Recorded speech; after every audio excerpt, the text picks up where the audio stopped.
Good morning and welcome to the 2023 Amsoil Big Sky 200 just outside of Broadview, Montana, and we are live racing with the limited classes. It is going to be a great day of racing, so make sure to stay tuned in all day long. I am Miles Hasquist alongside Mrs. Pam Hall, and the party has already started and we are live racing. It's going to be a great day. Yes, we've had 8 cars take off the line this morning. We've had John Matthews, Dwayne Garrettson, Sean Rance, Eddie Oliver, Alex Fleming, Taryn Howich, Josh Adbury, and Troy Digby have taken the green flag so far, and it's going to be a great day of racing. There are multiple cars out, or multiple classes out on course today. There are, it's a 40-mile lap. There's two laps for some, 3 for others, and 4. It's going to be great to see another car off the line as we speak. That looked like... And there's a 1018 of Anthony Taylor. And we have another member of our team out there on course. She'll be bringing us some behind-the-scenes stuff. So, Erica Allreed, we're going to throw it down to you at trackside. Take it away, Erica. 5, you, Erica.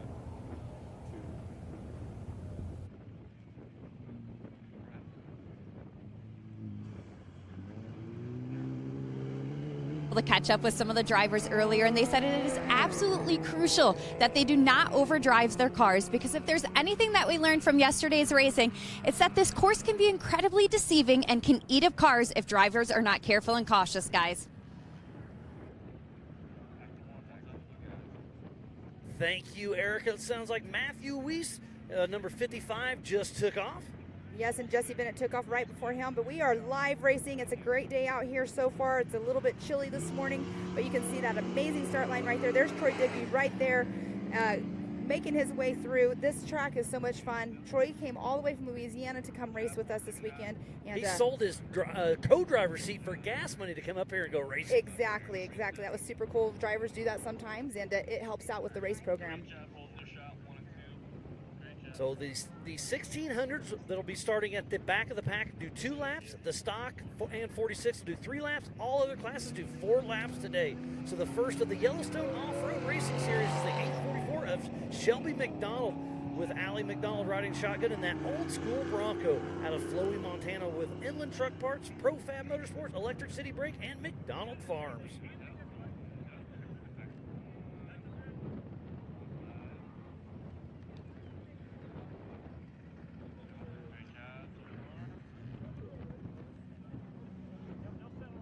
All right, we'll see who's coming up next. It should be the number 4623 of Brexton Glimes. It looks like that is actually an 03, so we'll get the number on that one really fast. That is Daniel Wright with Randy Wright riding shotgun in a 98 Jeep TJ, Dana 44, built by his father and son team out of Arvada, Colorado.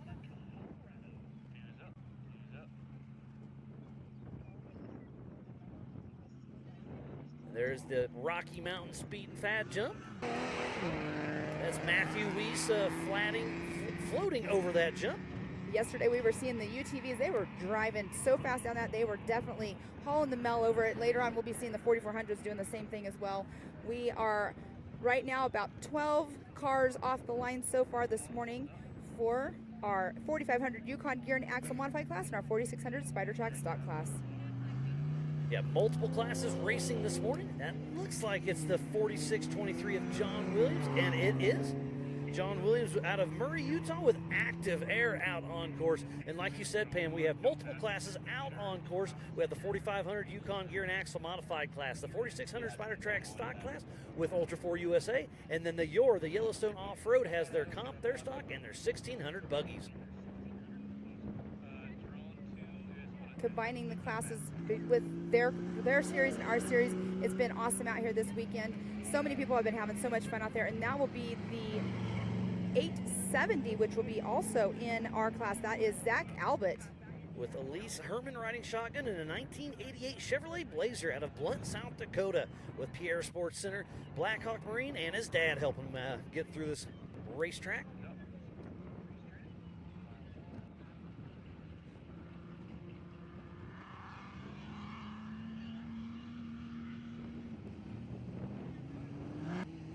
And that is the 4605 of Mr. Albert Contreras taking the green flag from Mr. JT Taylor.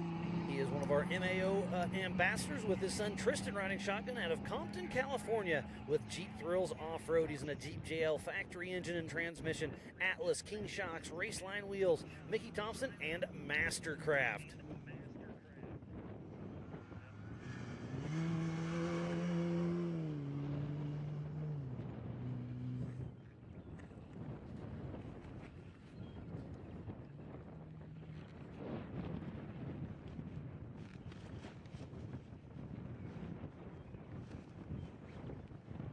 All right, we have another truck that just took off the line. I didn't quite catch who that was. I believe that was the 4602 of Brad Barnett out of Alamo, California with TWC Racing in a 2006 4Runner. Dynatrax, Marlin Crawler, ADS, KMC, BFG, Toyota Walnut Creek, Big O Tire, Rugged, and Next Gen batteries. And that was just now on there. Zach Albert just hauling over that jump right there. And that old school Blazer. Yes. There's been some pretty cool vehicles out here this weekend that I have not seen before. Especially with the Your Series.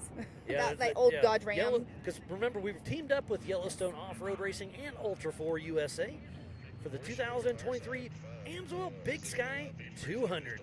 Also a huge shout out to Throttle Down Customs for helping the Your Series out.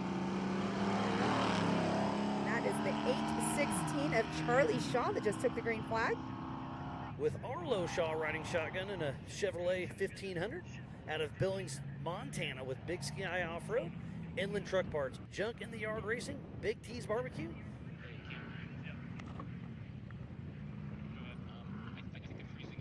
And this one right here, it's an old school Ford, super cool. I believe this one races with the Your Series. We'll get his number as soon as he comes by here. But look how number awesome. one of John Owen with Jay Sandage riding shotgun in a 1975 F-150. Local guy out of Billings, Montana with Mad Cow Racing and Performance, Reds Auto and Diesel, Midway Auto, J&M Tire, Stink Blossom, MT Radio, and Interstate Battery.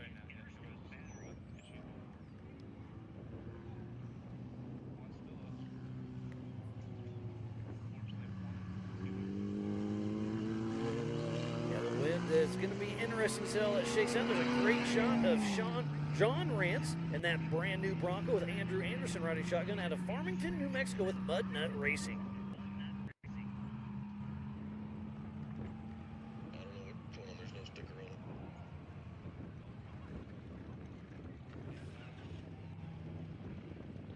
I would say this is probably the best. And another old school Ford getting ready to take the green flag. That is the 308 of Scott Grimm. With Mike DeSulo riding shotgun in a 1978 Bronco out of Bozeman, Montana with Bill Stein Shocks, BFG, Interwest, Tire Bozeman, and Inland Truck Parts.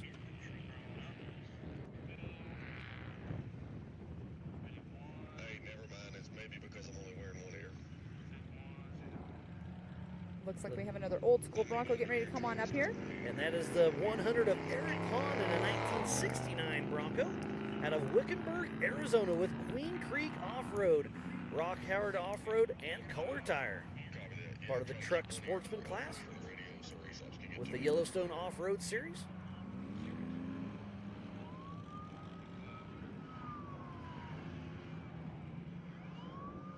We're looking at the Rocky Mountain Speed Fab Jump. We got some lap traffic already. And that was the 299 of Keaton Potter. We missed him going off the line, but we just saw him going off that jump. And there's our physical race leader. That is John Matthews, who won this race just a couple years ago. He's got his son Connor Matthews riding shotgun. That Yukon machine is pushing strong out there. That's a great shot of one of those little G-outs we keep talking about. It's wide open out here, but there's all these divots that keep hitting. Yeah, they're calling them gotchas out there. They'll get you real quick if you don't know and you didn't pre-run. And there we do have the 308 right there on the screen. Scott Grimm. So Joe Fabrizio just took off with Chris Bithian riding shotgun of Helena, Montana with Some Fear 406 Racing.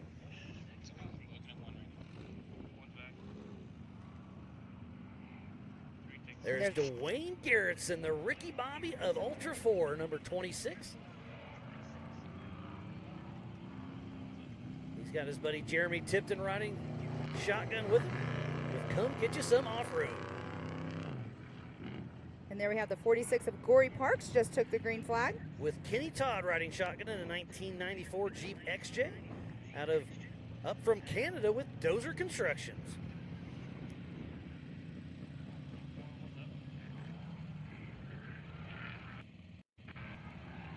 Have a few more cars there lined up waiting to take that green flag, and there we do see it waving right there. Get that number right there. It looks like it is the 46 of Stephen Yule. With a limited Cherokee out of Canada as well. So they're back-to-back racing buddies. That's another Dozer Construction. There's Sean Rance Sr. in that old school Bronco.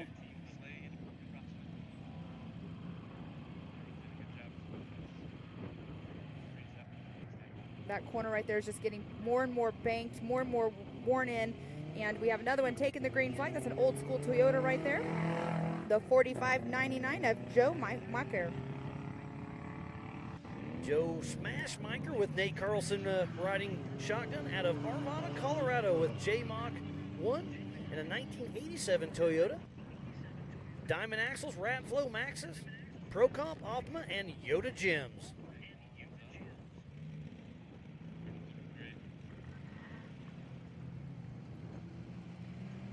Here we do have the number. That was the number 11 of Wolf Erica and a Cherokee, 33-inch tires. Wolf Clothing out of Electric City, Washington. MPH's High Dam Bar and Grill. And Willow and Anna help him get to the start line.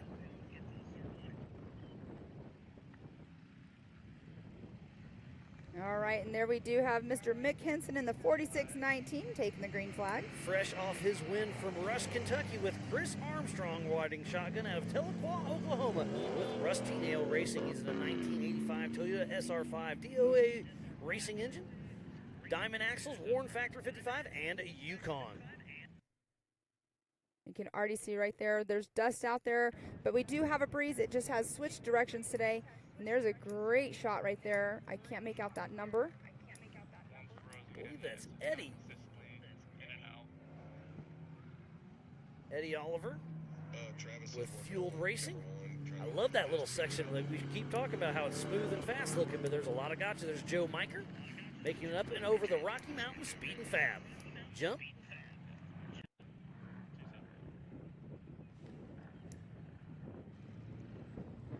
And the 4653 of Tom Biddle, I believe, has taken the green flag as well. Out of Longmont, Colorado with Trail Rig Racing, a 1985 Toyota pickup 22RE. Amsoil, Raceline Wheels, ADS, Filthy Motorsports, Yukon, Skies Off-Road, iRate 4x4, and Rugged. And there's a great shot of Alex Fleming right there in the Sherpa Toyota. There is Alex Fleming with Sherpa Motorsports. Again, thanks for everybody for tuning in to the Amsoil Big Sky 200. We've got the Optima battery start grid up there. And that is the 423. That's the Dodge that I was talking about a little bit earlier. That is the Dodge of Thomas Hackman. With Brandon riding shotgun, a 1982 Dodge 4x4 out of Rapid City, South Dakota with Dirty Birds Drive Shaft out of St. Louis, Merc Pizza and Pub out of Nemo, South Dakota.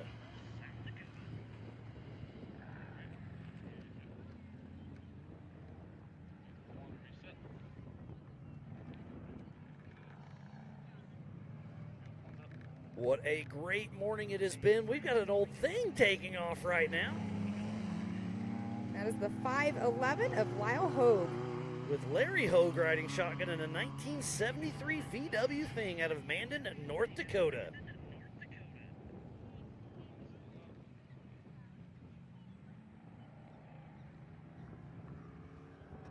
What a great day of racing it's going to be, so make sure you tune in all day. We will have a lot of cars out there on course. We should have 45 taking off this morning. That is the 777 of Teresa Askin. With Jake Skolin riding shotgun in a Toyota out of Billings, Montana with Big Papa Dalen.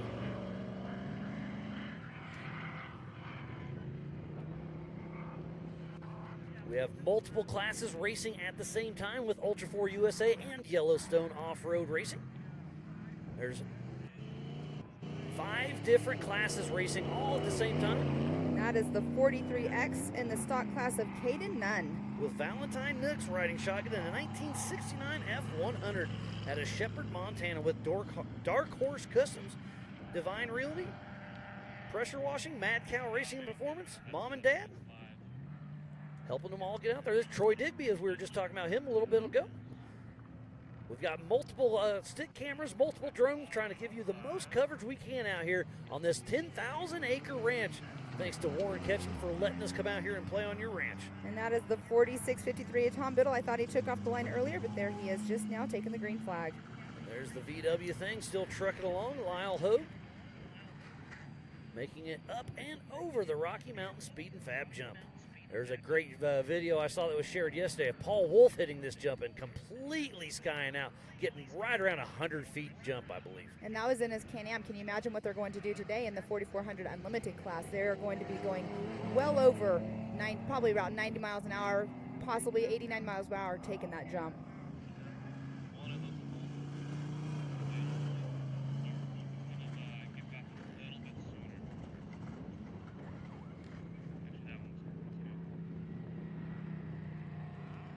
And that corner right there is getting rutted out a little bit more, as we were speaking about earlier. And that looks like it is the 1018 right there that we're showing on screen. That was Anthony Taylor.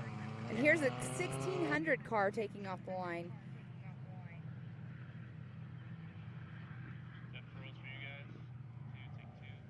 So they will be taking a rear start. They did qualify, but they're the slower ones. Those 1600 cars will only be doing 2 40-mile laps.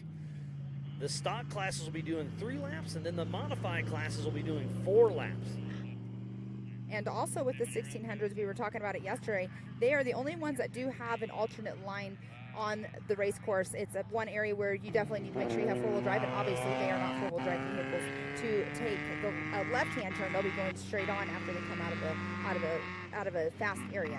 And there's Brexton Glines and Albert Contreras right behind him, so that's a great battle out on course. So Albert Contreras has already made a couple passes. No, that was John Williams, sorry. Mistaken. And there we have another 1600. The 1616 just took off the line.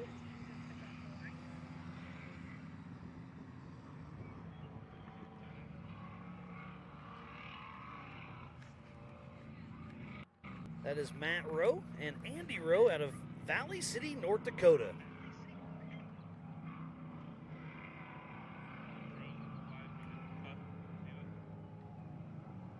If you're anywhere in the Billings area, come on out. We still have tickets here at the gate. It's only $20 per person. Kids 12 and under are free, and this is some of the finest racing you will see out here with Ultra4USA and Yellowstone Off-Road Racing.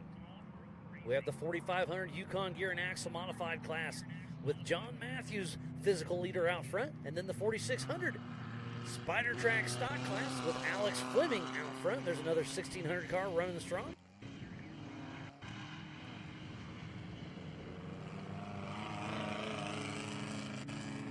That's the 1620. And Jenna Cologne with Paul Cologne riding shotgun and a full body Bud out of Billings, Montana with Barkman Custom Transport and Grandpa Dean. And that's Zach Albert right there on race course going through that left-hand turn that keeps getting more rutted out. But you go in that left-hand turn, you can't just gas it and go, because we do have, as you can see right there, going through some of those dips that if you're going too fast, it can definitely kick you or buck your rear end, and it won't end pretty.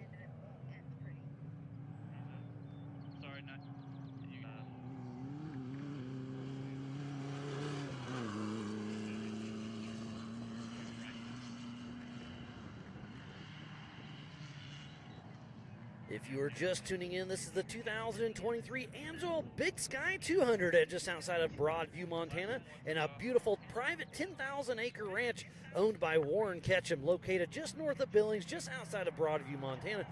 Population's only 200 people. Elevation is roughly 3,900 feet, and it's a beautiful piece of the country. And they don't call it Big Sky for nothing. You can see all over. You get on a high spot, and you can just do a 360 and see a a lot of beautiful area out here. So we've been keep talking about Yellowstone off-road racing. It's a joint race with them. So a huge shout out to Aaron, Grizz, and Don and their entire team. There's John Rance in that Bronco, still pushing strong. No, it's just sunglasses. Okay. And your boots are With Mud Nut Racing. That is a manual 7-speed transmission in that car. We have another Bronco out on course of Josh Atterbury. And Jack's got a drone lost, so Jack has a drone. He lost yesterday, so in case I have to find it. Thank you, Matt. Hey, Joe, can you have your headset on? I do. Any coffee? So I'm used to, my truck's a 6-speed. I've driven a few 5-speeds. I've never heard of a 7-speed. We were at his pits a couple nights ago having some frosty beverages over a campfire, and we're talking about it. I was like, so this is a manual, right? He's like, that's a 7-speed, and it's actually cable-driven as well.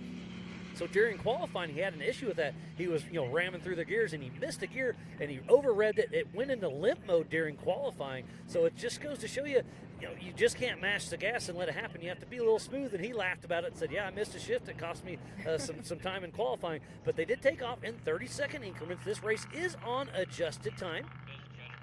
That's pretty cool. I've never heard of a 7-speed myself because I've always driven a 5 and I've always driven a 6. But there we do have Charlie Shaw right there going through this mile marker. I'm not sure exactly what mile marker they're at, but going through that area that's getting all rutted out. The weather is a little brisk this morning. It's about 45 degrees as we rolled in, but the sun is coming up. It's going to be a beautiful day. It's supposed to be about 80 degrees and sunny, a little bit of wind. Hopefully it picks up just a tick.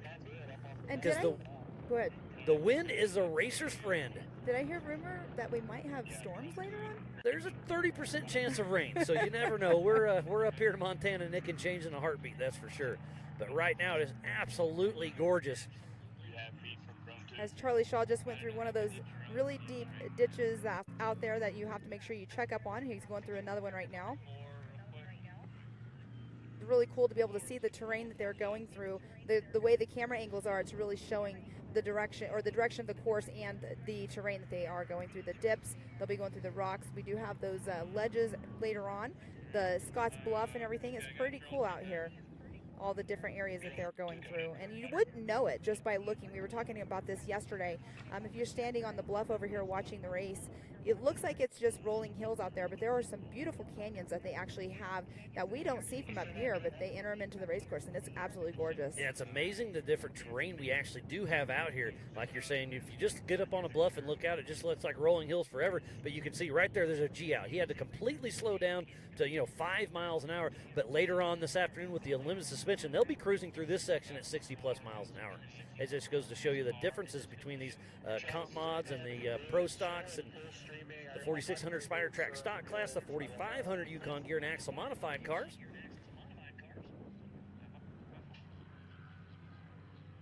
And speaking of the different classes, Miles, let's go through them for the people at home that don't know what exactly the classes are. So the 4500 Yukon gear and axle modified class, they run a 2 to 2.5 shock per corner, limited 14-inch of travel, mechanical steering, a max of a 37 DOT tire, and then they have a front-mounted engine with unlimited horsepower.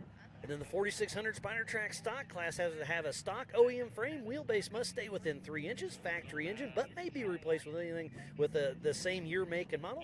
Factory transmission, 35-inch DOT tires. And let's talk about DOT tires. That's the same thing you have to drive on the Jeep. It is a street-legal tire. So that's the difference between a race tire later on this afternoon in the Unlimited class. And then a single shot for corner, mechanical steering. There's Joe Fabrizio with Chris riding shotgun. Oh, and there's a two-wheel drive, that old school Blazer coming through one of those sections, and you could see how he's getting a little off camber in these spots. So it'd be kind of interesting to see the two-wheel drive versus four-wheel drive today. And it's really cool on some of those S-turns that they're going through, those canyons, because they're banked. So if they can get up enough speed, they can just keep going up on the bank and go fast and not have to let up on it. Yeah, and speaking about all these side ruts you're talking about, look at the ruts that are being dug out already with 33-inch, 35-inch UTV tires. Well, today they're going to only get bigger. We have up to 35s out right now, but we're going to be seeing some 40-inch tires with 1,000 horsepower later on today. Yeah, it's definitely going to be awesome out there. There's Eric Pond on course.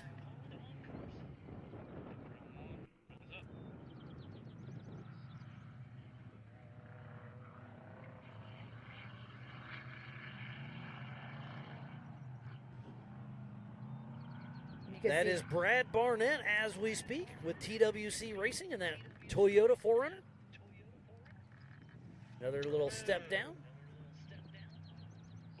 That step down, I have to be honest, the other day, see, there's a perfect example of the banks in the corners. So that little step down, you can actually catch a little bit of air off of that. But whenever you go through that bank is getting higher and higher. And oh, it looks like he's having some problems right there. Did not make that right-hand turn. Brad Barnett, I don't know what if he has. He must have some steering issues because most people are cutting that corner a little tight, and he's in the offside. So I think you have mechanical steering in this class. So there's something going on the front end for Brad Barnett. That is a tough break for that Toyota.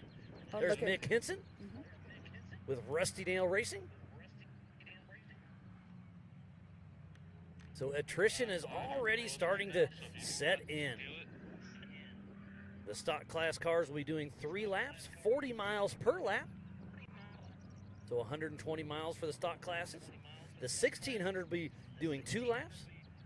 And then the modified cars will be doing 4 laps.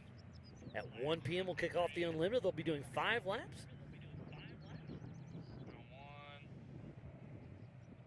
We will be live racing all day long. So be sure to download the MAO app on Google or Apple. Go to AOE.tv, Ultra4USA, and MAO Facebook. Hit up our YouTube channels, share it, and start a watch party. So we see Brad Barnett pulled off course. Like we said, we saw him having some steering issues, so tough break for him. Hopefully he can get it straightened out. But let's talk about this. It's a no-chase race, so some of the safety crew, you could see him helping him get off course. Well, now he's on his own. The safety crew only makes sure he's safe. He has to fix that car himself, or walk back to the pits and get parts and walk back, or radio to the pits and have one of their friends bring a part out to him on course, because nobody else can help him out there except for a fellow competitor or yourself walking back to pits. Exactly. And when he pulled off right there was another car. I don't know if that was a recovery vehicle. Yep, it was. Okay, perfect. Yep. I saw it and I didn't know. And look at the battle going on right there. Joe Miker pulls off being a sportsman and lets the little VW thing cruise on by. I believe that is Scotty Stevens.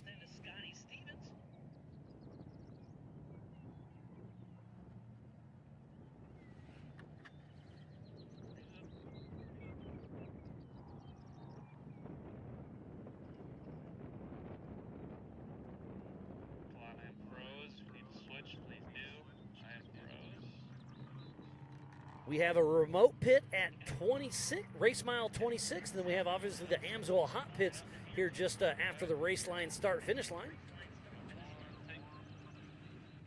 There's a Yellowstone off-road car.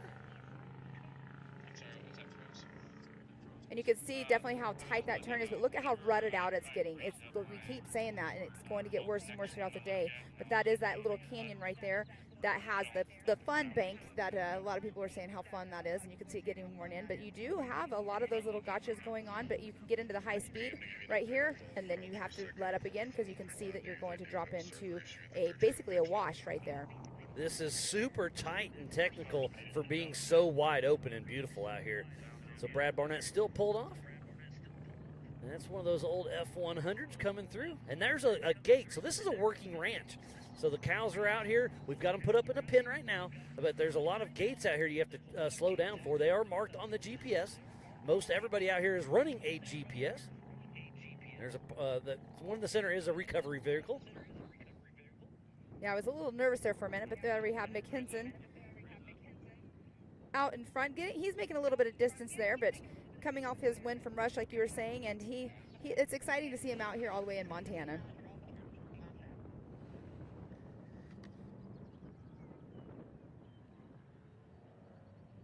Lots of action all over course, but it sounds like we have Erica Allreed down in the pits, and she's gonna catch up with Troy Digby. So Erica, what do you got for us down in the pits?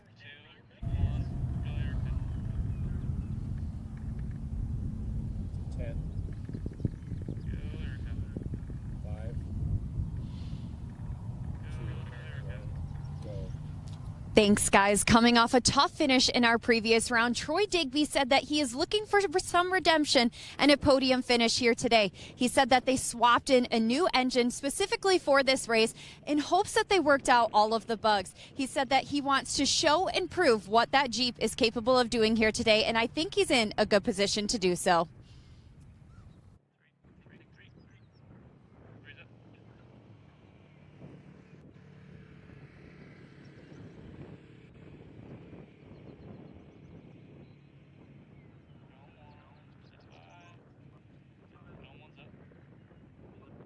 Thank you, Erica. We'll get a lot of tidbits from her.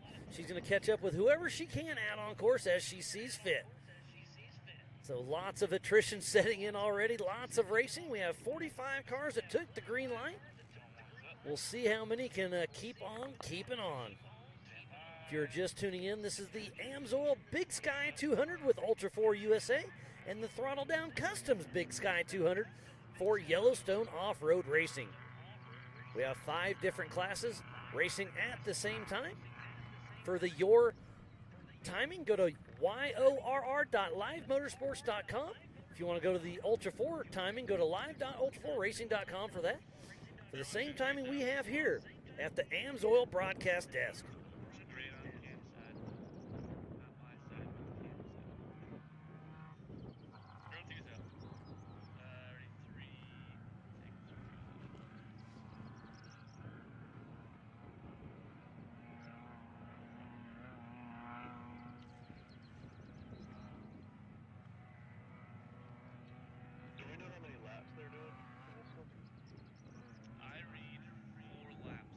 There's 423 of Thomas Hackman. Well, it depends on the class.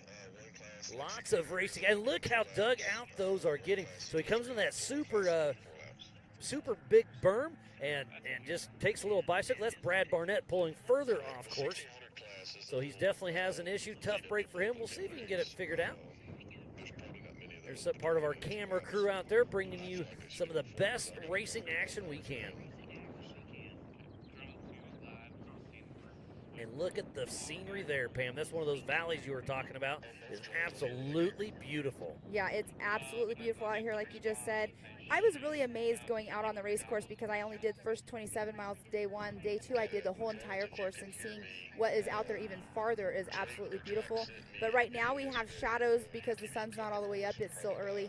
Later on in the evening, when the Unlimiteds will have shadows again, and that always plays a factor, especially when you're down in those canyons, because there's rocks that might be in there that you can't see per se because of the shadowing. So there's certain things you have to watch out for. Make sure you're always looking ahead. And that's Sean Rance Sr. coming into screen with Mudnut Racing in that 1976 Ford Bronco. That is an absolute work of art. Old school horsepower at its finest. Another VW thing of Scotty Stevens.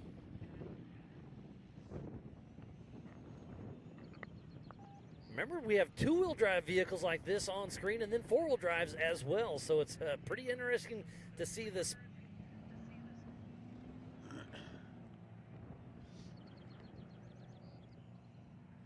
Oh.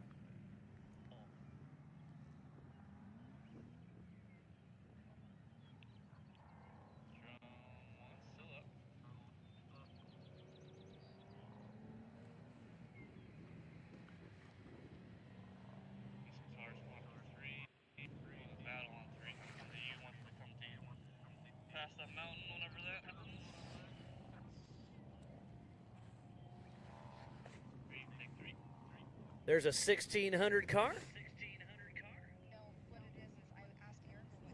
Part of the stock your cars. That's a single seat VW air cooled 1600 cc engine in that. So that's an old school dune buggy basically. It's got a beam front end, limited suspension, little bitty skinny tires on there, and they're a lot of fun. They just kind of bounce through, and they've got more bounce than suspension.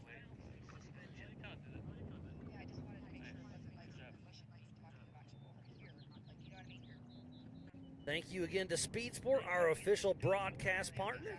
This race will be a 1-hour special that'll be airing soon. It's super exciting that we're going that direction and having a lot of fun with this. It's fun out here having the whole Speed Sport crew aboard with us, and we're learning a lot of stuff because we've been doing this for so long, and then having a speed sport coming in and working towards the live shows. It's pretty cool.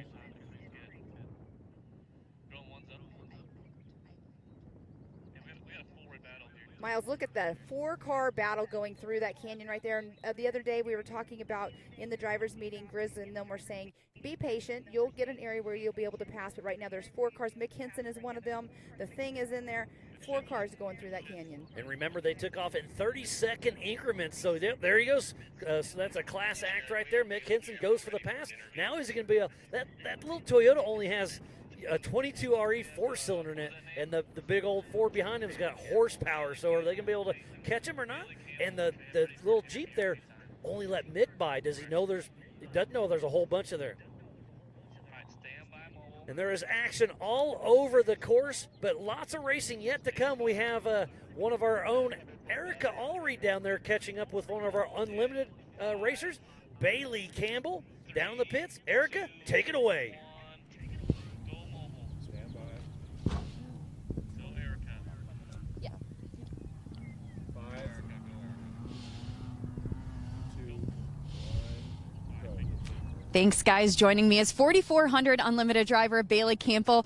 Bailey, I know you said you're looking for some redemption here today after King of the Hammers. You were able to get out for some pre-running and for qualifying yesterday. So what are your thoughts on the course? It's a very different layout for me. I'm used to desert rocks, and being out here in these big rolling hills is so cool. I love how green it is out here in the little grassy canyons that we get to go through. It's going to be a really fun day. Probably a really long day looking at the same thing around every lap, but I'm super excited to see how we do. Yeah, like you said, a lot of laps, a very long race. It's going to be survival of the fittest out there. But you've got your amazing co-driver, Ryan Miller, with you. So how good does it know that he is going to be in your passenger seat and you guys can kind of navigate this course together? Because you said it's kind of not what you're used to. Yeah, no, Ryan Miller, I can count on him any day, any second. Whatever he's ready for, I'm ready for. He's been in the car with me for so many years now, and I don't know what I'd do without him, honestly. Well, good luck today. We look forward to seeing you out there later today. Thank you so much. Thank you, Erica. Catching up with Bailey Campbell. We'll see her in that unlimited Campbell Enterprise 2-seat machine later on this afternoon. It's going to be a lot of fun. We've been talking strategy, and I was talking to Bailey Campbell's co-driver, Ryan Miller, about just strategy. I was like, how many times are you going to have to stop for fuel? He laughed. He thinks they're the only car that doesn't have to stop for fuel. So we'll see how that shakes out later today. I'm sure all of these cars will stop today. Or most everybody stops for fuel at least once here at the Amsoil Big Sky 200. Yes, that car is built for distance for sure, for that fuel cell being that large. So that's going to be to her advantage. As long as she has a smooth sailing race and doesn't have to stop for fuel, I mean, that's quite a bit of time that she'll pick up on race course, not having to stop. And if you can stay out of the pits, that just puts time behind you, like you're saying there, Pam. They did take off at 30-second increments, so this race is on adjusted time. And that's a great shot of one of the canyons. That one right there is just S-turns the whole entire way until you go to exit, which you can see right there. It goes into kind of a sandy wash area right there on their exit when they're making that right-hand turn. And this is going to be a really good bicycle right here going through, because that outside corner is getting all the way to the vehicle, and it just keeps digging that side out. And it's going to be interesting to see how this course holds up, or it's obviously already starting to deteriorate. That looks like it could be Troy Digby. What a beautiful scene we have here. And right there, making that right-hand turn, a long straightaway. There's quite a few long straightaways that you can pick up and get, a lot of speed on them, but some of them do have G-outs that you do have to watch out for. And that does look like it is Troy Digby. He's got Bob Humancheck riding shotgun with him with Digby Racing out of Baton Rouge, Louisiana. One of the old F100s, part of the Yellowstone Off-Road Racing Series. I love seeing the old trucks out here like that. It's pretty cool.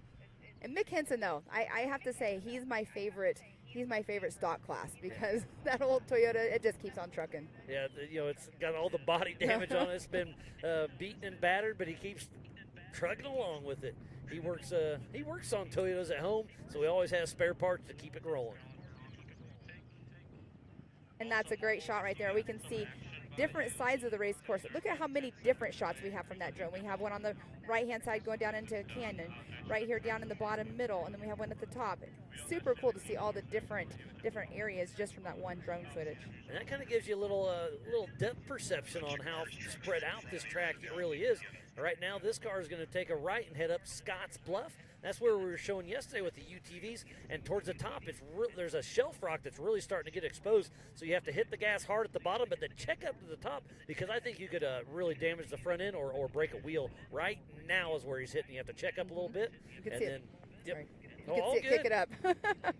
And then once they go around this, and then they go down to, what is that called? Lost My Lunch? Yep, there's lots of interesting spots out here. The elevation change is absolutely amazing here. These rolling hills, the valleys, the tight twists and turns. And Miles, we haven't discussed, what do you think their lap time's going to be? We had Kyle Cheney yesterday with I believe it was a 52:29.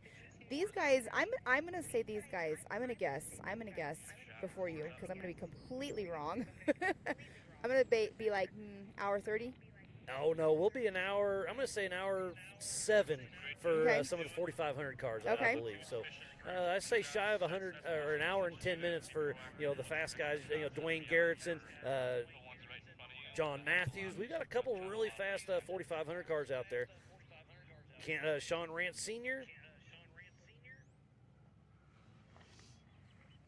It'll be kind of interesting to see how it all shakes out. But and then the 1,600s, you're probably right on the hour and a half, but they're only Yeah. doing 2 laps.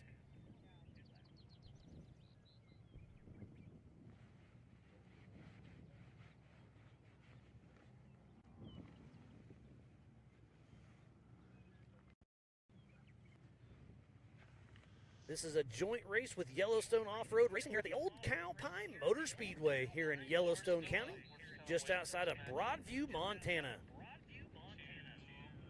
For the Amsoil Big Sky 200, there's a great shot of the Amsoil hot pits. There's a 40-mile-an-hour speed zone through there. At first, there was not a speed zone as long as they didn't go into the hot pits, because there are so many vehicles out here. That was changed, which is a smart For decision. safety reasons. Yes, exactly.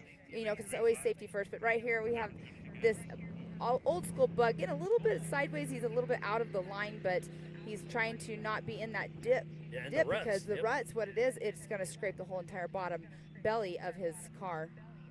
1620 is his number. That's Janae Collin with Paul riding shotgun. I just love all the different cars. We have full-on race cars, and then this is just an old VW Bug that they used to drive back and forth to the grocery store. That's one of my favorite cars out there. Again, a 1,600cc air-cooled VW engine out the back. And then in the hood up front is the spare tire. I love it. This is such a cool class. Yeah, I love all the different walks of life that are out there on course. We have the 1600s like we're watching right there. We have the stock classes, the 4500 Yukon Gear and Axle Modifieds. John Matthew getting the pole. He got 7 points yesterday for Ultra4USA. And again, Miles, you said a great shot earlier of the pits. We did have some of our UTV guys leave, but that pit area is still full, packed full. A lot of people are sticking around to watch the rest of the racing as well. There's Caden Nunn in the 43X in that old school Ford. A 1969 F100. We go from the Volkswagen to a V8 Ford F100 two-wheel drive. Obviously everything we do here at Ultra4USA is four-wheel drive.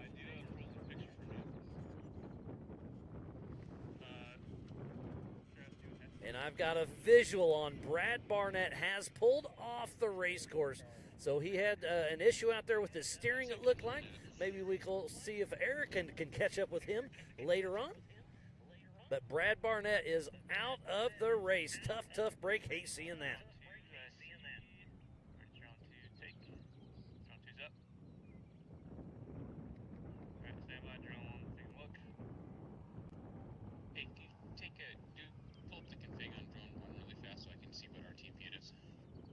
Can't tell if that's Joe Fabrizio or not. No, that is John Rance with that Ford Bronco. He's got Andrew Anderson riding shotgun with him out of Farmington, New Mexico, with that 7-speed manual Ford Bronco. Ford Performance stepped up in a huge way a couple years ago and put a few of them out here with Ultra 4, and they're still racing here today. We are missing Lauren Healy, the fun haver. Brad Lovell and Bailey Cole, they all have Broncos, but they weren't able to make it to this race. But John Rance is out here, and Josh Atterbury, I haven't seen much of him, but he is definitely here. He's here, and I didn't recall seeing him actually take the green flag. We did call his name off earlier, but we have not seen him actually on course at all yet this morning. It's a two-door Bronco just like that one that's on screen, but it's super bright. It's got the Dirty Life wrap on it. It really pops. Okay. Haven't seen him on screen, but he's out there. We haven't seen him on screen, but I just looked at the timer, so his clicking away, so he is out there. We just have not seen him yet. Look at the bluff right there, the cliffs right there. That's super cool. That's right where we qualified yesterday morning. And that's also where you can overwatch the race, and you can see not only right there where the qualifying course is, but like we're saying, you can see so far here that you can actually see them, mainly just the dust, but out in the distance you can see the racetrack as well. Yeah, the little dust trails look like ants all over. It's pretty cool to see that sometimes. But you can see the shadow. The sun is definitely coming up. That bluff is starting to be more and more exposed. And it's already warmed up here at about, I'm going to say 10 degrees since I got here this morning. It was an early day yesterday, a long night last night, and it's going to be an all day today. But that's what we do, and that's why we're here. We're here to have fun. We love this stuff. Yes, exactly. That's what I always say. I said, if I didn't have fun doing this and love being around this, I wouldn't be doing it. And it's a passion of mine. I know that it's a passion of yours as well. And we're here for the racers, and we're here to have fun with them. And, getting to call a race and watch these guys do this, once a month, basically, we're racing. It's so much fun, and I can't wait for Visions to see what course JT Taylor has set up for them out there at J Oklahoma here in, roughly 3 weeks? Yeah, 3 weeks. Visions will be a huge hit. We have Ultra4 USA. You just talked about Travis Pastrana and his crew. The pit bikes, the rodeo. Barbie Jeeps. Another really big special surprise they got. I'm not going to release that one yet, but live music. The pool opens next weekend. The Lazy River. They've got a couple bars. They've got a restaurant on site. I mean, it's an off-road oasis there at Mid-America Outdoors in Jay, Oklahoma. We'll be there next weekend for Memorial Day, and then 2 weeks after that will be Visions. Yes, Memorial Day is our round 3 of our side-by-side championship series, but it'll be round 2 of our trucks also. And pit bikes will be racing next weekend. Barbie Jeeps are racing next weekend as well. But, I mean, we have so much going on in the next, basically 3 to 4 weeks. It's going to be a lot of action-packed of everything. It's been a great morning to get everything kicked off. So let's give a huge shout-out to Raceline Wheels, Amsoil, Mid-America Outdoors, Mile Marker, Rugged Race Radios, Project X Lights, Speed Sport, Can-Am, Nitto Tires, Laser Nut, 360 Wraps, Optima Batteries, Wayland, Yukon Gear and Axle, Brannick Motorsports, and Spider Tracks. the Off-Road Syndicate, American Outdoor Events, and King of the Hammers. Elevated Power Sports, Throttle Down Customs, Jim and Tracy's Alignment, J&N Tire, Askin Construction, Inland Truck Parts, DRW Performance, Tractor and Equipment, and Metalworks. So please support who supports the sport. One of those amazing marketing partners who will not be racing here today for the 2023 Amsoil Big Sky 200. And also, if you're out here in the pits listening to the live show, make sure you make your way on over to the merch trailer. We have Angel, Bailey, and Carly over there. They're selling the Ultra4 USA merchandise. And if you need sunscreen or anything, I think they have a little bit of that kind of stuff over there as well. But we have a little bit of things, or if you have a kid in your pits that wants a toy, we got that too. Yeah, right now go buy a hoodie. This Exactly. afternoon after lunch, go get a tank top. Exactly.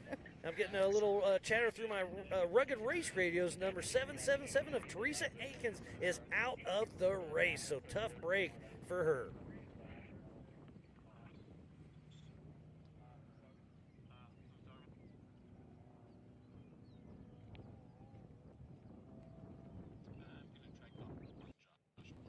And look at that little wash section. And once you see a car, you want that car. So they're going to be pushing really hard to try to check it.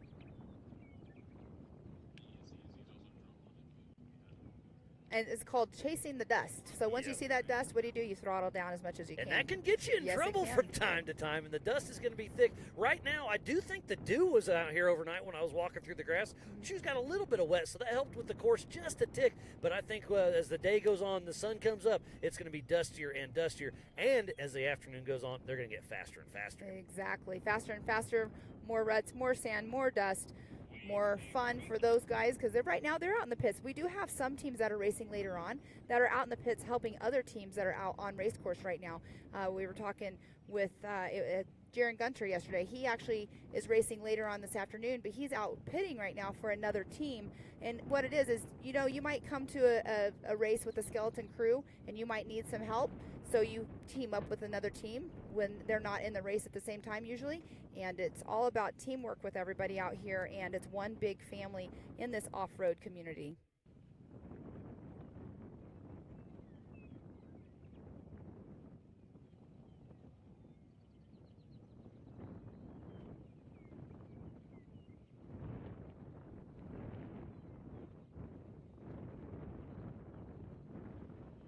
So much action going on all day today. It's going to be wonderful. So thanks to everybody that makes this happen. Jason and Gayla Robinette, all the volunteers, Ultra4USA staff, AOE crew, media, safety, USAC, racers, fans, and marketing partners. Without all of that, we would not be here today. So much goes on behind the scenes. And this is a joint race with Yellowstone Off-Road here at the Old Cow Pie Motor Speedway here in Yellowstone County. So thanks to Aaron Zindler, Michael Adams, and Don and the entire Your team. And then you already gave away some of those Laser Nut 360 wrap trophies yesterday. You'll be giving away some more later on today, Pam. Yes, that's the fun part of the day. Get to speak with people that are up on the podiums and see what their favorite parts of the race course was and get their intake. Let them have their time on the mic, and it's so much fun. But we do have a battle going on coming out of that canyon area right there. It's kind of a steep right-hand off camber when they're coming up out of that canyon right there. And the other day when we were going through after the rain, it was super muddy and slippery. And the mud out here where the mud was, piling up, it was definitely very slippery, kind of like I always say slippery like snot, but it's kind of gross, but like ice, I should say. It could get a little slickery out there for sure. I'm getting an update from Remote Pit 1 out at Rice Mile 26. The first 5 4600s are within 1 minute and 30 seconds of each other. So 5 cars in that close a range, they are really moving. And there's another great drone footage right there to see. We have a 2-car battle going on the left, a 2-car battle going up on the right-hand side of the screen as well. So some battles going on out here on the race course. It's awesome to see 2 different areas of it going on.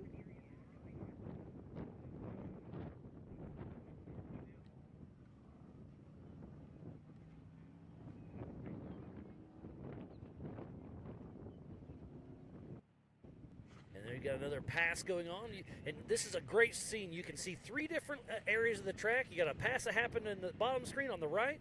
It's going to be pretty impressive. And that dust right there is definitely showing right how dusty it is on that backside. That's a fast section right there that he's going through, and you can see the speed from this camera angle.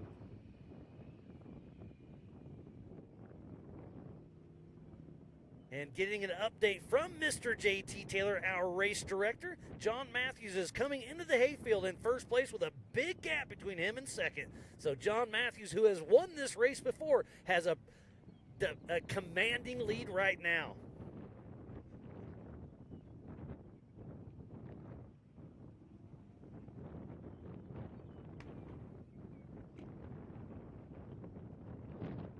And look at the dust trail, but the wind is there, so this is ideal race conditions as we speak, as we're blowing through this prairie.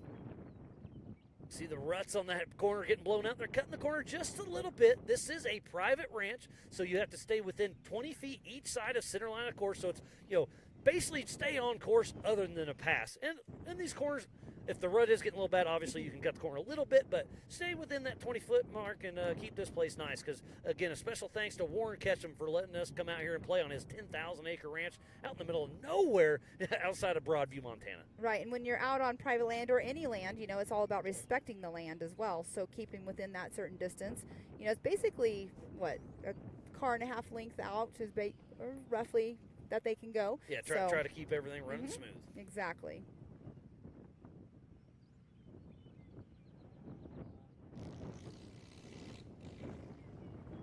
Great shot right there. That must be right there. There is John Matthews coming along the ridge line, getting ready to enter in where the qualifying course is.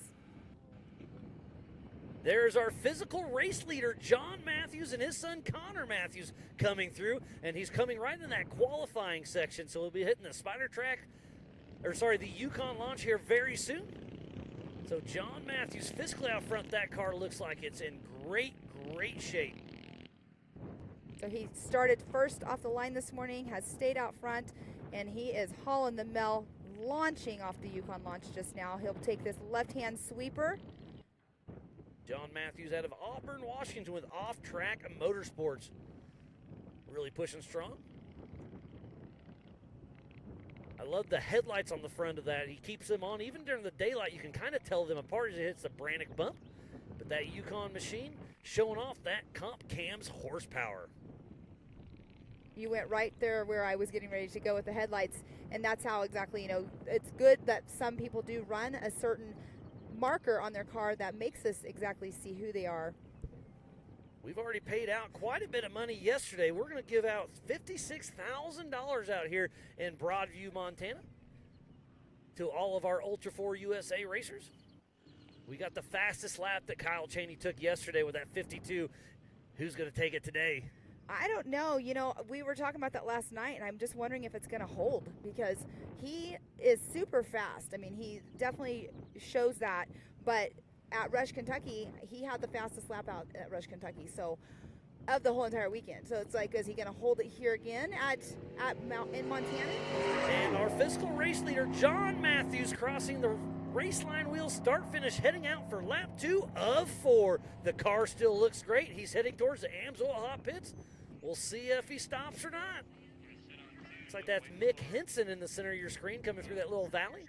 And that old Rusty Nails Racing Toyota. Well, and they were in a 4-car battle earlier, and now there is nobody behind him. Yeah, did he get around? We saw him get around, but did that old Ford with the extra horsepower pass him? And you were talking about earlier with the lap times, Kyle Chaney's fast, don't get me wrong, but we have up to 1,000 horsepower that'll be coming up soon. And Speaking of it. So you said an hour and a half. You were way off. I said an hour and 7, and I was off. So a 1 hour flat for John Matthews. That is extremely, extremely impressive. And I'm not taking anything away from John Matthews at all.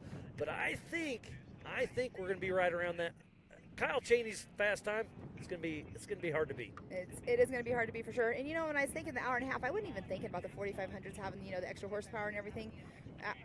Totally off on my time, but I was thinking more along the 1600s and in the stock class. But Mick Henson, I mean, he's trucking along pretty good, so I'm excited to see what his time will be when he comes through. Yellowstone off-road racing with Ultra4 USA here at the Amsoil Big Sky 200. Throttle Down Customs also helps this race out.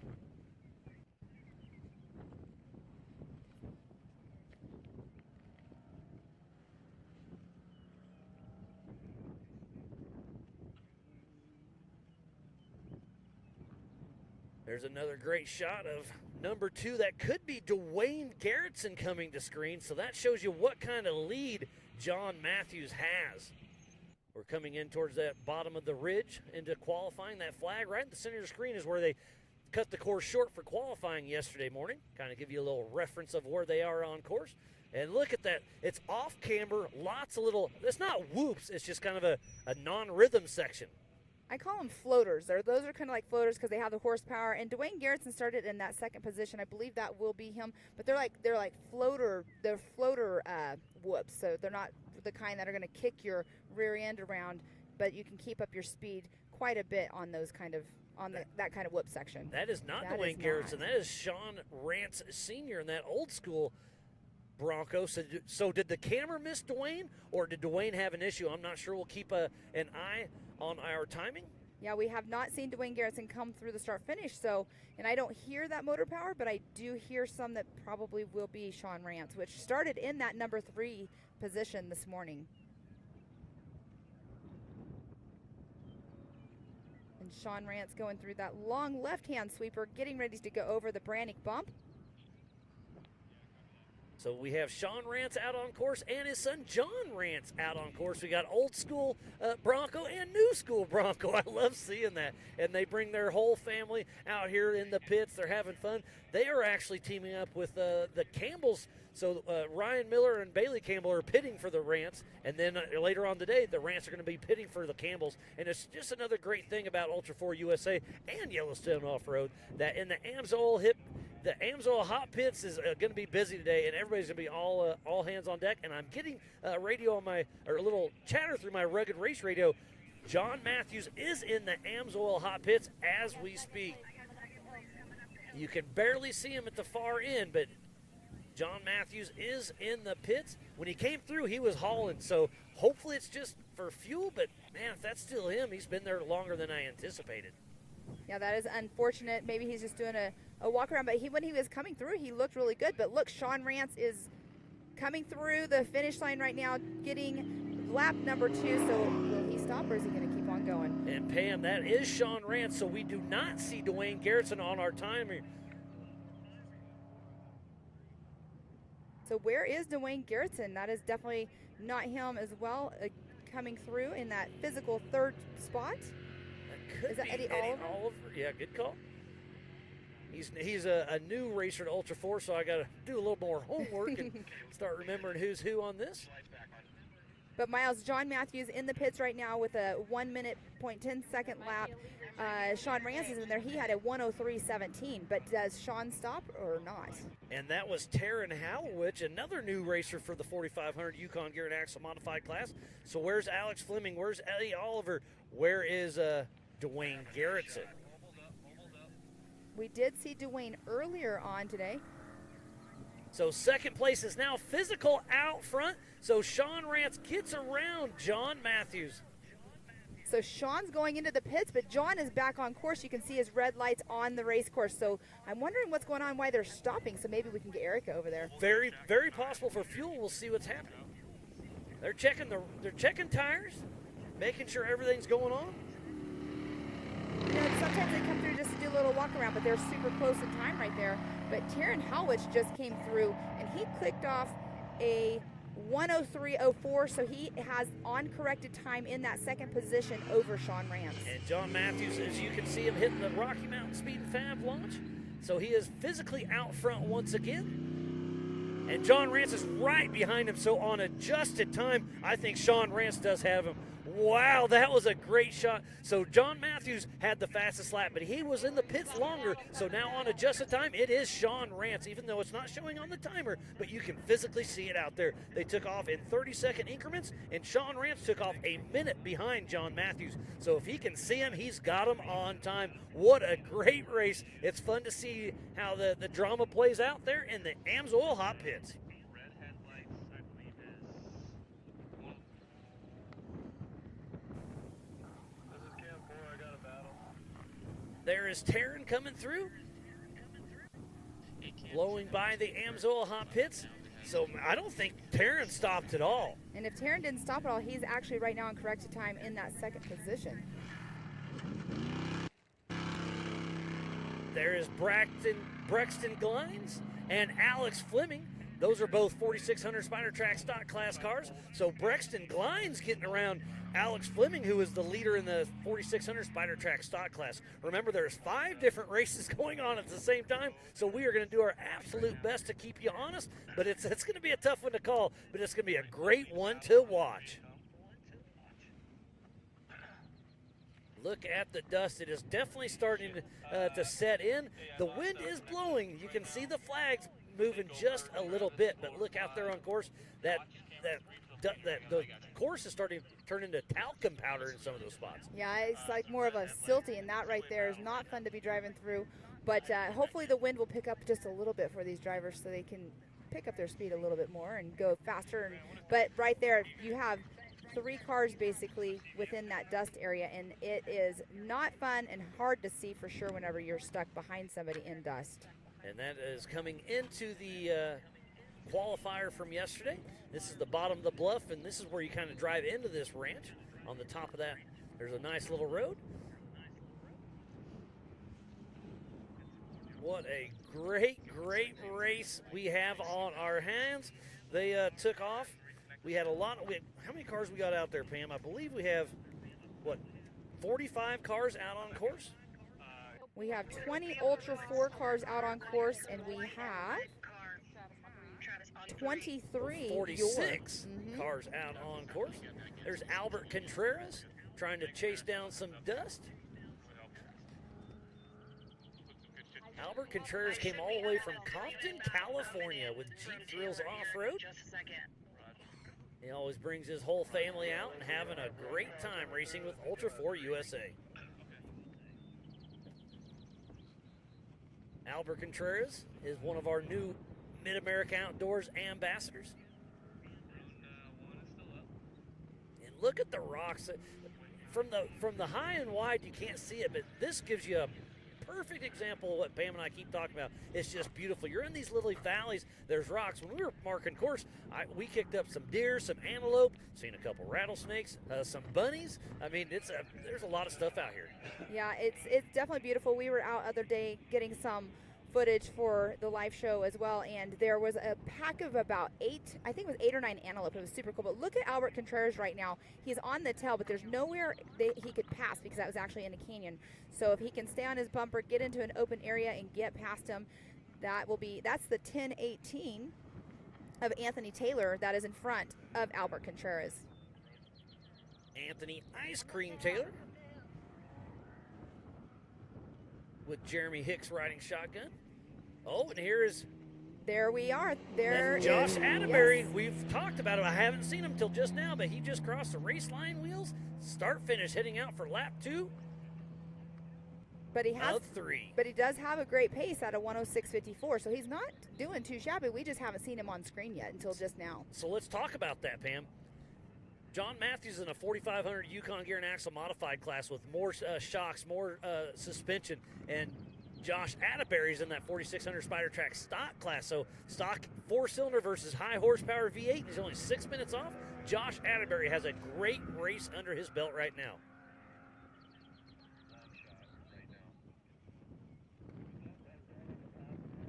And there we still have Albert Contreras is still trailing behind the 1018 of Anthony Taylor, but right here is a great place that he could actually pass if he can get around him because it was open to where he was not in a canyon. But we do have,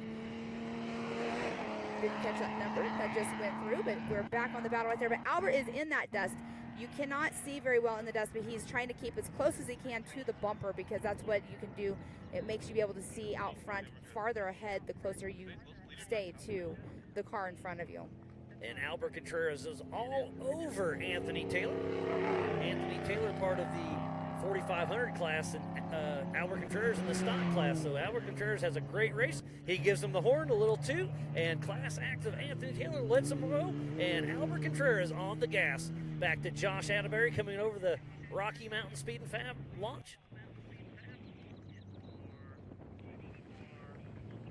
Josh Atterbury with his buddy Brandon Bing. They're both firefighters.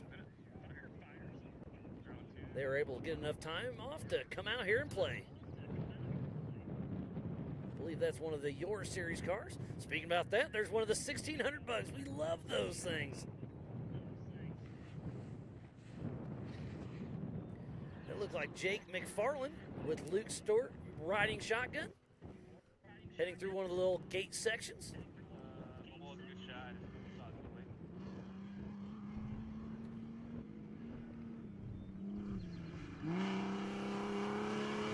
Oh, there's Alex Fleming with Sherpa.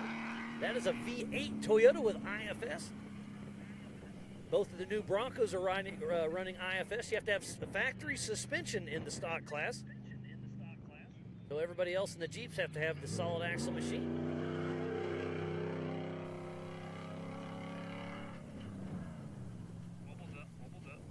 That is John Williams, if I'm not mistaken, with Active Air Racing out of Murray, Utah. And look at you got the fuel apron. You have to have safety, for USAC reasons, we have to have safety on the car. They're putting fuel in, making sure everything's going good. Just checking things out.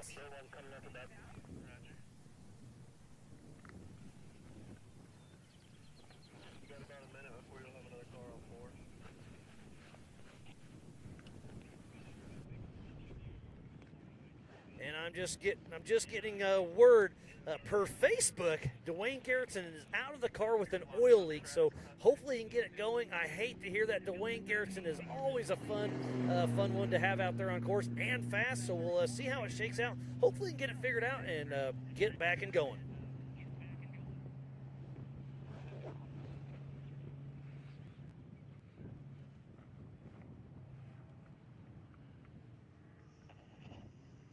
Travis is out, but let me know what I need to do when he could. Roger. Alright, we have a lull right now. Take one. There's a shot of the start-finish line. I believe that's Troy Digby, maybe. Yes, it is with Outlaw Off-Road.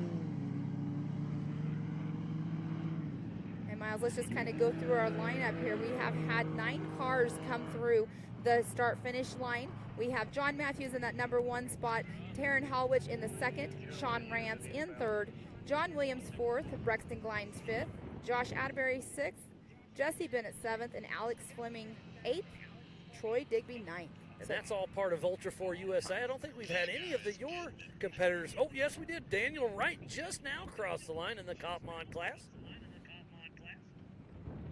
We've got 10 people that are out on lap number 2. Again, it's going to be hard to pay attention, so make sure you go to live.ultra4racing.com or yoor.livemotorsports.com for the same time we have here at the Amsoil broadcast desk. And that's a great shot of the 870 of Zach Albert. He was making a nice right-hand turn. He was on the gas going over the Yukon launch. And did you see the landing where he jumped so far that it kind of slap wheelie kept going? He is on the gas in that old school Blazer.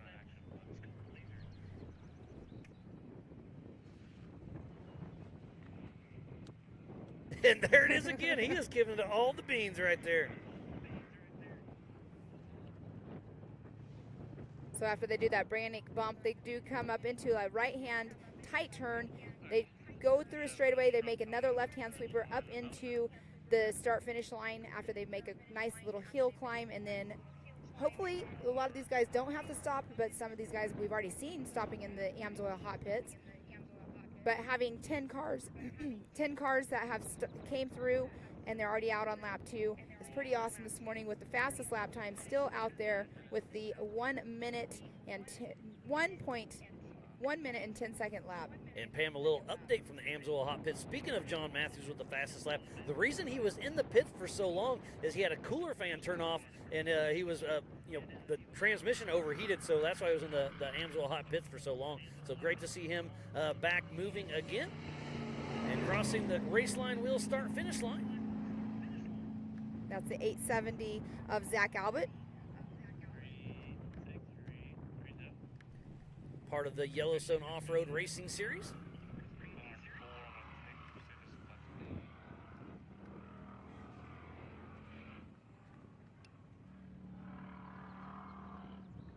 And there's a great shot right there of John Matthews with Sean Rance behind him. So he has got back around Sean Rance. So it's a great battle up front. Remember, this race is on adjusted time. They took off in 30-second increments, and Sean Rance started 1 minute behind John Matthews. So on adjusted time, Sean Rance is in the lead. But physically, John Matthews is out front, so John Rance has to, Sean Rance is the son in the new Bronco. But Sean Rance right there is adjusted time winning, but he's fighting John Matthews' dust.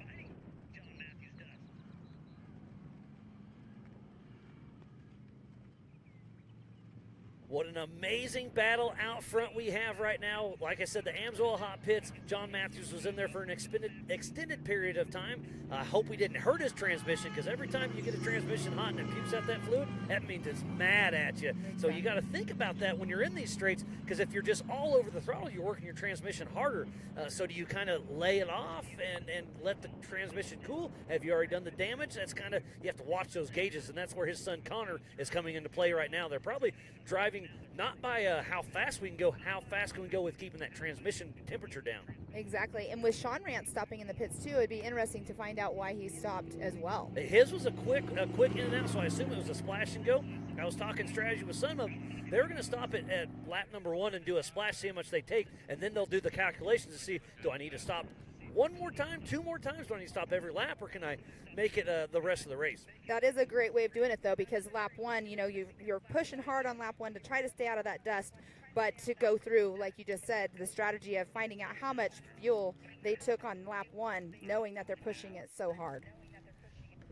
And there was Taryn that just came through the bottom of our screen.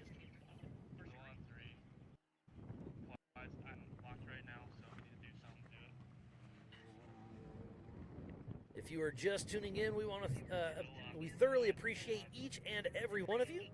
This is the Amsoil Big Sky 200 in Broadview, Montana for Ultra4USA. And then we're also racing a joint race with Yellowstone Off-Road for the Throttle Down Customs Big Sky 200 here at the Old Cow Pie Motor Speedway.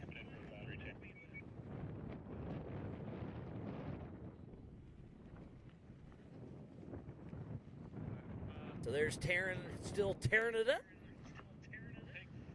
There's a great shot of the qualifying course from yesterday. That is part of the track today. It's just not too far down the hill from us. And you can see the dust in the distance, and it doesn't look like it's very far away when you're looking at it from the bluff area with the camera, but it is quite a ways out there. I mean, we go, I think the farthest point is roughly at mile 28, I think is what it was. So it is a pretty far course, but I mean, we're on 10,000 acres. The 2023 season, you will receive an Air Evac lifetime free of charge from the Robinettes and Mid-America Outdoors. And that is the 511 of Lyle Hogue. And his Larry Hogue's riding shotgun with him. That's in that old we're wrong on the That is Wolf Orca, isn't it? No, that is not. That is Shaw. I'll get it right. That's Charlie Shaw. It's the Brannick bump. The 816 of Charlie Shaw. There's a lot of cars out there and a lot of new cars that I'm not used to seeing, but we're having fun with it. And it's kind of chilly right now. I hope it warms up here just a little bit, just a smidge, but the breeze is amazing right now, and the breeze out on course needs to kick up just a little bit, but you can see right there it's clearing away, and so that's good whenever we do have traffic that is a factor out there on race course. There's a great battle out on course right now. It looks like Brexton Klein center screen chasing somebody down, and you could see him catch that little G out a little harder than he meant to. He probably lost that one a little bit in the dust. Could be Alex Fleming with Sherpa Motorsports,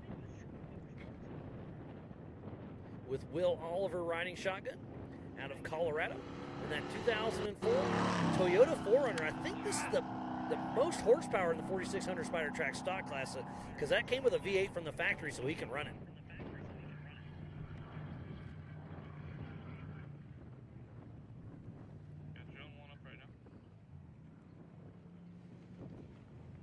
I believe that's Nathan Jones and that Ford Ranger.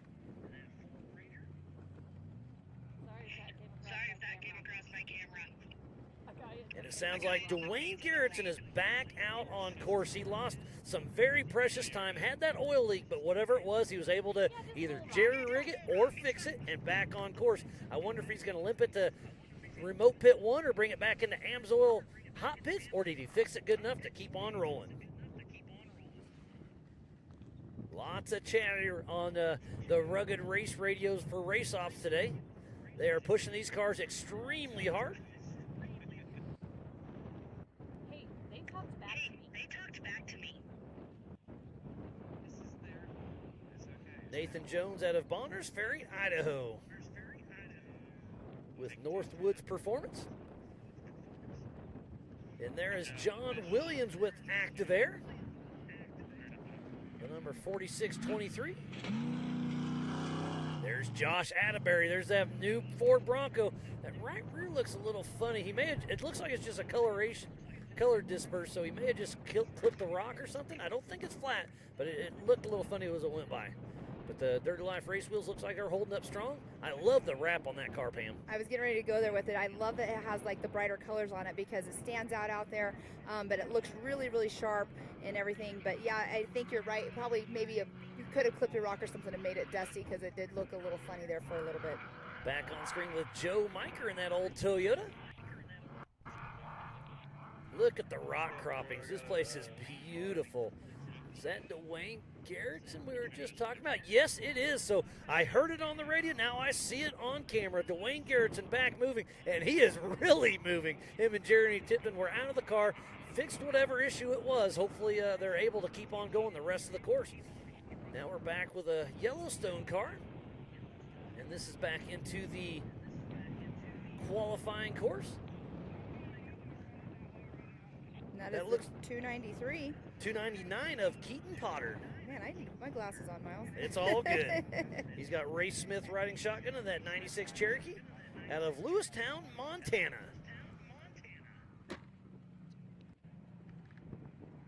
All right, so getting a little update here myself. So we were talking about Kyle Cheney's lap. It is a 52:34, so that is the fastest lap that we have had out here so far this weekend. So we'll see if anybody in the 4800 Brannick Motorsports Legend class or our 4400 Limited class can beat that. But then again, we also have the 4500 Yukon Gear and Axle.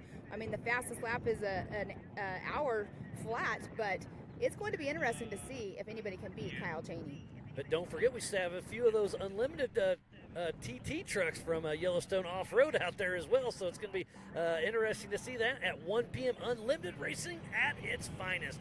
We're back with Dwayne Garrettson that had some issues earlier today, but you can see him back moving and pushing hard. So he knows he has some time to catch up, but maybe he heard also that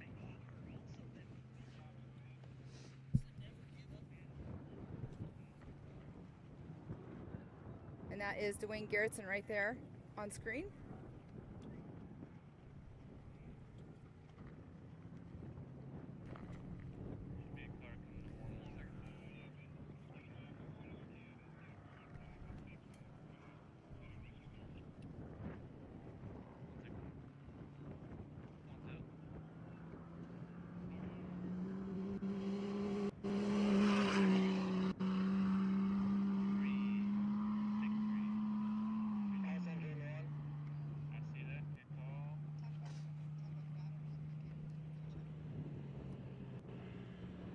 There's Brexton Glines chasing down one of the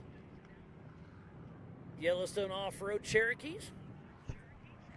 And there's a little G-out spot, but yes, he pulls over. Class act right there, and Brexton Glines is on the gas once again.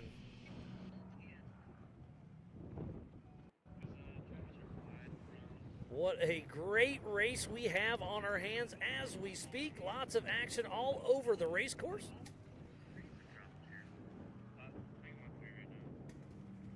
Brexton Glines has his brother Caden Glines in there, and his dad Kendall Glines is in the Amsoil Hot Pits with Glines Motorsports.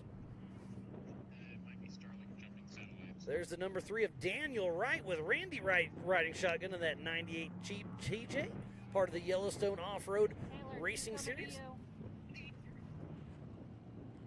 I'm going to give you a little teaser. We have some technology we're going to be trying out here in a little bit, I hope. And we may bring in another special guest as we're watching Daniel Wright out on course.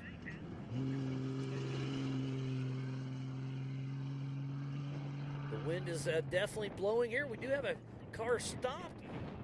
It's like the 4685.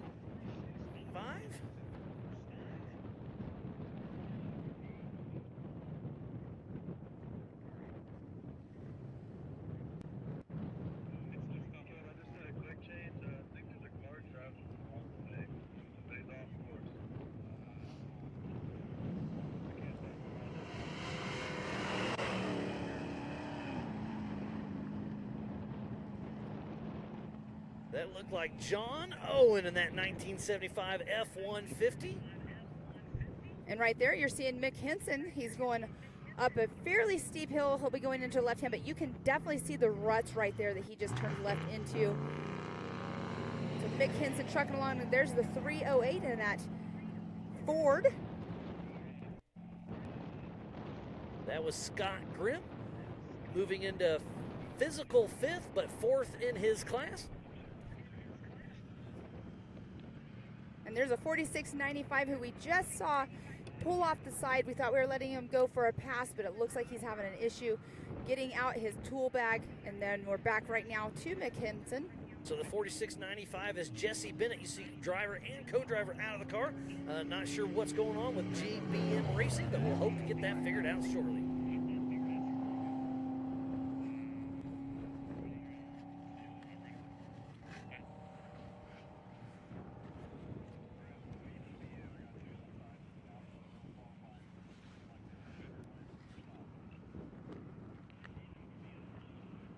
Yeah, I've got nothing on front two at the moment. There's nobody out there.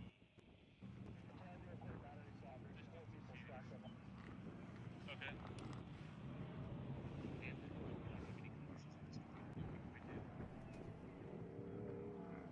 Like I said, if I get slack, I can make it. I was giving you a little tidbit earlier today. We have a special guest back at the MAO headquarters, Mr. James Cantrell. Couldn't make it to the race, but he's back in the MAO headquarters. So let's take a check-in with James Cantrell. What do you got for us, buddy?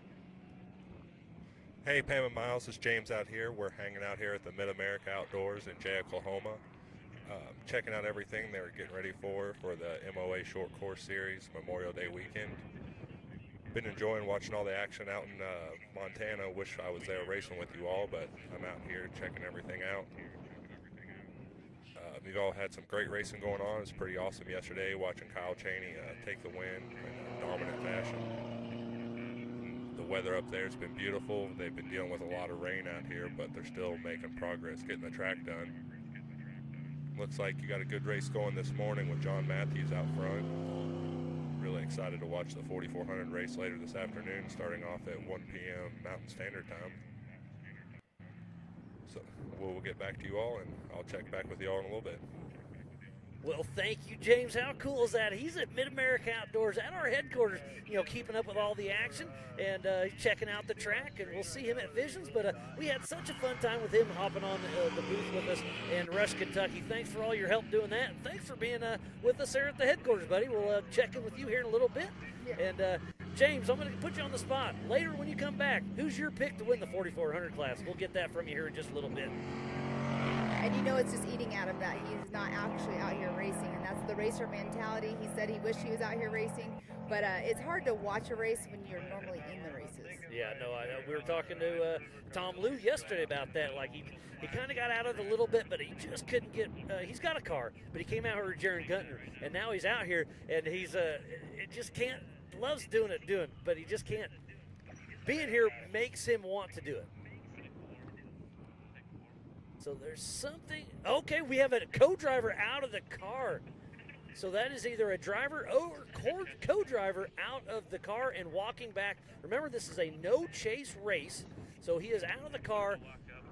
Is he going to remote pit 1? Is he coming to Amsoil hot pits? I'm not sure. But yeah, it looks like he's got a flashlight out there trying to flag down some attention. Exactly. You put a light that you can see something. So putting a light out there, hey, stop, can you get me something? You might just need a quick, who knows, maybe he needs a small part and maybe this person can help him out. And you can see that the brakes are being put on by that racer. They actually, it looks like maybe he's helping flag to slow down possibly. Oh, and here's a two-wheel drive going up Scotts Bluff, and there's a great shot of that rock section. That shows you how really tore up Scotts Bluff is getting right there. That is the best shot of the whole entire race so far that we have seen of Scotts Bluff, and that really showed exactly what you said. But look, he's slowing down. He comes over it, and now he's at the top. And coming to a stop. Not sure what happened. Is he missing a gear? Did he? No. Okay, he got going. So it looks like we got some recovery guys out on course, making sure everything's okay. We got a pass on course as well. The old car's getting around there.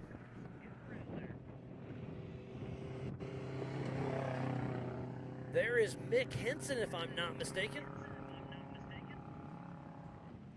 So Mick Henson is coming up to that driver, so we'll see if he slows down or they walk, getting him around. I believe that is Anthony Ice Cream Taylor on screen. The 1018. Yes, it is. And that old Jeep TJ. He's part of the 4500 Yukon Gear and Axle Modified class. He's got a 6-liter Turbo 400, Atlas, Rough Stuff, Milestar, Harbor Freight. Got a lot of Yukon parts on that machine. And Anthony Taylor still pushing strong.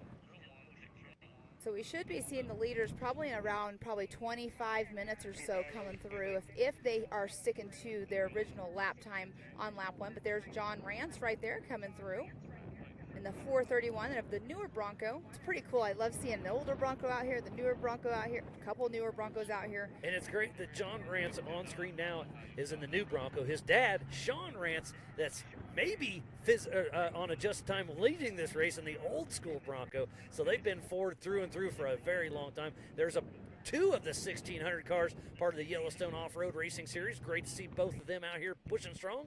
Again, a huge shout out to Aaron Grisdon and the entire team here at Yellowstone Off-Road for, letting us in. We've teamed up, and this has been a great race here at the Old Cow Pie Motor Speedway for the Throttle Down Customs Big Sky 200. Last night we did have the live band playing in between us doing our awards, which was really cool. We had a driver appreciation dinner as well.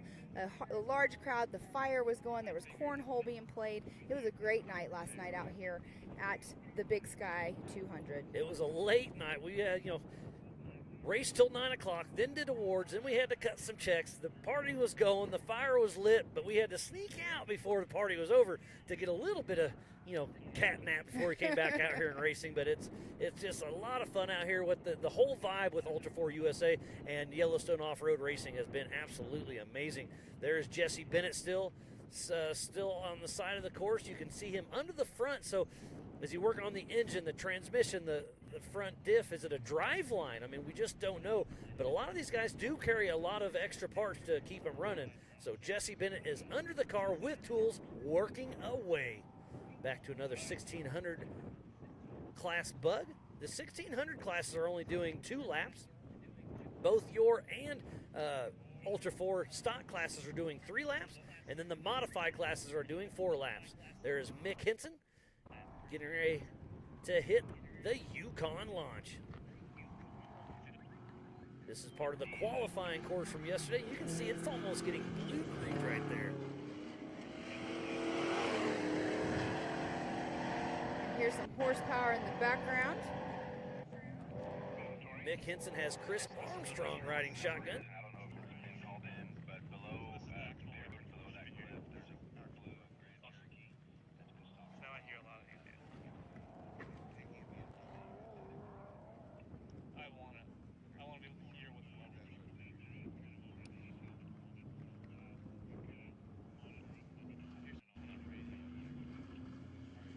And there we do see Mick Henson. He's gone through the Brannick bump. He's getting ready to go up and do that left-hand turn, coming back towards the race line, finish line, completing lap 1.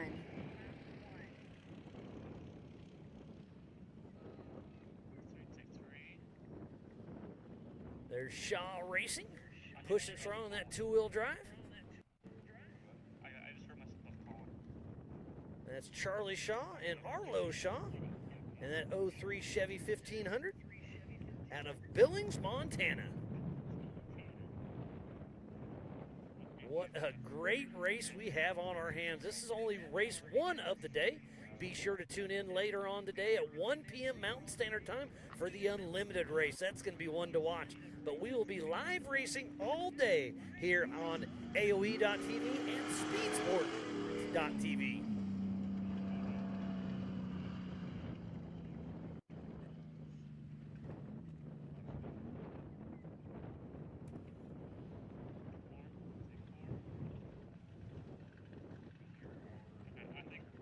So we've had 15 cars that have completed lap 1 out here, and they're all out on lap number 2. Miles, let's go ahead and go through our top 5 here if we can. So we have John Matthews in that number 1 position. In 2, it's Taryn Hallowit. 3rd position, Sean Rance. 4th is John Williams. In 5th position, Brexton Glines.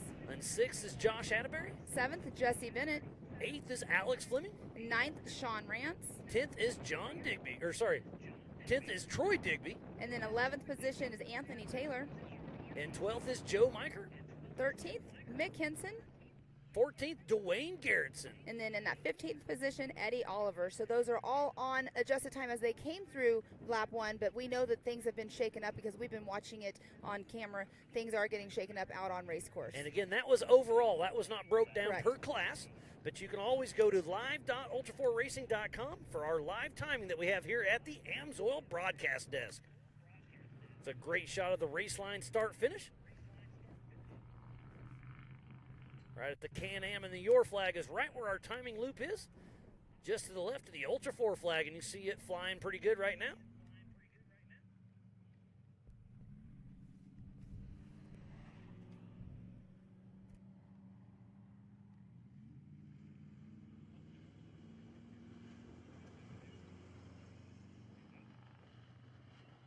There's Mick Henson on screen. So, Pam, let's roll through the overall for the Yellowstone off-road timing as well. And you can go to yorr.livemotorsports.com for that.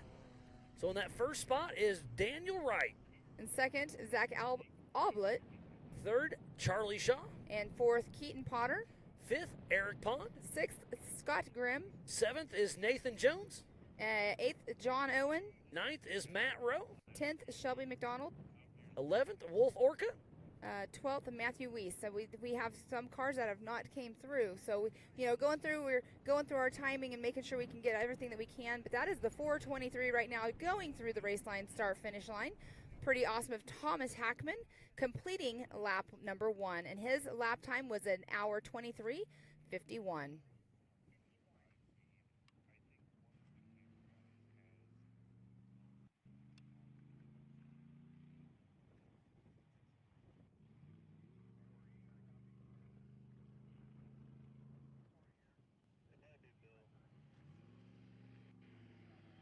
There's the number 46, it looks like, of Gory Parks and Kenny Todd in that 94 Jeep XJ out of Canada.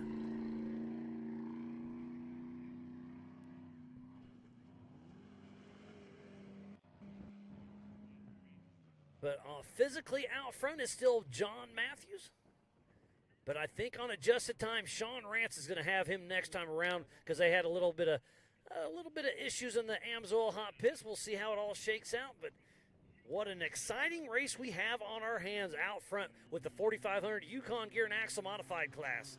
There's another 1600 car for Yellowstone Off-Road Racing.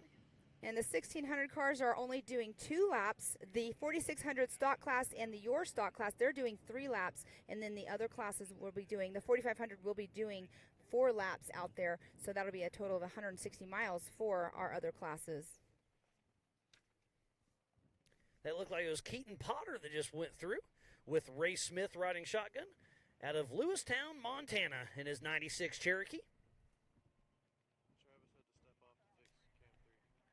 It's so much fun racing with the Yellowstone Off-Road Race Series and having Ultra4 USA out there at the same time. There's so many cars, so many different races. Like I said, we have 5 races going on all at the same time. They are scored independently but on course at the same time, so you can't tell whose dust you're racing. Remember, they did take off in 30-second increments. This race is on adjusted time, so technically you're racing yourself, but you're always giving it heck when you see somebody's dust up front, as we see Eric Pond in that old Bronco. And that just now going by was the 45 of the Stephen Yule that just went through as well.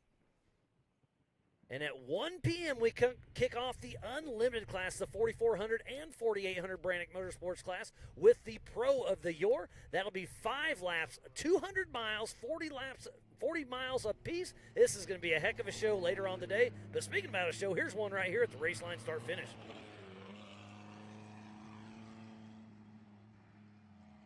And I see a couple cars tangled up out on course. I see Albert Contreras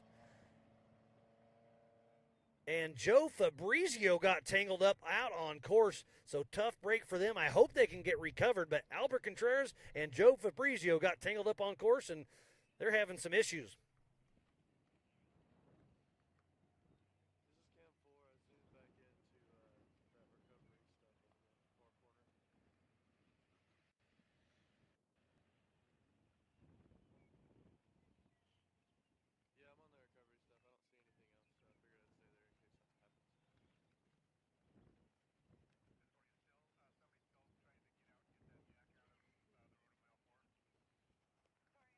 I believe that's probably where Albert Contreras is right there.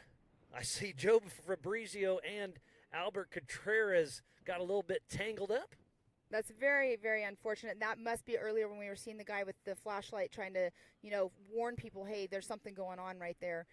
That's giving them a warning sign, because there are some blind turns out here and in some steep dips that you don't want to make sure that you sneak up on somebody that might be broken down or tangled up like they are. There is Dwayne Garrettson. We knew he had some issues earlier on today, so it's great to see him back and moving.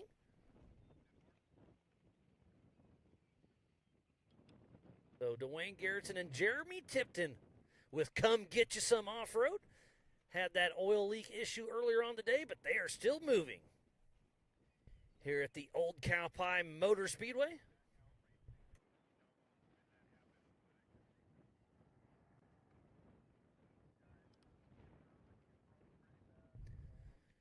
There's Jesse Bennett we just passed, still having some issues.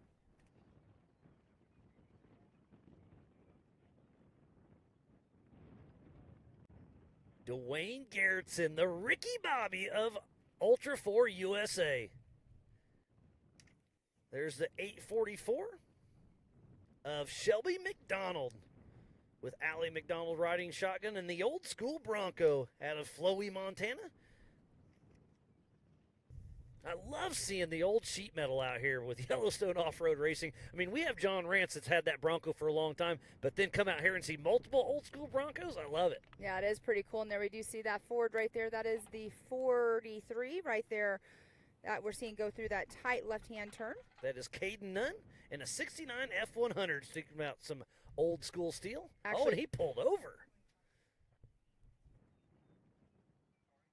Driver's definitely moving around in there, not sure what's going on. I don't see a window net dropping quite yet. Definitely flailing on the dash a little bit. Well, and he was going through that left hand kind of slow just a little bit, so probably going through having an issue pulling off to the side. Maybe it might not be something on the inside. Maybe he's checking out his gauges, not sure what's going on. There we do have the 308 on the screen there. The 308 of Scott Grimm.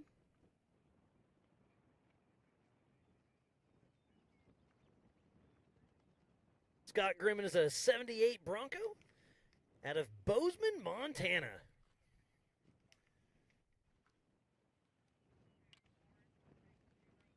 And there is Jesse Bennett still broke down on the side of the course. I hate seeing that. The attrition is already setting in. We saw Brad Barnett out.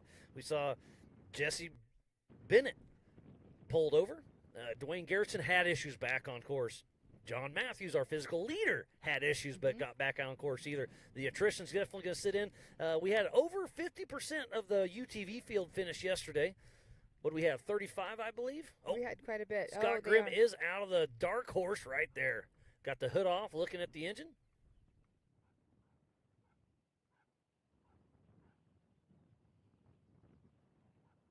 Well, that's unfortunate because it looked like he was probably tapping on the gauges to see what was going on. But, yeah, unfortunate out having the hood up, having to look underneath and see what's going on. But, with having the oil leak with Dwayne Garrettson, any little thing can happen. You get out. Maybe Racing's racing. Racing's racing, but you get out and hopefully you can fix it out on course and then you can continue on racing for the rest of the day. The wind is still blowing. We got our papers here at the Amsoil broadcast desk, and they're starting to flow a little bit. But we're under the race line easy up, staying a little shaded.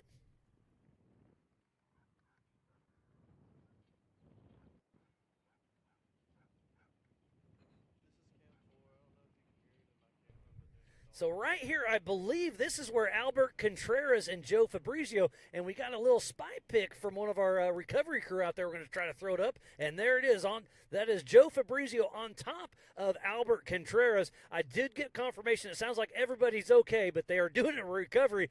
How'd that happen, Pam? That is a very interesting way of landing. It looks like you can see tire tracks. So it looks like Albert looks like he came straight that direction down, but I'm not sure how in the world this would have happened. Hey, you can't park there. But yeah, tough break for Joe Fabrizio and Albert Contreras. They were probably battling, got tangled up. This is open wheel racing, so if you catch a tire just wrong, it can take you for a spin. And that is right where they're doing the recovery.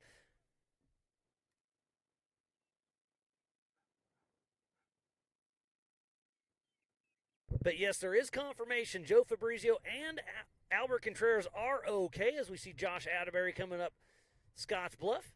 And it looks like there was somebody stopped below it. I don't know if it was a recovery that's sitting there waiting or if that is a race vehicle off to the side stopped, because that is getting pretty rutted out over there.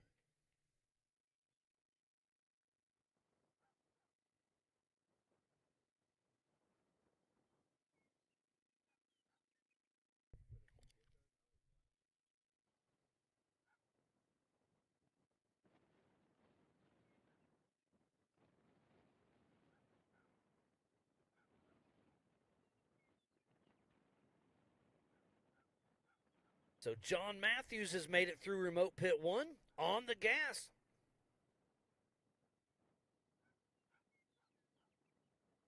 Wonder how far back Sean Rance is.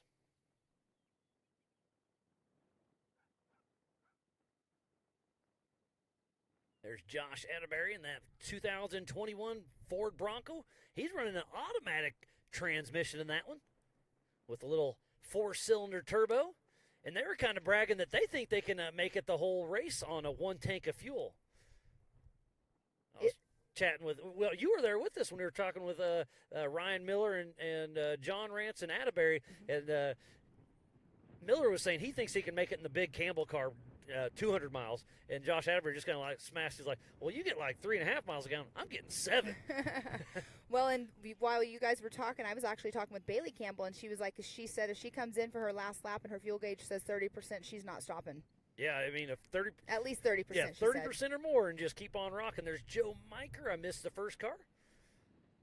But I love talking strategy with all these guys and gals out there. It's going to be a great race we're watching now, and then later on today with the unlimited ones, with the TT trucks, the 4400s, and the 48s, it's going to be wild, Pam. It's definitely going to be wild. It's going to be exciting. I'm sure the crowd is going to be all going over and getting set up on the bluffs over there. Yesterday, I saw people set up camp. They had easy ups over there, keeping themselves in the shade, because it did get a little bit warm yesterday. But we're going to have quite a few people watching over the bluff area later on for our 4400 race. It's going to be an exciting day, an exciting race. And we do see on the camera right there, I'm not sure exactly that vehicle number, but we do have a battle going on. And now we have somebody struggling in that right-hand turn. It looks like that will be one of our bugs, which the ruts on those, they get so deep that what happens with the bugs, because they're so low to the ground, that they can get centered and it slows them down because it's rubbing the whole entire bottom of the car. And that right there we have is the 76.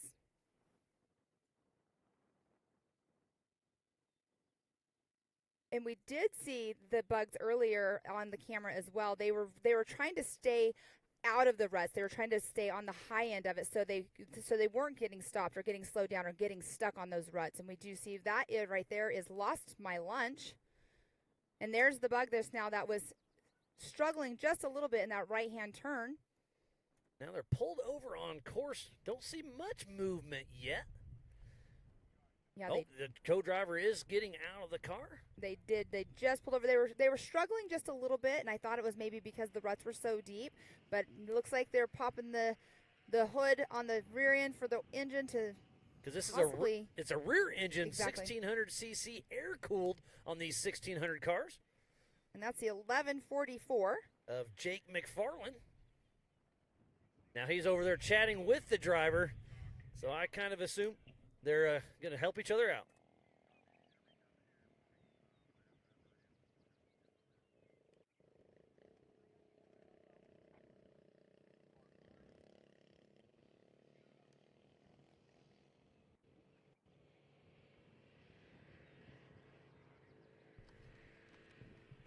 So he must have pulled forward. I wonder if he's looking at the belt on it or what's going on. What was the advantage of pulling that? I do know these old school bugs that are kind of finicky on like points of condenser, the distributor and whatnot. Exactly. And like you just said, the belt too. There's also, issues with those quite a bit. Can't quite make out who that was. It might be Troy Digby, but I can't quite tell who that is.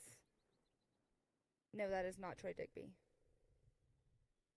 The way the sun is shining right now, it's I believe that's Daniel Wright, part of Yellowstone Off-Road. But yeah, the sun, the dust, it's getting a little tricky. Is that Scotts Bluff? Oh, he hit it pretty hard. You could see the back end kind of get a little air. I would definitely play it a little safer than that, but he's racing.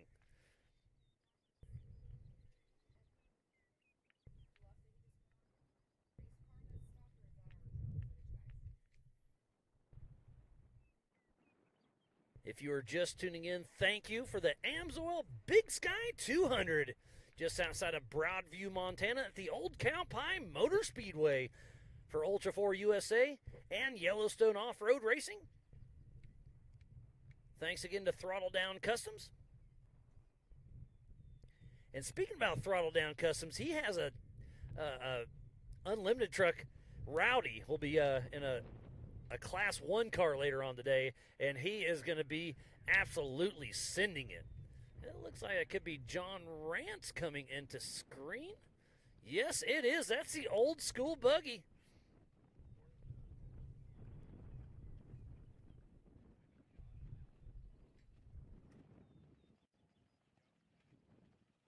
We're going to try to see if we can get Erica Allreed down there and have a chat with Albert Contreras, who was in that little tangled up situation earlier, as we're back with Mick Henson on course, part of Rusty Nail Racing, and that old school Toyota. That's leaf springs front and rear, Pam. It's a little rough out here in some of these areas, and definitely have to check up in some of those spots with those leaf springs because you don't want to make sure it's bucking them.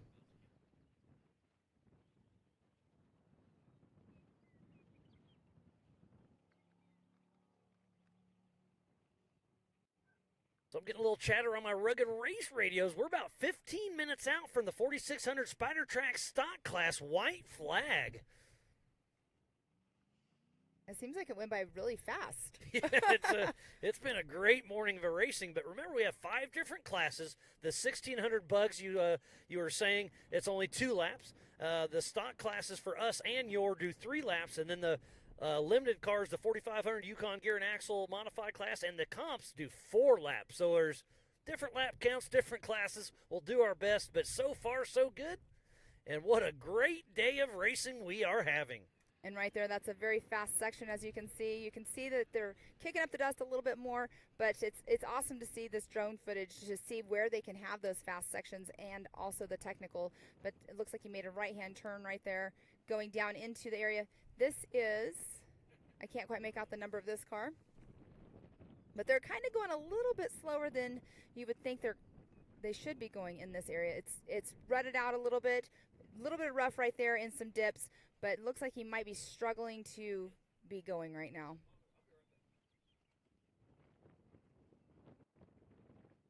There is Sean Rance Sr. I believe on adjusted time he could be our leader right now, but how far ahead of him? Where's John Matthews? I guess that's the biggest question. Well, earlier John Matthews had got back by Sean, so now we see Sean, but we have not seen John at all. Yeah, so where's the dust? Is it in front of him, behind him? I'm not sure. Did we miss John Matthews, or did Sean get around him? I guess we'll have to wait till he comes through the race line, start, finish. When he crosses the line, we'll hit the tracker. Look at these ruts. There's 2 different sets of ruts now. This track is really starting to get beaten in. There's one of your cars, I believe. Yes, and he was struggling just a little bit ago when he was on before we went to Sean Rance, but he looks like he's moving along now, so maybe he was just the rutted out areas that he was concerned about. That's the number 11. That is Wolfforka.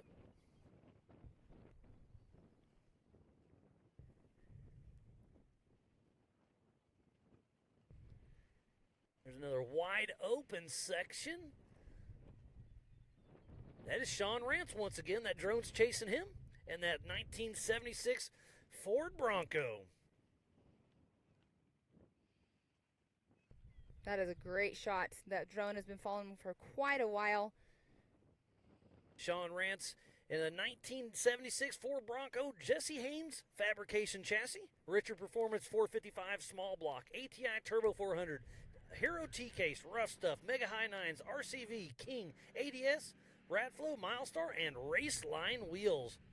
Keep him rocking and rolling out here in Broadview, Montana for the Amsoil Big Sky 200.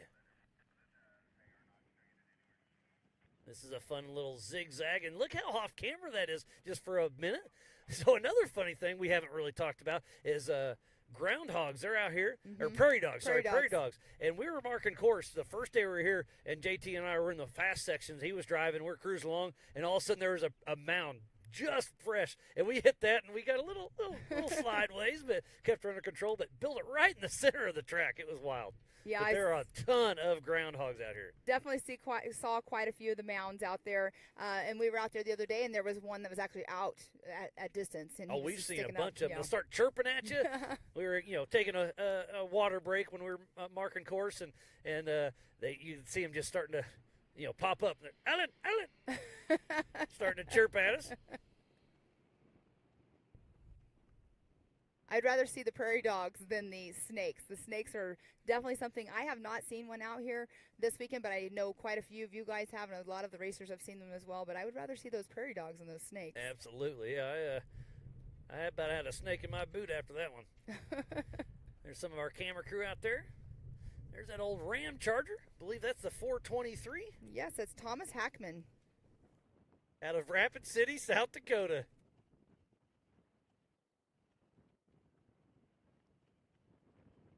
It's so fun joining teams with the Yellowstone Off-Road Racing Series. It's cool to see the different cars. You kind of get used to what we have here, but seeing all the other cars and a gearhead's a gearhead. I mean, I've bounced around through the pits and meeting the new teams and drivers, and you're already friends because you're here at the races. Right. And I believe that's where Albert Contreras and Joe Fabrizio got tangled up. So they're definitely having some issues down there. But again, everybody is okay.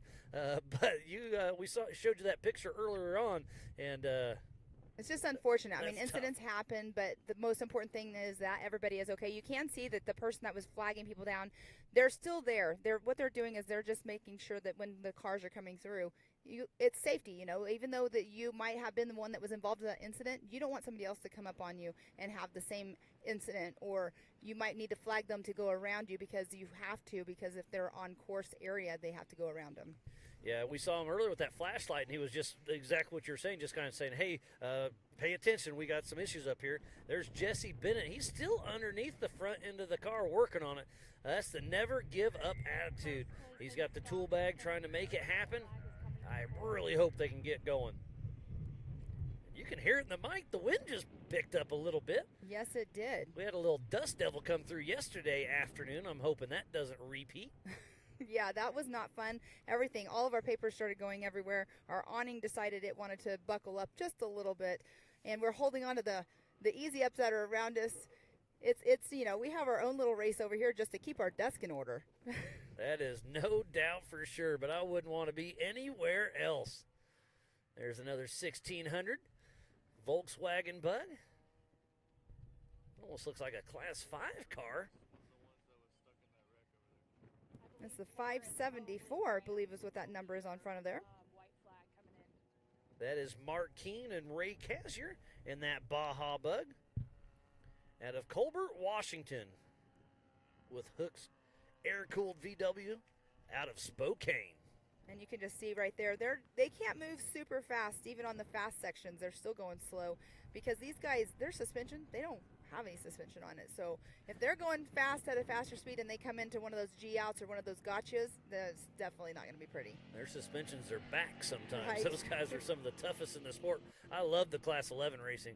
Oh, there is Taryn, I believe, getting stuck. But, hey, here's where four-wheel drive compared to two-wheel drive becomes an issue. Or you can see the advantage there.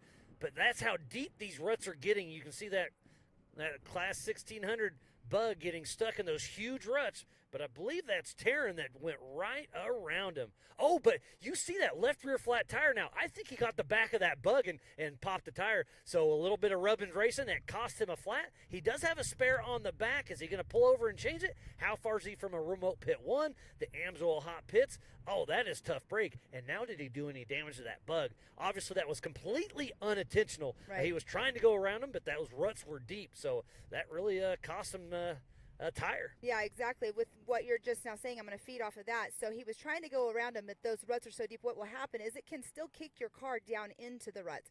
And what we were talking about earlier, the ruts are getting so deep, the bugs are trying to stay out of them, but they'll grab you. It's like they pull you in. And suck you in, yeah. It's like quicksand.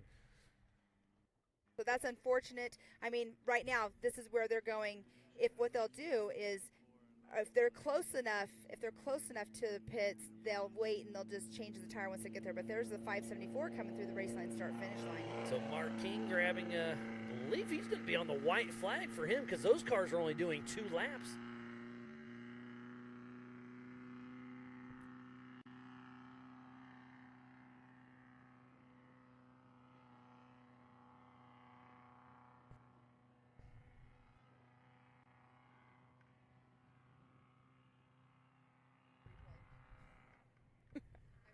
There is Sean Rance. I don't know if this is our physical race leader. I haven't seen John Matthews, so I kind of assume we would have picked him up.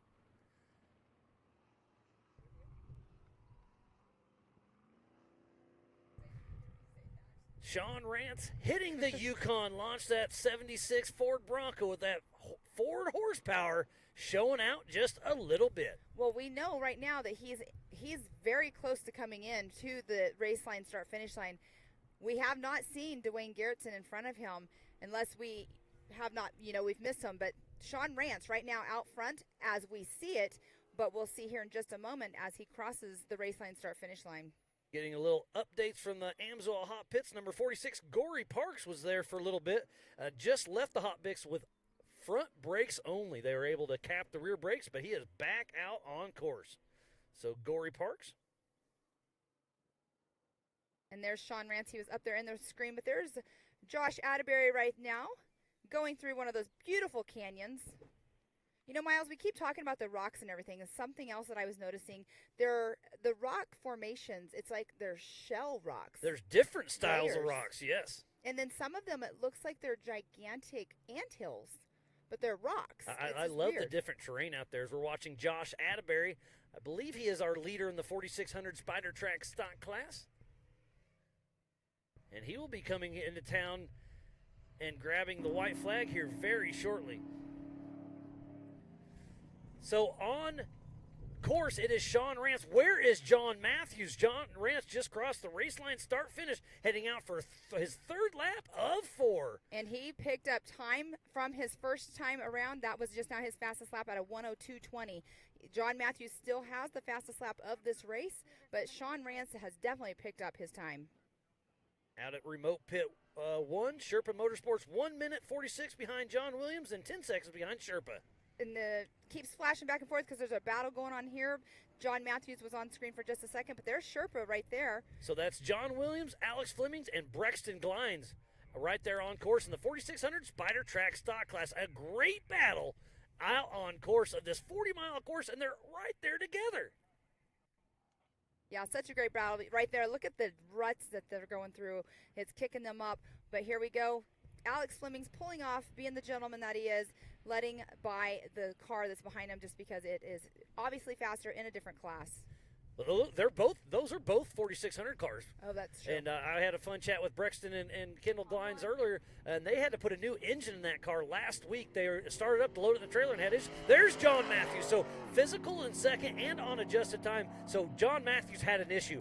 Did he pull over to let his transmission cool down? Did he pull over to change a tire? We are not sure. Hopefully we can get some updates on that. And there is our physical race leader, John Rance, in the Amsoil hot pits. Fueling her up, getting everything checked out. They're doing a good visual because on the front of these cars, it's mechanical steering. So that's the one thing that can really bite these cars so that you can see them checking out. And as they're fueling up, you cannot touch the car. So these cars are just out there giving a visual on the car. They're putting fuel in. They've got all the correct safety gear. You see the fuel apron on the fueler. So Sean Rance Sr. out there on the Amsoil hot pits. How far back is John Rance? This is gonna. I mean, this is gonna be exciting. If John Rance does not stop, he's gonna be passing any time, Pam. So John Matthews, he did go through just now, and he is 1:21 behind Sean Rance. But Sean Rance is in the pit, so he's going to make up that time right there. Remember, he was in the pits or John Matthews was in the pits for an extended period of time earlier on. And now John Matthews is in the pits. So it's going to be a pit war. Who's got the faster pits here at the Amsoil hot pits? And you can see the gal up front just giving the stop. We're fueling. And this has got to be terrible for Sean. He's in there super excited to go, but you don't want to short yourself any fuel. Look, 4 dump cans. They are burning some gas hauling the mail out there. And that's been Bailey Campbell. She's been walking around, doing a little walk around looking. She's at the back side of it right now behind our Optima Batteries timing board there, but she is up there checking it out. But right there, there's some cars, you can see they're using just regular 5-gallon fuel drums. But there are also out there, some people have quick fuels. They're quick connects. And this one, he obviously does not have that, so it takes a little bit more time. So you can see the driver, they're watching for John Matthews right there because they know it's down to the wire. Sean Rance did start behind John Matthews, so as long as he can take off before him, he's got him on time, obviously. And like you're saying, there's Bailey Campbell in the back of our screen making sure everything's good. They're giving the go, go, go, go. Sean Rance Sr. does get out in front of John Matthews. So this is going to be a race to the finish. It is 40 miles an hour for the next about 100 feet for him, and then he can open it up for the Rocky Mountain Speed launch. And I believe that was Ryan Miller helping with the fuel. He was all fueled up because they are helping out Sean Rance's team. But that was awesome because every time he was handing over a can, you could see him. He was looking back because they're a little bit farther forward, so it's kind of around a little bit of a bend as well.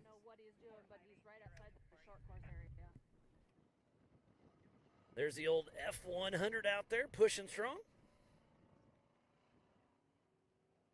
So John Matthews is back on course as well, so it's going to be really tight. Oh, there's our physical race leader in the 4600 Spider Track stock class of Josh Atterbury checking out the front end. These front ends are super fancy. They've got portals on them. They've got bigger diffs. Are they checking out that? They're popping the hood now. There's a lot of electronics on that car. I hate to see that they were having such a great race. Is that Tom Biddle that's pulled over?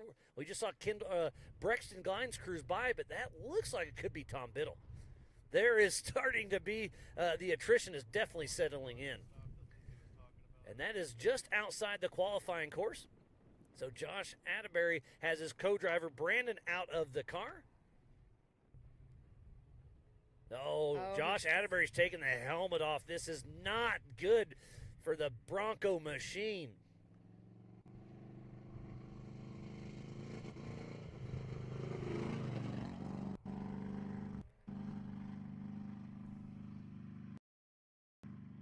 These cars are taking a beating on this 40-mile lap.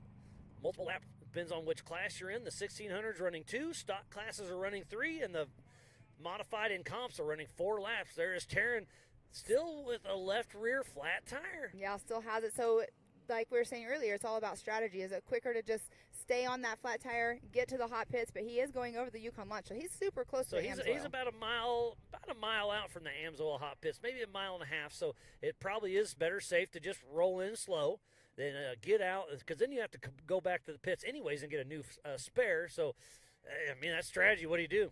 There's JT Taylor, our race director, making sure everything's running smooth.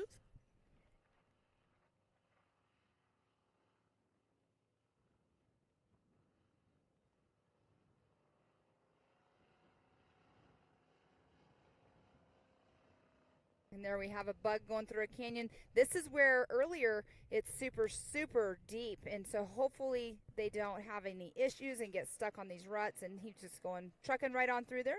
And that is the 1620.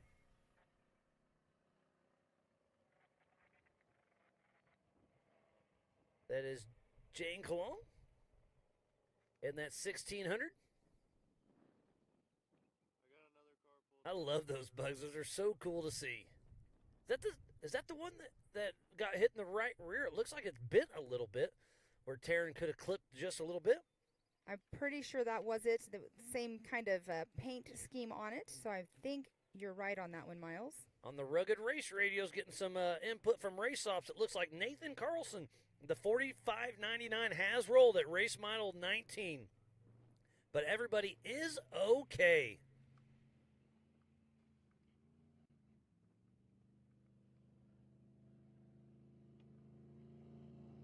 So tough break for Nathan Carlson. Well, hopefully he can get righted. We'll send our safety crew over there, get him back on course and rock and roll. Remember, this is a no chase race. Only Yellowstone Off-Road or Ultra4USA race ops can help right the car unless it's a fellow competitor.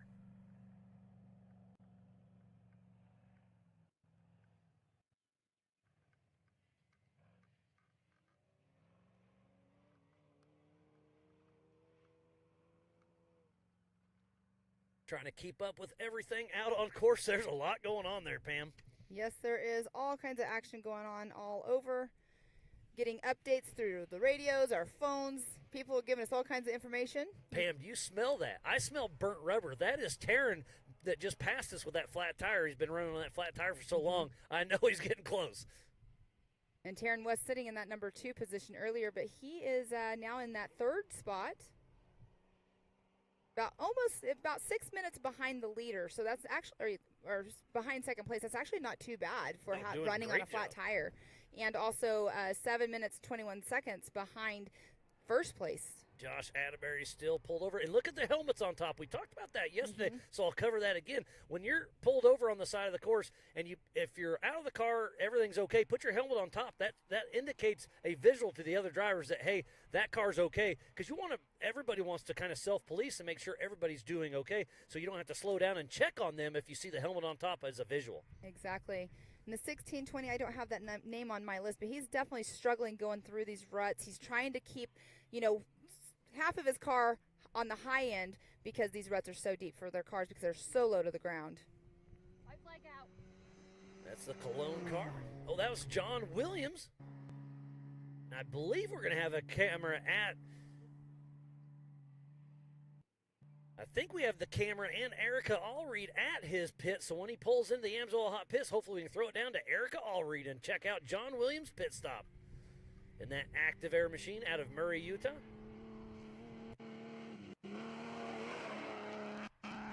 There's Brexton Glines crossing the race line start-finish.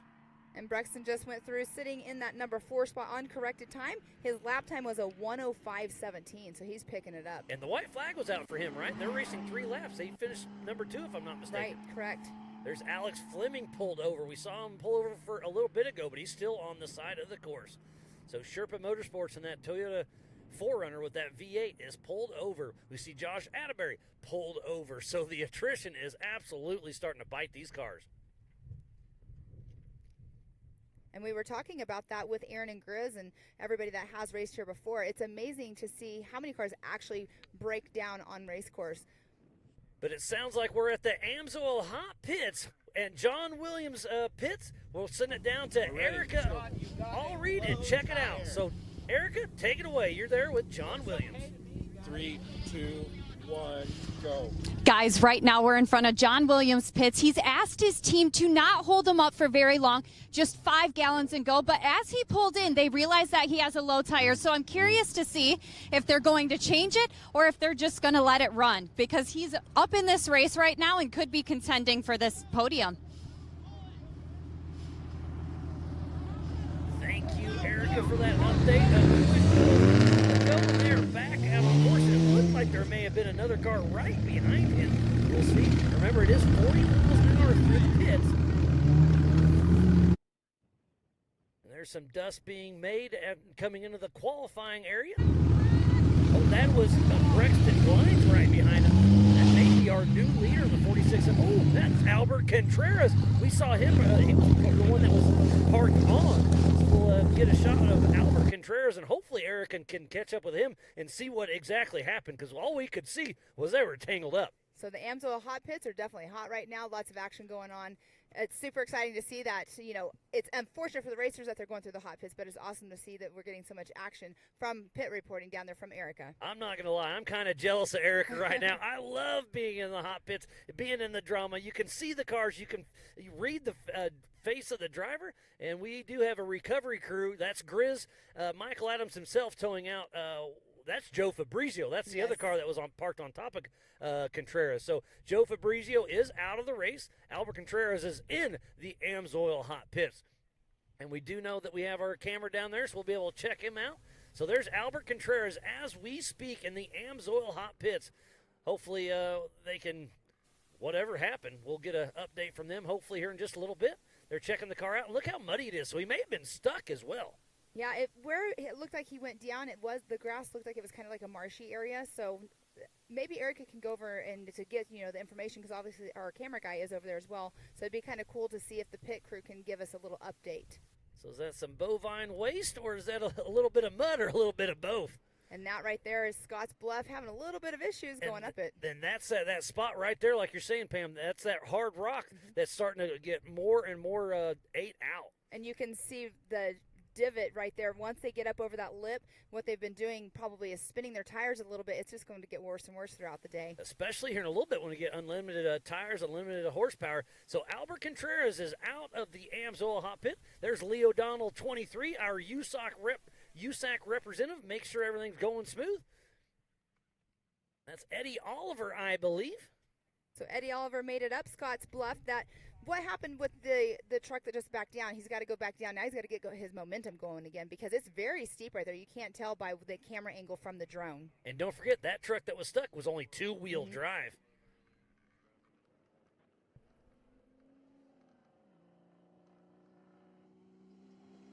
And it sounds like we're going to have another hit from James Cantrell from our headquarters at Mid-America Outdoors. James, what do you got for us, buddy? Hey, Miles and Pam, sitting here at Mid-America in the studio. If you've been watching the Ultra4USA.live Motorsports timing, I'm really impressed today. If you look at the 4600 stock class lap times, they're running very competitive with the 4500 mod cars. The 4600 stock class, they've got a stock motor, stock transmission. They're very limited on the modifications, racing against a heavily modified 4500 car with big V8 motors, unlimited horsepower. Right now, we've actually got two 4600 cars in the top 5, with John Williams only a couple minutes behind Sean Rance. And we normally don't see this in the 4600, 4500 mixed race. So it's a really competitive race today. Can't wait to see how it shakes out. Back to you, Miles and Pam. Thank you, James. I hate to see you're not out here racing with us, but it's fun having you there at Mid-America Outdoors at our headquarters. It's really cool, the technology we're bringing to the game. And, yeah, the 4600 Spider Track stock class is absolutely one of our favorites, and the white flag is out once again. That's Alex Fleming. We saw him pulled over, so he's back and moving he is. Yes, you can hear that horsepower in the background here. The start-finish line is just off in the distance for us, but there is John Rance right there going through one of the beautiful canyons and the rutted-out little S-turns that we have out there. Lacey Rowe is tuning in, rooting on her hubby in the 1616 car with Matt and Andy Rowe out on site. She's having fun checking everything out. And just getting another update that Nathan Carlson, that 4599 that was has been recovered, and they are okay. Good. That is really good news to have, information to have, and we do still have John Rance right there on the screen. But it sounds like we're going to have Erica down there here in just a moment. So Albert Contreras is the one that was tangled up there. So Erica Allraid is out down there in the pits. We'll have a little checkout, and we'll find out what happened from that picture we saw earlier from the two Jeeps that were parked on top of each other. Erica, it's you. Okay. We're all crowded. 1, go. Joining me are some friends of Albert Contreras. Guys, unfortunately, a little bit earlier, we saw Albert was kind of out of the race in a little bit of wreck. But right now, we just saw him pull up to the pit and was able to go back out on course. What do you guys know about that crash, or was there any damage to the car? You know what? The car looked great. It came in here, it was covered with mud and lots of, grass and branches falling off of it. Albert looked okay. He was in the vehicle when the other car came on top of him. His son was out of the vehicle. He said he was fine. He got a little jolted. But the car looks great. They splashed fuel in it, and he's back on course. We're good, and we're back on course. Well, we're so glad to see him back out on course, and we're so glad to hear that he is doing okay. We look forward to seeing what he can do in these next few laps. All right, go Albert! All right, thank you, Erica. It's awesome to hear that Albert's back out on race course, and it's unfortunate, though, the incident happened, but he's going to have to do a little bit of mud cleanup when he gets home. So what it sounds like to me is there must be a corner that Albert blew and got stuck in the mud, and then Joe Fabrizio was right behind him, same thing, blew the same corner, and luckily his co-driver was out of the car trying to help recover, was able to get out of the way. So it just sounds like they both kind of overdrove a corner, got stuck in the mud, and did a little rubbins racing, but thank goodness everybody's okay. Thanks, Erica, for that update.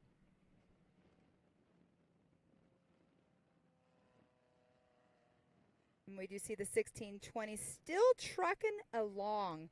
And there we have Dwayne Garrettson right there on course. Had some issues earlier, but trucking along as well. So I've got a physical look at Joe Fabrizio, and he must have rolled and then landed on Albert Contreras because that Jeep is really, really beat up. So tough break for Fabrizio. He's getting towed to the Amsoil hot pits. He is out of the race, so tough break for him, but Albert's still out on course. Speaking about course, there is Dwayne Garrettson. Dwayne Garrettson, sorry, I completely had a little slip there, but Dwayne Garrettson, we saw him or heard about him having an issue earlier today, but great to see him back out on course.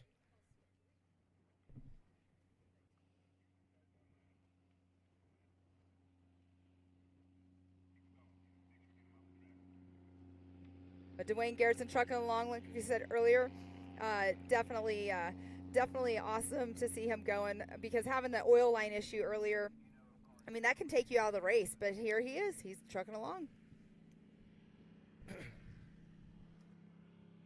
So Dwayne Garrison and Jeremy Tipton still pushing strong here at the 2023 Amsoil Big Sky 200. It's absolutely amazing out here.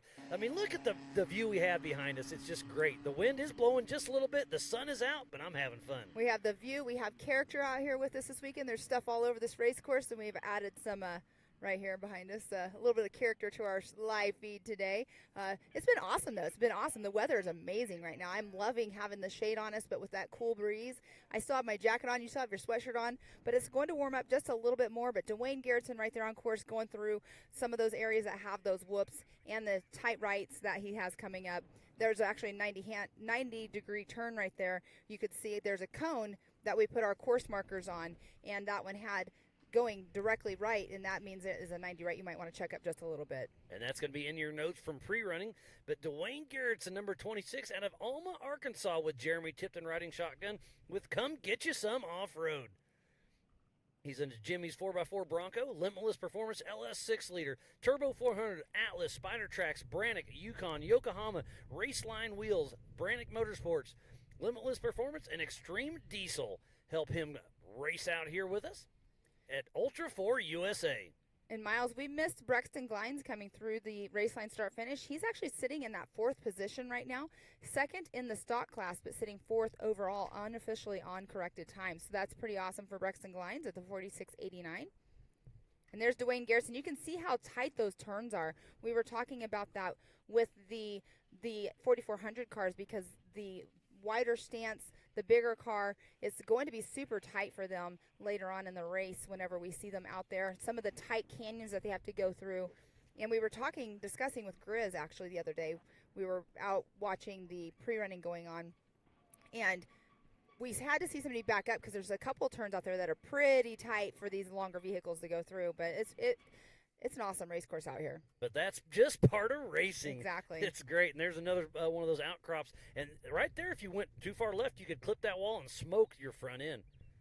Because this angle is a great angle, but it's actually also a cliff of rocks right there. Yeah, Hit that, it's not going to be pretty. It's a beautiful part of the course.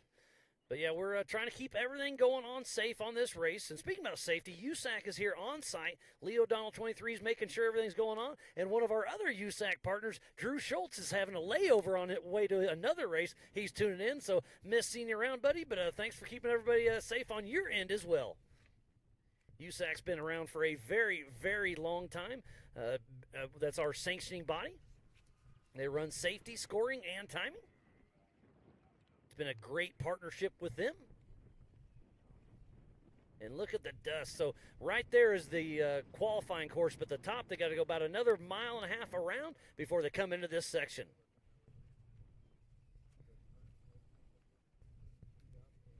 So the course is really starting to deteriorate out there. You can see it's almost blue-croofed right here.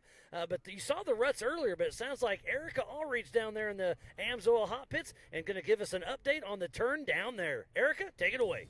5, 2, 1, go. Guys, right now behind me, you can see just one of the corners that we have in the pit area. You can see that all of the rock is getting exposed. You can see all of the ruts, and it's getting super treacherous. Now, keep in mind that this zone is strictly just 40 miles per hour because we are in the hot pits. So just imagine what it is like out on course right now for these drivers. I mean, just look at those rocks. Thank you, Erica. And yeah, like you said, it's only 40 miles an hour in the Amsoil hot pits, and she's right there physically looking at it. So can you imagine what it is on some of those high-speed turns, Pam? I know, exactly. The high-speed turns, and what we were out there the other day, and the cars hadn't even really been running on it yet, and they were already super deep. But that right there was John Rance that just flew by on screen.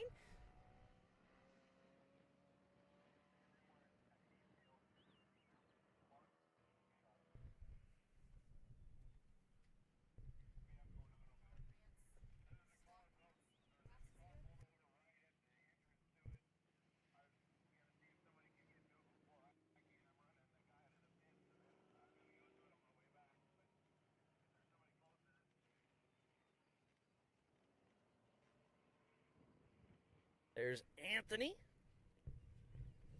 Taylor's still pushing strong. You saw him hit the Yukon launch.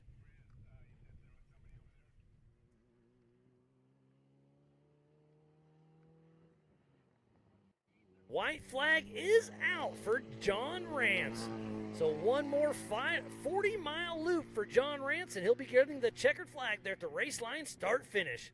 So we're about an hour out from the 4,600. His last Spider track stock class. His last lap was a 1:11, so it's a little bit slower than his fastest lap of the day so far at a 1:10.17. But he's doing good out there, going out on that third lap. We do have John Rance in that number 4 position overall in the 4,600 stock class. Unofficially right now, we do have John Williams is actually leading it. He is out on his third and final lap of the race, unofficially in that number 1 position for the 4,600 stock class. And in the 4,500 Yukon Gear and modified class, it is Sean Rance in that first spot, John Matthews, and then Taryn Hallowich. And we did see Taryn coming through earlier with that flat tire, but as long as they got that all changed out and had no issues, because what happens sometimes when you go so long on a flat tire, if it starts getting ate up, what it can do is it can affect your brake lines possibly. But it didn't look like it was at that point, but as long as he's all good, back out on course, he's running good, got a podium finish right now unofficially. Speaking of the 4,600 Spider Track stock class, that is Brexton and Kendall Glines stuck on course. They are pulled over, both are out of the car. Helmets are popped up. I hate to see this for these two young men. Remember, they were putting an engine in this thing just a week and a half ago to make it out here for the Amsoil Big Sky 200. So tough break for them. Hopefully can get it running. Back to John Rance. Yes, because Brexton Glines is in that number 2 position for the 4,600 stock class. And there is Troy Digby. We haven't seen him in quite a while. Yeah, and he's definitely off pace. He's hitting the Brannock bump. So not sure what's going on with him, but Troy Digby is off pace for sure. Yeah, he's limping it in here for sure. But yeah, he was doing awesome earlier on, but now wonder what's going on with him. He was a rookie of the one of the rookies at King of the Hammers this year as well. I believe he was our top finisher in the rookie class out at King of the Hammers. That was a really cool situation. We just saw Dwayne Garrettson come through. Where's that put him, Pam? It looks like 5th in In the 4,500 modified, yeah, he's fifth overall right now in the modified class, 9th overall for our whole entire race today. Great to see him still moving out there so strong.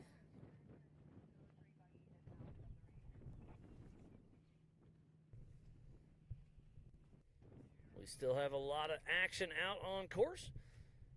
We've been racing for 2.5 hours. There's Albert Contreras, one of those that got stuck earlier and got parked on, but he's still moving. The car still looks like it's in pretty good shape. So Albert Contreras with Jeep Phil's Off-Road out of Compton, California, still pushing strong. Part of the 4600 Spider Track stock class. There's one of your competitors, Yellowstone Off-Road Racing. And there's Troy Digby right there coming through slow, so we know that he will be going into the pits.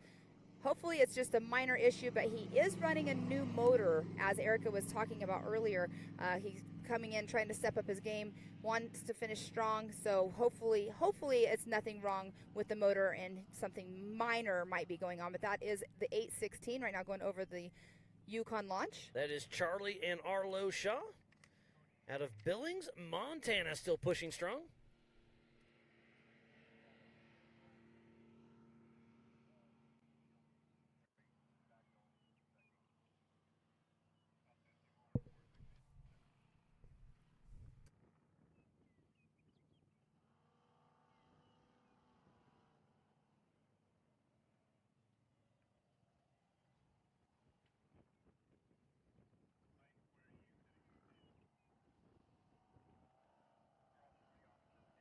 There is Shaw Racing, still trucking along.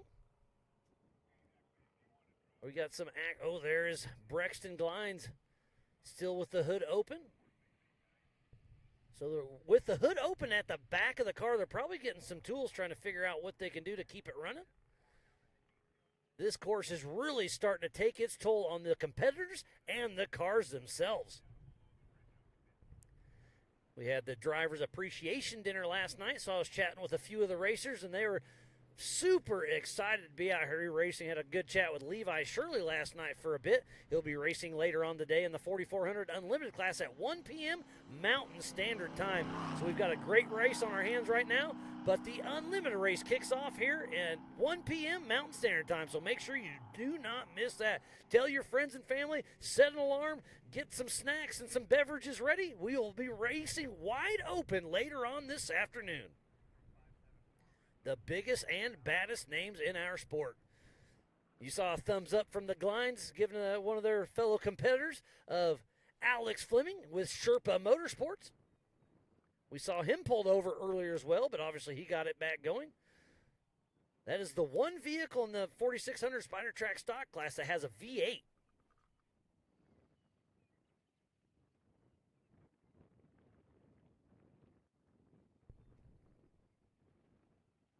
If you are just tuning in, we thoroughly appreciate each and every one of you for tuning in to AOE.TV and Speedsport.tv.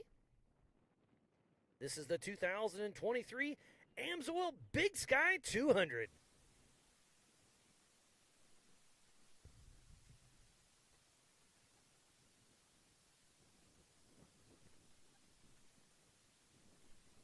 I believe that's Thomas Hackman. That Troy Digby at the Amsoil Hot Pits. Back to Troy Hackman.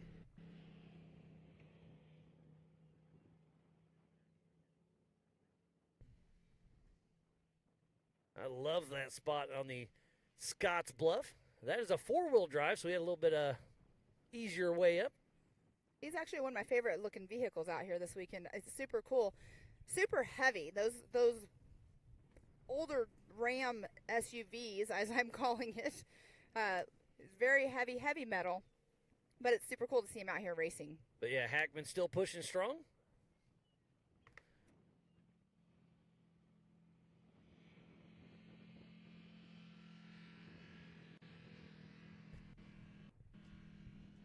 What a great view of this amazing wide open course out here.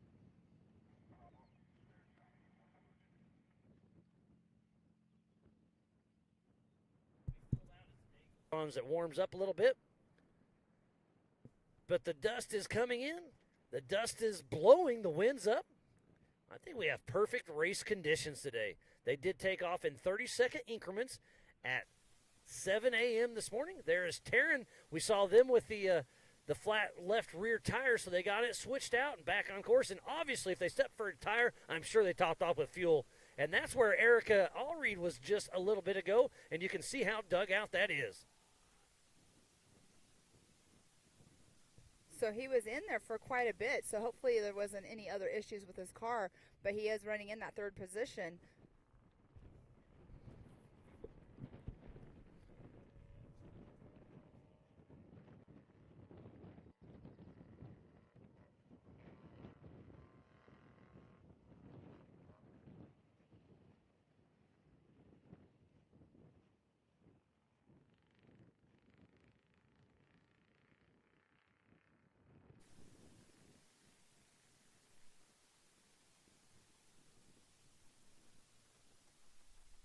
And there we have right there on screen the 816. That is Charlie and Arlo Shaw with Big Sky Off-Road. And there we go again with that awesome Dodge Ram. That's Thomas Hackman and Brandon Ulrich in that 82 Dodge Ram 4x4. Here's some horsepower in the background. Oh, and that's the square body. Oh, getting a little slideways there, but keeps her under control. Oh, and Josh Atterbury's still sitting on the side of the road. That's unfortunate. And Brexton and Braden Glines are pulled over as well. So the attrition is definitely setting in. And the ruts are getting deeper and deeper. Look at the color difference there in the corners. And some of these are getting some brake bumps I noticed earlier on today as well. Because you're coming in a corner, so everybody's on brakes at different times, so it kind of makes a ripple effect, and those braking bumps can really hurt you. Oh, that may be Tom Biddle. He was pulled over for quite a while, so if he's back and moving, I'm pretty excited about that, to see him as he makes it over the Brannock bump. His bright green wheels. But, yeah, you're talking about those. I call them chatter bumps. You know, they're not fun. They're not fun at all, especially in the bugs. The bugs are definitely, the Class 1600 is definitely not going to have a good time going over those chatter bumps. It makes it feel like your car's broken almost. It makes you start questioning if something's going on and something's wrong. Believe that's Shelby McDonald in that 844 and that old school Bronco with Allie McDonald riding shotgun. And back on the Spider Tracks backstretch, the UTVs kissed 100 miles an hour. So I think the 4400 and the Pro Your cars and trucks can get up to about $110. If I'm hoping to hear some stories on. You'll have to, during your interview, you'll have to ask him who got the high speed back there. I'll definitely do that. But the other day, talking with Paul Wolf, he actually was telling us that he was hitting he will be hitting triple digits because he wasn't able to get up to speed on the pre-run, but he said he personally will definitely be hitting triple digits on that backstretch. We just saw Brexton Glines pulling further off course, so they have more of a mechanical issue than they can handle in a quick amount of time. So tough break for him. There is Tom Biddle. He was broke down for a while, but great to see him back and moving.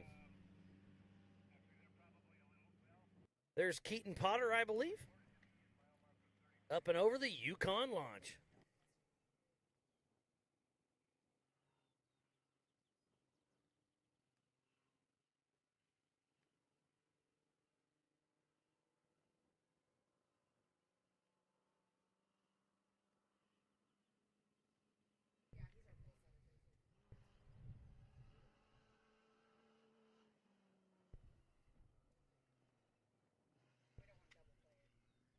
So Keaton Potter out of Lewistown, Montana, still pushing through.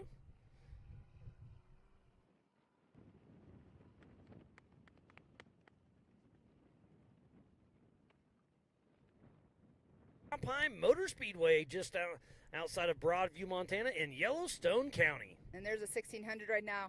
Going on that backstretch is super fast. That's about as fast as they can get, but they have to check up, and it's super deep ruts right there and rocky. Some of those rocks are super sharp underneath. You go from this kind of the siltiness into the rock section like that, you don't want those rocks to cut the tires or puncture a tire. And speaking about ruts, look how burned out this one is getting. He's going to use the momentum to take the high side, and then he's going to hammer down and head towards the Spider Tracks backstretch. And Miles, speaking of keeping momentum, in the 1600 cars, you have to keep momentum. Momentum and speed is your friend in those cars.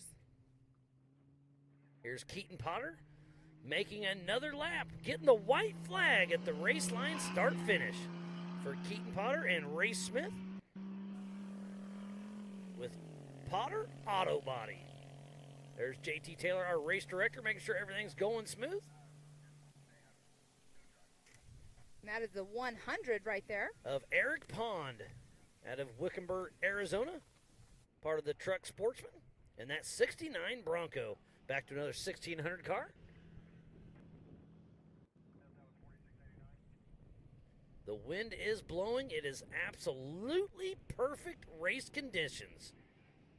It's going to be upwards of 80 degrees today, so if you're anywhere in the Billings area, kids 12 and under are free. It's only $20 per person. The big race kicks off at 1 p.m. MST, but we are still hot and heavy for the limited races right now.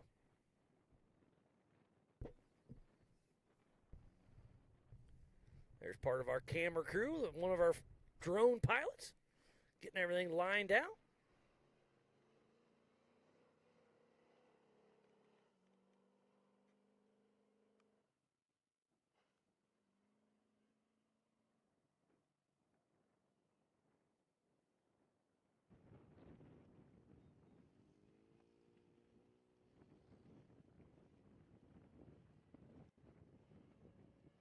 There's still lots of cars out on course. About 10 minutes ago, we saw Troy Digby really off pace, so I'm wondering what happened. Maybe we can catch up with him in the Amsoil hot pits.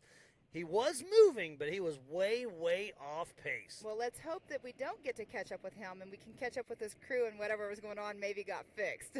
But unfortunately, limping it through like that is not fun to see. It's just part of it. There's John Ransom, that two-door manual transmission, a 7-speed. We were talking about that earlier, and it just, every time I think about it, it just catches you off guard. So I was asking him how the shift pattern is, and it was different. Like, I think left and up was reversed, left and back was first, and then you run through the 1 through 7. So it takes a little bit of getting used to it. You're speaking of that earlier when you were saying it was a 7-speed manual. I was thinking in my head, how is that one working? Like, you said you've never driven one of those. I've never driven a 7-speed. It's only been, a 5-speed or a 6-speed. But that's definitely interesting to hear a 7-speed. That's the 870 in that square body. That's Zachary Ablett and Herman riding shotgun in that 88 Chevy Blazer out of Blunt, South Dakota, with Pierre Sports Center and Black Hawk Marine.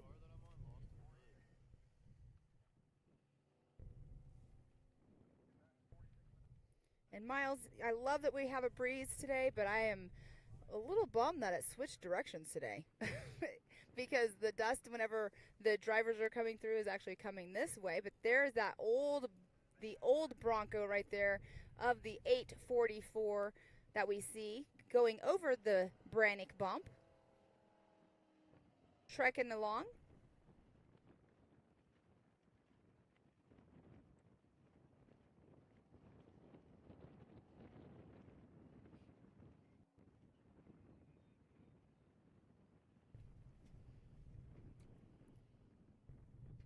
He's moving quite fast. It looks like there's something that maybe had fallen off of someone's car right there. He went around it on race course.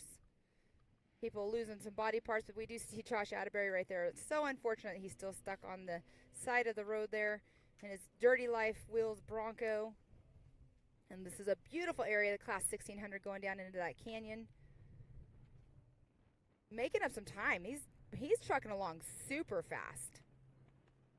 Yeah, and they're so fun to watch. I had a dune buggy way back in the day, and they're just a lot of fun because you kind of have to steer with the gas sometimes. The front end is so light that suspension's not much, but they are a lot of fun to drive. There's that old Broncos clicking off another lap.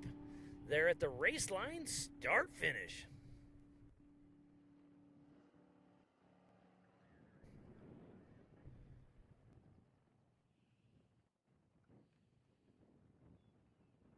Lots of action all over course, but it sounds like the Amsoil Hot Pits is a lot of fun down there as well. And I think we have a special treat coming here in just a moment. As we're watching the qualifying area, we were seeing that quite a bit. But it sounds like we have our pole setter, Paul Wolf, is down there in the pit, the Amsoil Hot Pits with Erica Allred, and going to kind of give us a rundown on his strategy for the 4400 race later on this afternoon. So Erica Allred, take it away with Paul Wolf.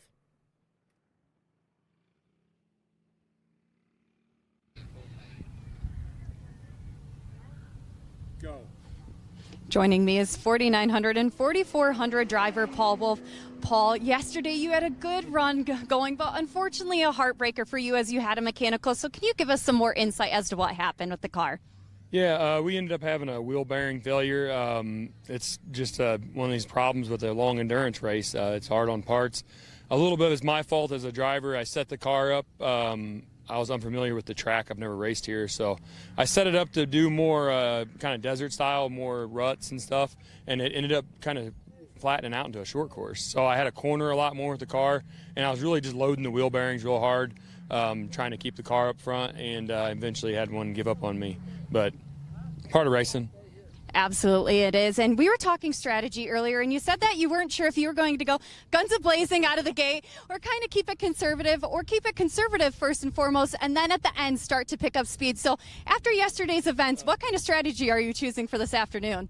Well, yesterday my strategy was to go easy and then start picking it up, and I know our second lap was faster than our first. I felt like our third lap was going to be faster than that. So I think we were moving in the right direction. I looked at a couple of lap times. I maybe was waiting a little bit too long. I should have went a little faster on the first lap. So is this airing before or after the race? That's the real question. I don't want to give my competitors the edge here. No, I'll probably just see what it feels like and go from there. Well, that sounds great. We look forward to seeing you back out on course for a redemption ride later today. Sounds good. Thank you. Thank you, Erica. That's great insight from Mr. Paul Wolf that had a great race going yesterday until he didn't, but he's got redemption on his mind, and you know that Paul Wolf is going to be pushing hard, and there is John Rance on screen, another stock competitor pulled over on course. So both of our Broncos have had issues today. What a tough break for them. Hopefully they can get it going. What a tough race. The attrition is absolutely setting in on all of these competitors, Pam. All of these competitors. We have our crew coming by to pick up some more camera stuff, having a good time out there, having fun with our racers. But that is a definite bummer. But yeah, Paul Wolf, he was one to reckon with. Sitting on the pole today in that single seat, you know, he did his seat time out there, but he was saying in his Can-Am he just didn't have the right setup out here. He was expecting a little bit of different, but single seat, he's a little bit wider than everybody else, so those tighter areas will only be, you know, the throttle will be his friend to get him around those tight corners that he will be going through. But that's a great shot right there of our Yukon launch and our open area of the sky, the Big Sky, Montana out here. And that shot right there that you're seeing, that is going to be an amazing shot later on during our 4400 race whenever they are launching off of it. It's going to be a fun one to watch for sure. And we saw 4689 of Brixton Glines earlier pulled over. He lost all forward gears in his transmission at race mile 10, so it looks like he is out of the race. 4583 is taking taking some fuel, so lots of action going on all over the course. What a great day of racing we have on our hands.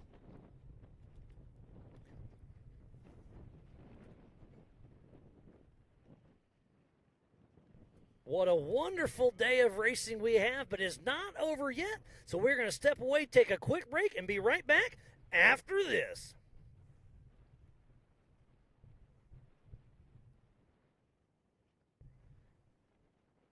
All of Speed Sports coverage of Ultra4USA and the Big Sky 200 is brought to you by our official partners. Amsoil. By Raceline Wheels. By Rugged Radios. By Project X Off-Road. By Speed Sport. And by Mid-America Outdoors.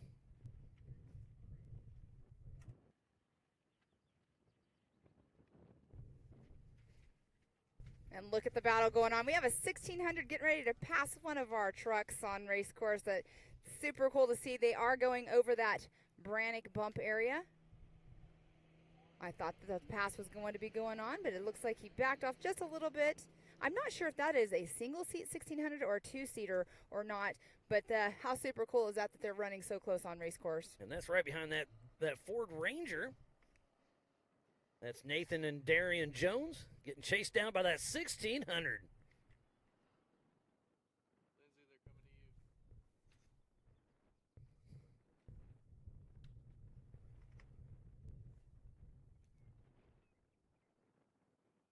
This is so much fun with the different classes out there battling. The Ford Ranger getting chased down by the 1600.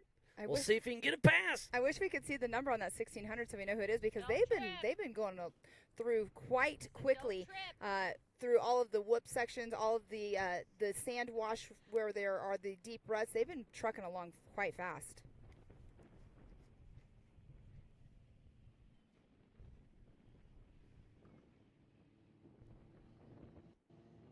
The white flag is out. And the checkered was just waved for. Is that Shelby McDonald that just came through in the 844? I'm not sure. So that's part of the Your Series. The 1600 class only ran 2 laps. So we'll update our scoring here shortly. But what a feeling. Getting the checkered flag. I love seeing that coming out. That actually might have been Matt Rowe, because that is the only person in the 1600 class, the 1616. Can't confirm. Do not have confirmation on that number. But Matt Rowe has completed 2 laps, and that's what they are doing out here. And he is the first position for the 1600 class for the Your Series.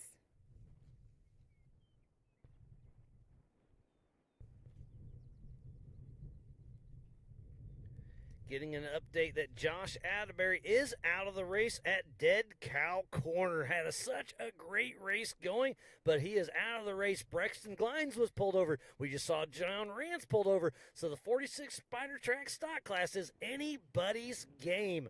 It is going to be a race to the finish. But to finish first you must finish.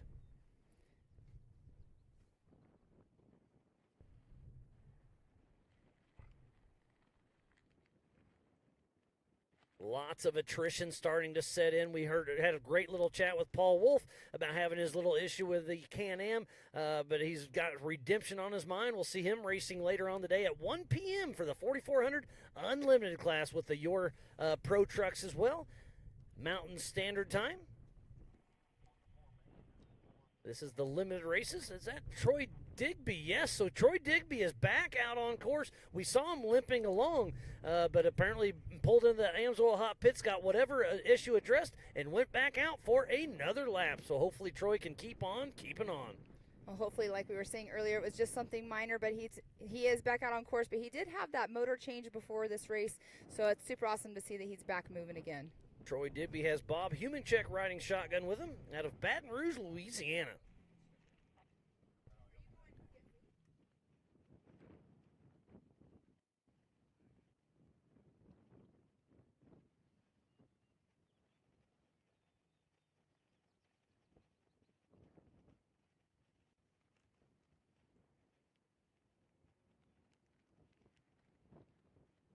So much racing action. There's a couple of the old school trucks out there plugging along. The dust is out there flying. The wind is blowing. We're starting to get a little bit of overcast with that smoke coming down from Canada again.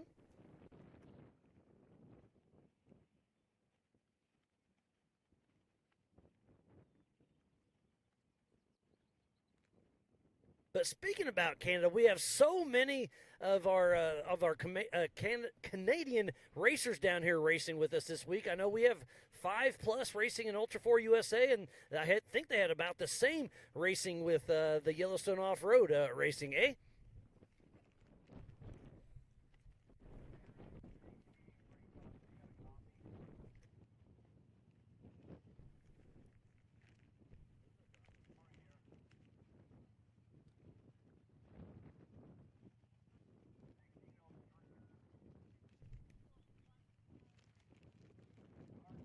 Oh, and we got a little inside-outside right there. We're going to see who sticks that, but that's Alex Fleming back moving. So we got a race. Is he pulling over to let him by? It looks like it. There's a great sportsmanship right there. He saw the dust. He knew he was there, so let him on by. So great sportsmanship from the Yellowstone Off-Road Racing Series. And that is Josh Atterbury. So they are at the Dead Cow Corner area.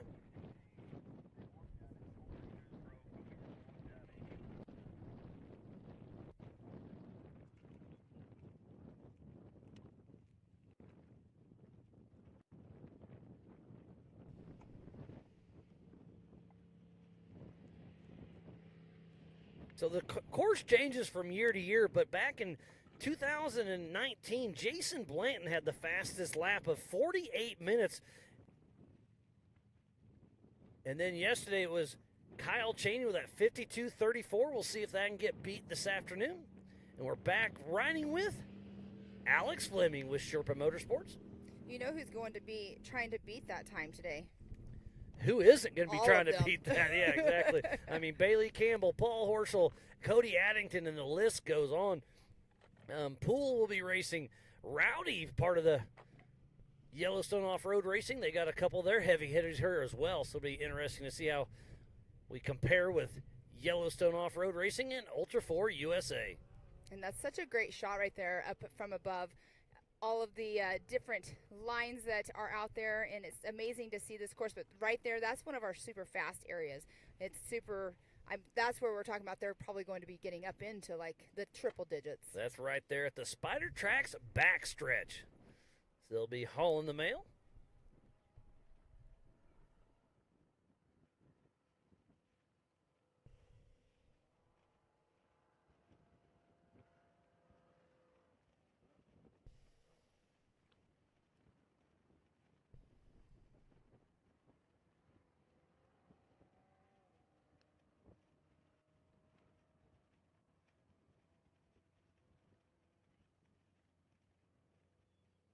So about 8 minutes ago, I got an update that John Matthews was through remote pits, but John Rance was 16 seconds behind him. So on adjusted time, this is absolutely John Rance's race to lose. So we'll see if he can. It's going to be tight between John Matthews and John Rance. John Rance started 1 minute behind John Matthews.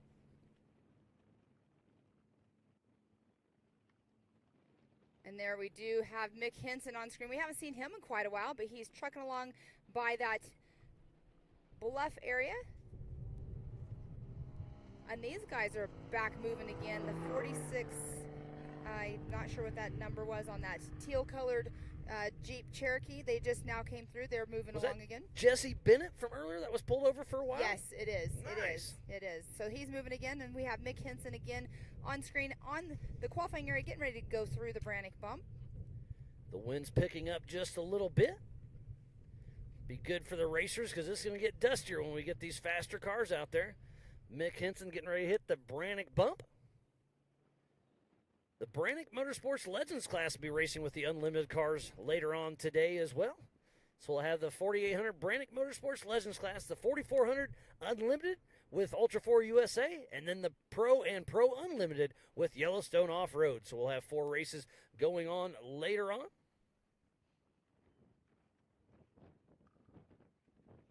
I couldn't tell if he was taking selfies or pictures of his truck.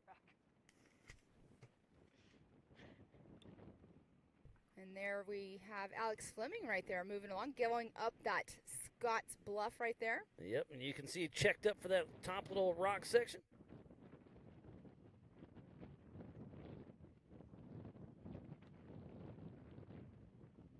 There's Josh Atterbury. We heard he was out of the race. Tough break for him. We got our Yellowstone off-road safety crew making sure he's okay. He is pulled off course. Looks like he's got a toolbox dug out. Had such a great race going. And again, I'll repeat, the helmets on top is for a visual for other drivers. Oh, he's giving the drone a thumbs down. I feel you, buddy. Josh Atterbury, tough luck for you. There's Mick Henson grabbing the white flag.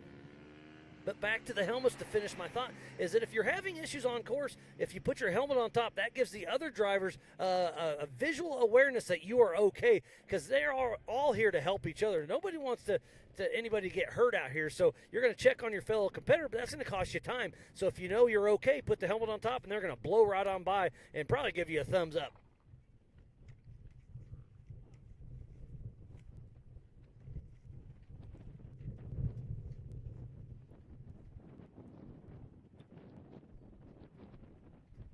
Hitting the Yukon launch, one of the Yellowstone off-road trucks.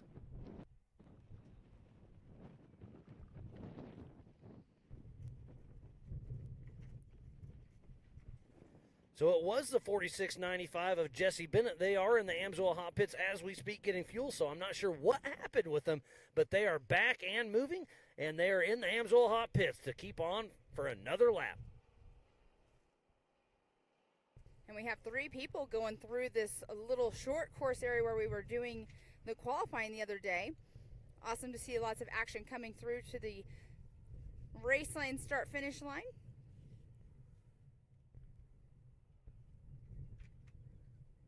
What a fun race we have had. I know I'm having a blast. There's the Brannock bump section right where we qualified yesterday morning. So we're going to have 2 12-hour days of racing.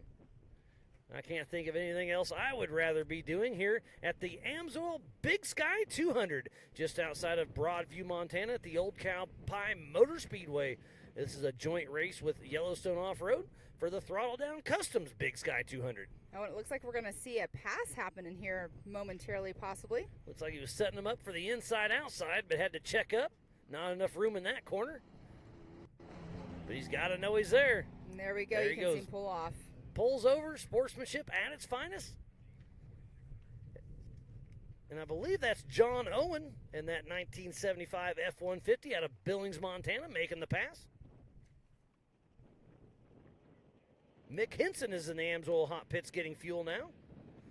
So he's got one more lap to go. There's John Owen. Ooh, does he have a right rear flat tire possibly?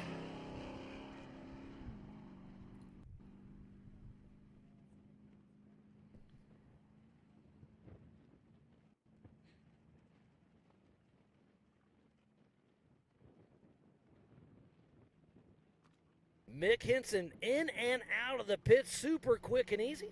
And there is John Matthews who's been battling for the lead. Back to Mick Henson. There's our AOE safety crew. And I was like, I wrote it.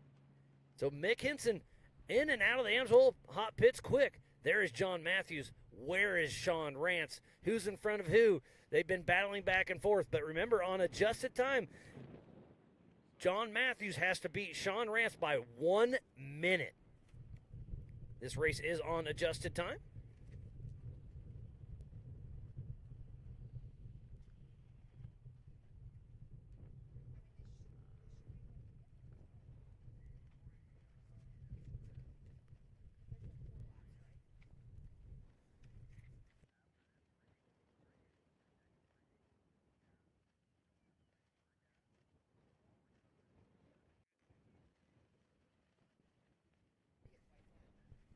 So next time around for John Matthews and Sean Rance, they'll be getting the white flag.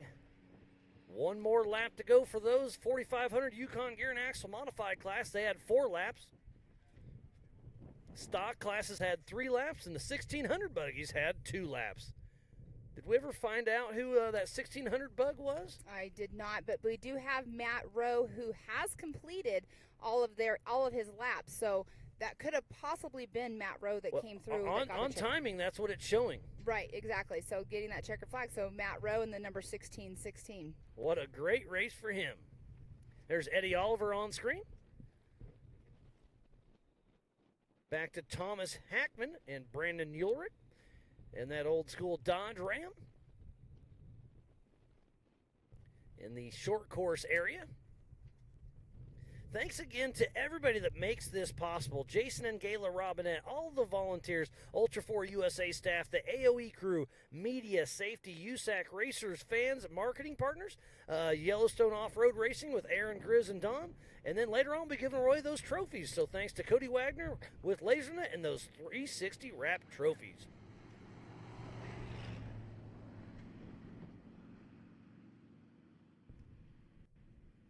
Thomas Hickman getting another lap there at the race line, start finish.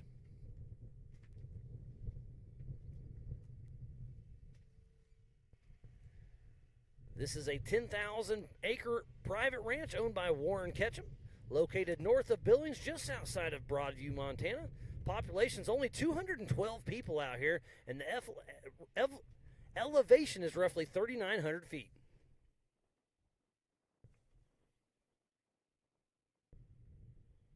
There's a shot of the Rocky Mountain Speed and Fab jump, and it's going to be exciting this afternoon.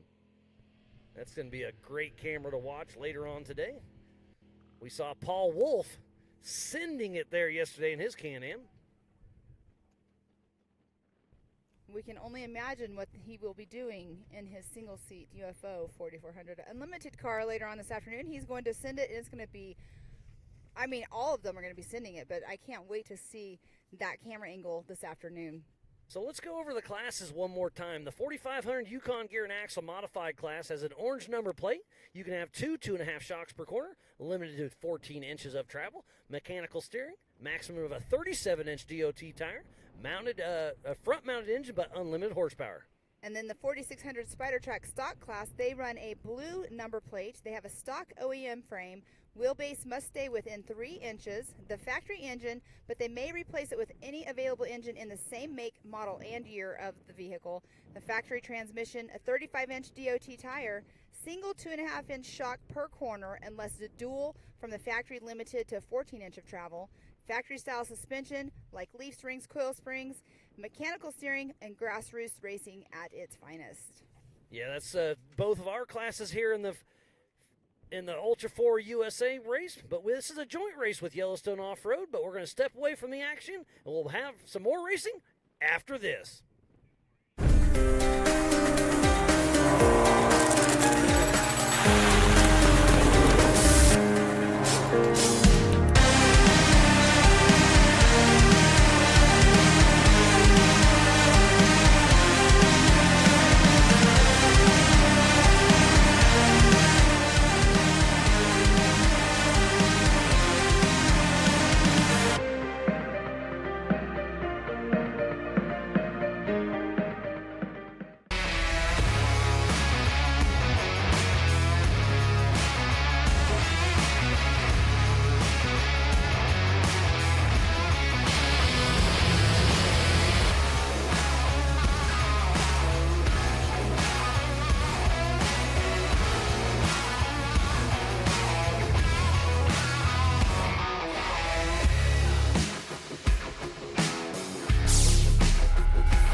Welcome back to the 2023 Amsoil Big Sky 200 just outside of Broadview, Montana, and that is John Matthews. I believe that is our physical race leader out front in the 4500 Yukon Gear and Axle Modified class.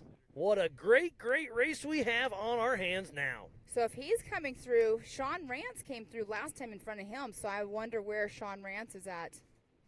But John Matthews right there hauling the Mel through that, and there we are going through right now, getting the white flag. So John Matthews just came through with a 104.20, but where is Sean Rance? And his fastest lap time was an hour flat earlier, so he's still on a pretty good pace. But yeah, where's Sean Rance? So Sean and John have been passing back and forth out there. John Matthews had that transmission issue earlier, but Sean Rance has had a pretty smooth race. But where's he at? I know, exactly right. And there's Dwayne Garrettson. But Sean Rance and John Matthews, they've been playing leapfrog out there all day long. But, oh, here we are right there. There's Sean Rance coming through, getting the white flag. And remember, they took off, Sean Rance Sr. took off 1 minute behind John Matthews. So on adjusted time, it's going to be down to seconds. This is going to be a race to the finish between John Matthews and Sean Rance Sr. Well, Sean Rance just took back over that number 1 spot, so they're running back and forth. So what's the time split? It's not telling me the time split right at this moment, but wow, that's pretty cool that they are back neck and neck. It's literally going to come down to seconds. So it's right at 30 seconds if I'm looking at that right. So Sean Rance has an adjusted time lead by 30 seconds. John Matthews is physically out front, so has the advantage on dust. But Sean Rance is there, and they know it. And we saw them both pitting for fuel earlier, so it should be, I mean, super, super close. What a great race.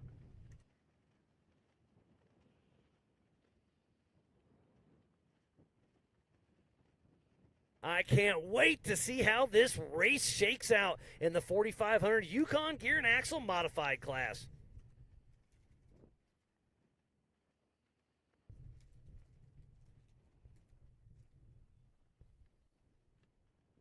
And we haven't seen them come through here yet, but I don't think either one of them are stopping in the pits again. But, yeah, that's pretty cool to see them coming through neck and neck. Yeah, getting an update from JT Taylor, our race director. He thinks it's down to 25 seconds. Oh, there's Sean Rance pulling in the pits. No fuel's going in. Not sure what they're doing. Oh, this is a tough break. They're pulling the hood off for Sean Rance. Where is John Matthews? I don't believe we did see John Matthews. He did not stop. So he's going to start getting a pretty good lead over Sean Rance. Tough break for Sean. Had such a great race going. I believe that's Ryan Miller helping checking everything out up front. So they're worried about something. I don't see a lot of eagerness in there, so I feel terrible for that. Oh, they're going to throw the hood down. I guess one more lap to go. They checked it out, decided there's not much to go, and he's going to take on out. But they're going to chat about it. The car must have a little bit of a hiccup. Hopefully we can get somebody down there, maybe Erica, to go check it out. Yeah, you can see they're having a conversation right there, but it's super bombed. But here we are. It is Ryan Miller. He is checking it out. Now he's over on the passenger rear, not sure what's going on.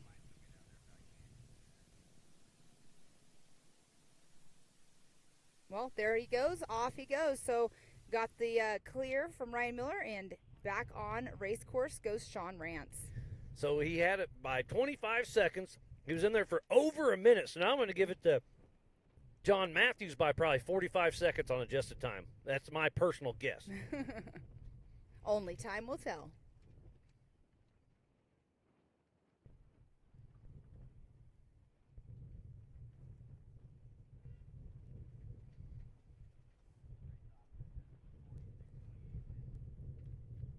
Yeah, JT's down on the pits checking everything out, and he's getting amped up as well. He says Rance pitted, he's back out. What a great race, and he is absolutely correct.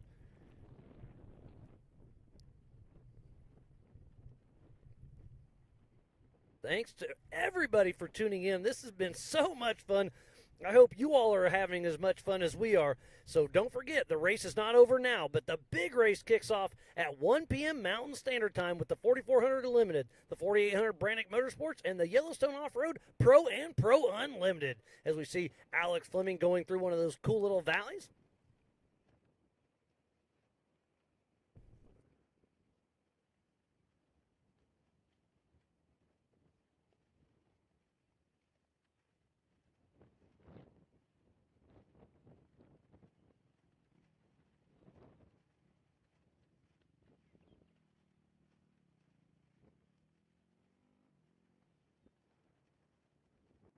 Alex Fleming in that Toyota Funner, that V8 IFS suspension, that 4600 Spider Track stock class.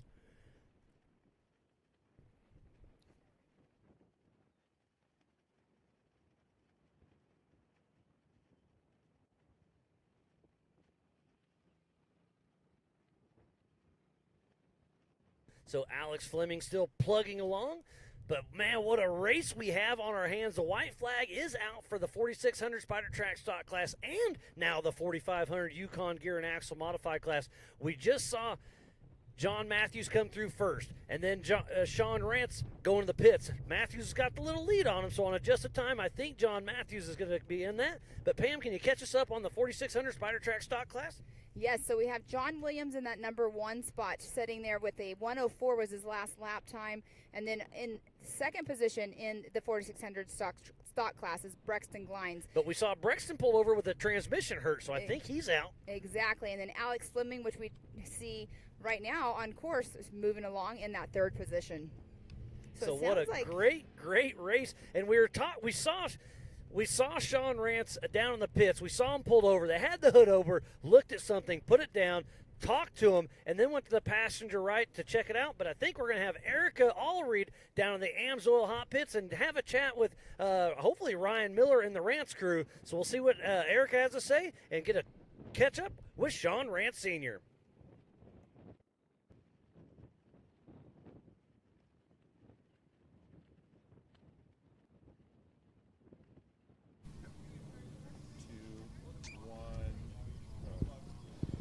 I've got Ryan Miller here with me. He is Bailey Campbell's co-driver, but he is also helping out Sean Rance right now. Ryan, we just saw Sean come into the pits, but it didn't look like you guys did anything to the car. Did he think something was wrong, or what was going on there?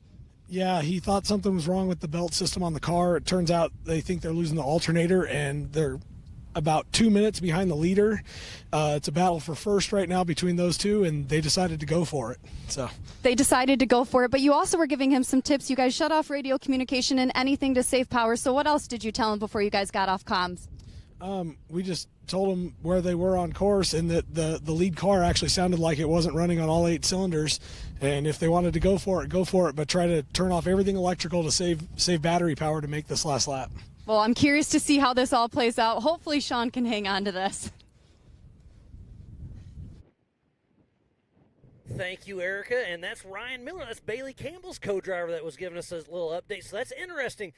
So the alternator's given up. They thought it was a belt, but no, the alternator's starting to freeze up. But if the pulley on it locks up, that's splitting the belt. They're game over. But if the alternator's just not charging, yeah, turn off the comms, turn off everything you can electrical, and try to go. But we're not in the pit, so I didn't hear it, John Matthews, but it sounds like he's not running all eight cylinders. That's pretty interesting. Oh, wow. So that's not... Hopefully Sean Rance does not have any more alternator issues, and he keeps on going and finishes strong, because between him and John Matthews going back and forth, it's been a great race between them two today.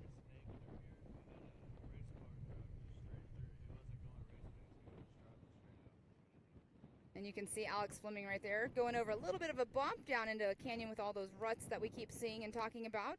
And you can see how rough it is by the way his car is reacting while he is on race course in that section. So I've got a physical eye on Josh Atterbury, who had such a great race going, but I got a visual look on him. He is off course. The checkered flag comes out for John Williams for the 4600 Spider Track stock class. What a great race for him. He was out front. I saw him in the pits once, but has battled all day long, but had a pretty smooth day from my venue point. Oh, is that John Rance? John Rance is back and moving, so great to see that, but I hate seeing Josh Atterbury. He's going to the pits off course. So Josh Atterbury is officially out of the race. But a great race by John Williams, unofficially winning the 4600 Spider Track stock class. And on timing, I don't believe anybody can bump him off that. But we still have to dot our I's and cross our T's. But what a great race for John Williams out of Murray, Utah with Active Air Racing in that 4623 Jeep. Yes, Miles. Brexton Glines, he was off the side earlier, and then Alex Fleming, which we just saw on race course just a little bit ago. I don't think that on timing, but so everything is not official until it's official. But unofficially right now, John Williams in that number 1 position. But getting that checkered flag, like I said earlier, has got to be an amazing feeling after racing the 40-mile loop here.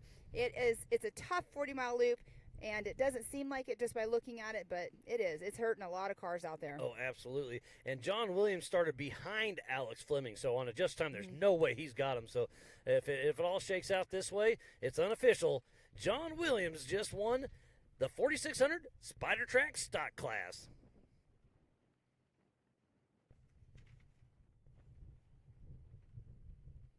So I'm getting an update that Brexton Glines is officially out of the race with a broken transmissions, but they will be back for Visions. It's always a bummer to hear about broken down cars on race course, but what we always say is that's racing.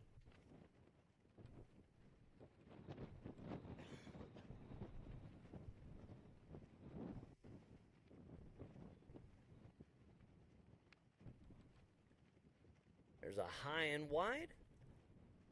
That's one of the Yellowstone cars.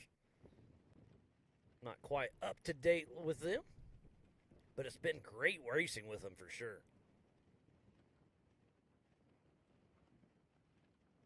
All these different little valleys. You can see where the grass is green. That's where there's a few natural springs out here. Getting everything popping.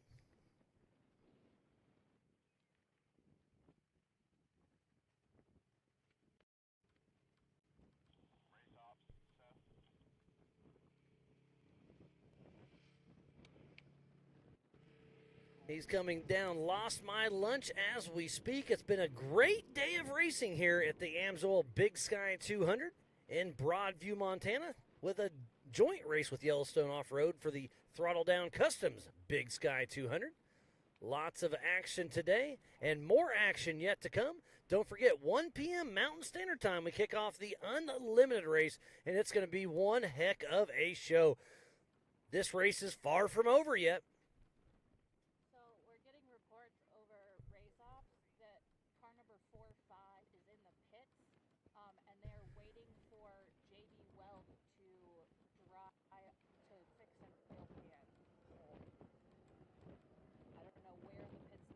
While the racing kind of dies down, the race is far from over, but we're going to step away with more racing action yet to come.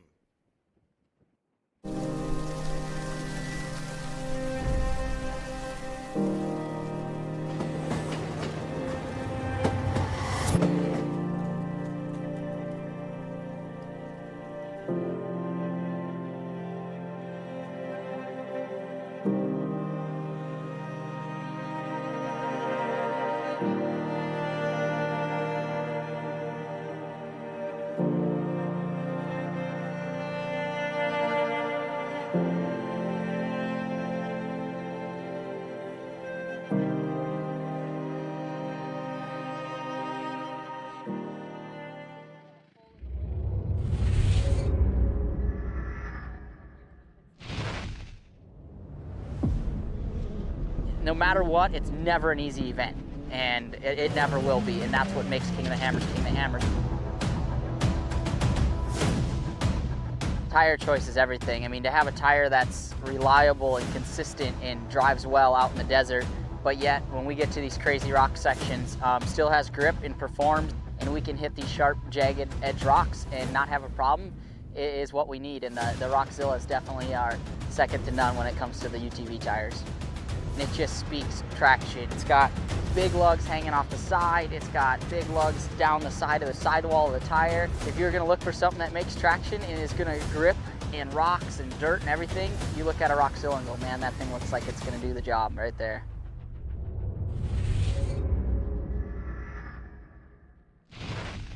This is your world, your job, your crew, your CAT compact equipment. And this is the support from your local CAT dealer. This is helping you meet your deadlines, your bottom line, your offers, your savings. This is getting you your parts and everything you need on time easier than ever. This is what you get from your local Cat dealer.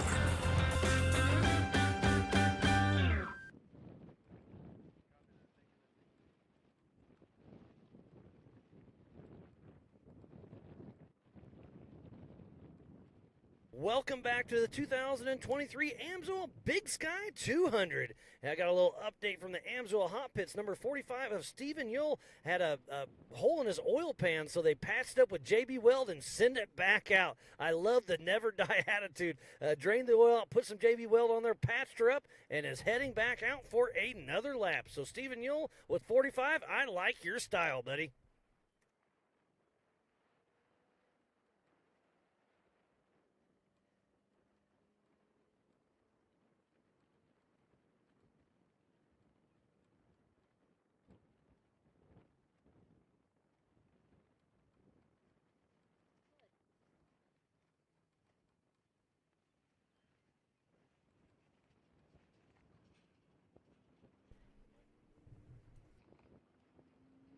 All right, we're going to have a special guest come in here in just a moment.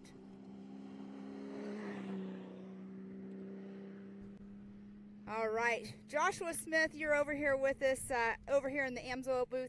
You had quite the race yesterday. You ended up winning in your open, the UTV Open class, and you had an amazing race. You had a little bit of an issue with your steering, but we did our podium last night with you and everything. How do you feel today after racing yesterday and having the issues that you had? You know, I feel a lot better after my steering issues, and I think that contributed to why I ended up throwing up in my helmet. I feel a lot better today. I drank a lot of water, and I'm rehydrated. Yeah, well, this track, I mean, you won it back here in 2021. You were saying last night on the podium that the terrain at home where you live in Colorado is very similar. So do you go out and testing your cars on terrain like this normally for our other races that you race as well? And that's why you probably did so well out here, because the terrain is your backyard? Yeah, this is super similar to our house at home in Colorado. We have a 4-mile track, and it's full of rocks, full of the winding grassy roads. We can hit 90 to 100 miles an hour there too, and get into some rocks that'll break the car. So it's a really good area to test the cars at. So speaking of the speed limit, yesterday we were talking to Paul Wolf, and he was saying that he's definitely going to be hitting triple digits. Did you hit triple digits out here yesterday?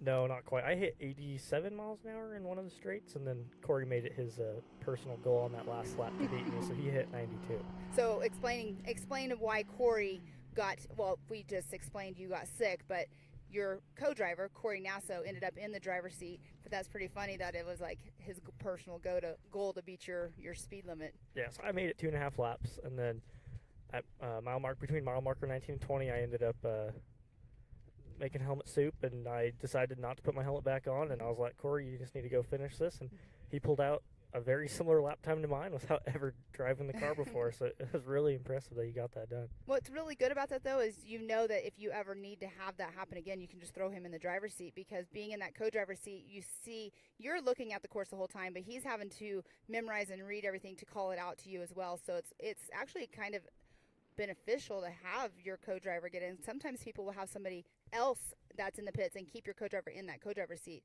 but since he can get in and he can drive it, because he's also getting in today with Levi Shirley, I believe, correct? Mm-hmm. He's with Levi right now, working on the car, make sure it's ready to go for later today. So he's going to have some pretty good knowledge of the track. After doing 4 laps yesterday, we did maybe 3 laps pre-running, so he's gonna know this track pretty well. Exactly. And what kind of GPS do you run? Do you run the GPS that talks to you? I have the lead now, but I don't have it talk to me. I was going to say, he is your talker. I have Corey talk to me.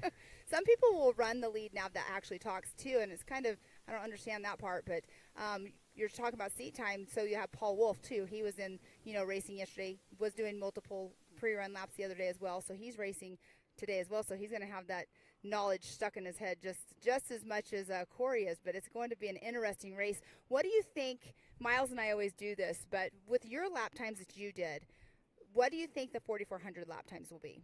I think they'll be slower. Yes. Okay. So at that, because Kyle Cheney has the fastest lap of the day yesterday at a 52. I think it was a 52:29. So do Do you think that's going to stick? Because I think it's going to stick. I think it's going to stick. That's incredibly fast for this track, and he did a great job yesterday. I just don't think the big cars have the nimble abilities that the little cars do in the canyons. And there's some straightaways, but the Can-Ams are so fast that it's going to be hard to beat. Exactly, and we were out there too, and it's like some of them are so tight, these bigger cars are going to have trouble turning. But with the cars rutting out the course right now, we've been seeing course change just through the cameras. But they're going to have to be definitely using the horsepower to kick them around some of those tighter turns. Yes, they are. It's getting pretty dug up, but yeah, they're gonna have to figure something out. So, are you coming to Visions to run Visions with us?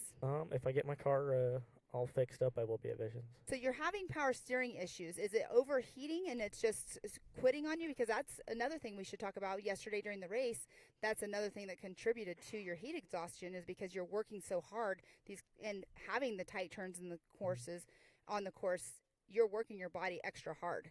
Yeah, I mean, I took off the line. I had power steering for about the first 10 miles, and then it would give out, and then you'd go into the corners. When you go down and take a left or a right, I had to have actually Corey grab the wheel because I couldn't physically turn it. I think it's like there's something thermally that it shuts off or it gets too hot. And we actually pulled into the pits and cut a chunk of the firewall out to see if we can get more air to it, but it didn't work. So we're just fighting it all day. So are you running the stock steering, or do you have an aftermarket steering in there? It's e-power steering. E-power steering, okay. Yeah, I think we're gonna go to full hydro after this. Gotcha. I've driven one with that. It's pretty awesome. I think it's needed for how fast these cars are going. Mm-hmm. Have you driven one with it then, so you know the feeling of it? No, I've never done it. I have a Jeep with hydraulic steering, but so you know what it's like. But yeah, racing. I've actually raced a car, and I was the driver of it with it. Yes. How was it? It was amazing. Do you feel feedback? No. That's good and bad. It is good and bad. The difference is, like the feedback sometimes is you want to make sure you don't have your thumbs wrapped, right? Because a lot of times the feedback can be so strong and it will grab your thumb. And a lot of people have broken their thumbs racing. My husband's a great example. He did that one time. But the feedback, you do not feel it with the steering. So that's pretty awesome that you're going to that. But look at that. Dwayne Garrettson on screen right now. He is hauling the mill. He had some issues earlier. He had some oil. I don't know if you've been watching it back in the pits or if you've been helping out in Levi's pit, but he had some oil pump issue earlier, and it's been a great race if you haven't been paying attention to it. But we have, who is it? It's Sean Rance. That was between Sean Rance and John Matthews. They've been going back and forth, first and second. They're kind of like playing leapfrog. That's always a good race to be in too. Playing leapfrog. It's pretty fun. Yeah, and we've had a couple of the Broncos have been on the side, but Josh Adberry came through. He got towed in, and then we actually had John Rance earlier. He was setting off to the side, but we do have. Let's see, he's getting ready to come through the start-finish here in just a minute, but Dwayne Garrettson, like we see him on screen, his fastest lap time so far today has been 1:51. So it's really, 8 minutes off of Kyle Chaney's yesterday. That's pretty fast. I get maybe the 4400s can pull it off. Maybe, but I'm not sure. But I don't know. Miles and I go back and forth with this. I know you listen to it, so it's very interesting to see, and it's been like a kind of I keep saying we need to side bets on it. I think Jeremy Jones, I think he might have a good lap time. The solid axe car, just having so much steering angle in the canyons, I think he's going to have pretty hot laps out here. And he's fast. Jeremy is incredibly fast. And I was talking with Erica Allreed, who is doing all of our pit reporting and everything for us. I was talking to her about our drivers and everything, and I was telling her, I said, Jeremy Jones, he's always fast. Every time he's always fast. Yeah, he's incredibly fast in that car. It has the smaller shocks on it for the class season, but he makes it work. He's very impressive with that. Very talented. We have a lot of talent out here. I mean, you are out here in our UTV class. You have a lot of talent. You've won this race in 2021, like we said earlier, and lots of seat time. But hopefully you get your steering fixed, because that's a bummer. I mean, you have to have that. We'll get it fixed. That car will be a killer when it's done. Yeah, I mean, you're fast. Obviously, you're always up too. Well, thank you. But I'll let you get back to the pits. Are you going to help pit for Levi's team? Yeah, I think I'm actually gonna be fueling for Levi. Oh, nice. Throw a fire suit on it. Awesome. Fire suit and your helmet and your fire bib and everything. And yeah, probably not my helmet, but yeah. Yeah. Yeah. Are you gonna take that home and steam clean the inside of it? It might just be time for a new one. I don't know about that. Oh, goodness. Well, I'll let you get going because I know that everybody's starting to gear up a little bit for our 4,400 race that's coming in. But we're going to bring Miles back in. But thank you for coming over and chatting with us. Glad you're feeling better today, and congratulations on your win last night. Thank you, Pam. All right. Appreciate it. Thank you. And we'll see you later. All right. We're going to bring Miles back in. We have another guest that's over here, and we'll bring him in just a moment. But we see that red bug going through the canyon. Was on the side there for just a little bit, and it's back moving along. Thank you, Josh Smith. And Pam, that was fun to see. I love, he just did a great job racing yesterday. Now he's going to hop in and fuel for Levi Shirley. I mean, everybody's out here to help everybody. I love seeing how all that comes together. And there's Dwayne Garrettson hitting that Rocky Mountain Speed and Fab launch. And Miles, his fastest lap of the day is 1:51. So he has the second fastest lap of the day because John Matthews was at 1:10. And it was an hour. An hour. Seconds. Sorry. Could you imagine if it was a minute? My brain is jumbled with so much information. And while we were in that interview, Alex Fleming got the checkered flag in second place for the 4600 Spider Track stock class. So it's John Williams unofficial 1 and Alex Fleming unofficial second place. So a great race we have there. And I think we're probably about 20 minutes away from bringing in the 4500 Yukon Gear and Axle Modified class. And we've got another special guest we're going to bring in here. We have the Amsoil rep of Eric Stories. We'll bring in him and have a quick chat with him as well.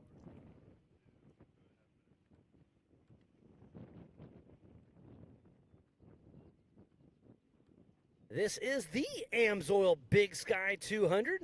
So we have our Amsoil rep, Eric Story. How you doing, buddy? I'm good. How are you? I'm doing great. This is your first time being around Ultra4 USA and Yellowstone Off-Road Racing, if I'm not mistaken. That's correct. So what's your first thought on it? Looks like a lot of fun. Yeah, it's been a hoot. Yeah, it's been great. Thanks again for coming out here. Like I said, Amsoil is a presenting sponsor for us out here at the Big Sky 200, and you are out here kind of showing off your products. What's your favorite thing about Amsoil? Is it the oil? Is it the lubricants? Or what do you have out here? Well, I like all of it. One of the main things in Montana, the cold winters, on cold startup, especially with diesel pickups, you get a good, nice, easy start. And that's because the synthetic molecules are all aligned in a row by man rather than conventional, which is kind of just whatever the dinosaurs came up with. Yeah, no, it's great to see what happens. Like I said, I've got a diesel myself, and I live in Kansas. It gets cold. It doesn't get Montana cold, but yeah, some of those cold start mornings is pretty rough. Can be, especially on those older power strokes. Yep. Yeah, so it's great to see the Amsoil step in and be one of our presenting sponsors here at Ultra4 USA. So really appreciate all the help you do with us. I know you're just one of the reps with it, but you're up here in Montana selling the stuff and helping out all these racers. Yeah, Amsoil seems to be getting more and more popular in Montana, and as the population grows and more people, so it's good for business. There's Anthony Ice Cream Taylor coming through. But yeah, I mean, hopefully you can keep on with the Amsoil, and I appreciate you coming out, setting up a booth, and hopping on the Amsoil broadcast desk here. But yeah, it's a great time having you up here at the Big Sky 200, and thanks again to Amsoil for sending out Eric's story. Appreciate it, buddy. Yes, sir. Thank you.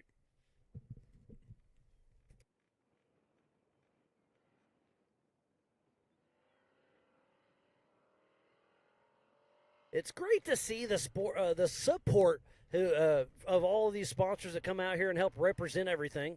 Eric Story here with Amsoil. Hopped on the Amsoil broadcast desk with us during the Amsoil Big Sky 200. We have another Yellowstone off-road truck pulled off the side.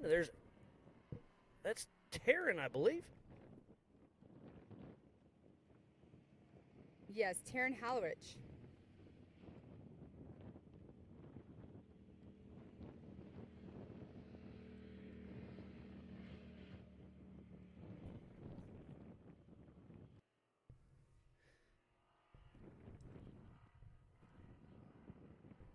That's the 4584 of Taryn Howlwich on screen. We're watching our Optima leaderboard up there as Taryn crosses over. The race line wheels start finish.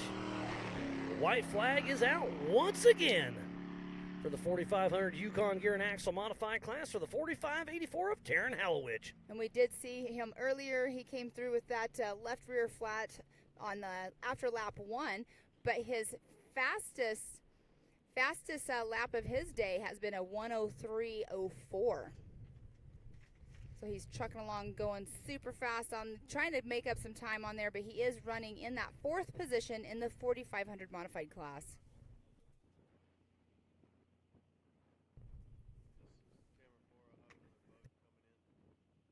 And there we see one of our Your racers going up Scotts Bluff. Look at the view we have here. There is so much land out here. It is absolutely amazing.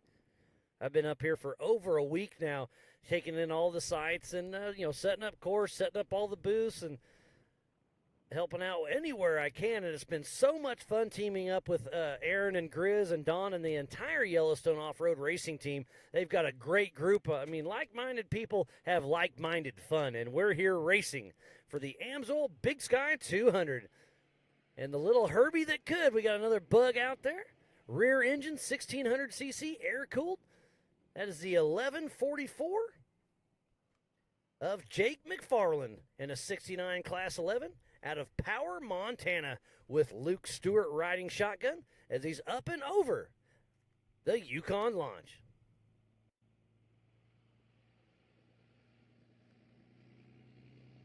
So, Miles, while we were also away, I was looking at the timing, and we have, John Matthews set down that 1 hour 10 second, which we were talking about earlier, and I was calling it a 1 minute, which would have been an amazing lap. But Dwayne Gerritsen has thrown down 1 hour 51 seconds. So we have Dwayne Gerritsen has set the second fastest lap time of the day so far. And we still have the unlimited cars going later on, and it's going to be exciting to see. But talking to Josh Smith, I was asking him what he thought, and he was thinking that Kyle Cheney will probably hold on to it. But there we do see Albert Contreras right there, trucking along. He got back out on course after his incident earlier on. Everybody's okay. Yeah, great to see that. He got stuck in the mud, blew that corner, and then Joe Fabrizio blew the same corner. So it really is this track's starting to deteriorate just a little bit, but Albert Contreras from Compton, California is out on course, part of the 4600 Spider Track stock class with Ultra4USA. And there's John Rance still plugging around. We saw him. So it looks like John Rance is still plugging around in that Bronco, who was pulled over for a little bit, but still moving.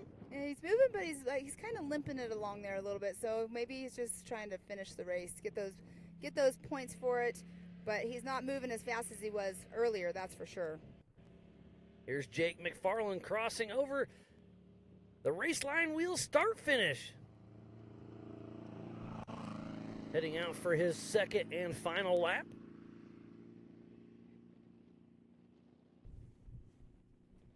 And we're going to, Pam, I'm going to give you a little bit of a break now, let you step away. We're going to bring in another one of our guys out here. We'll bring in Matt Holt and have a chat with him, see how his week has been going up here in Montana.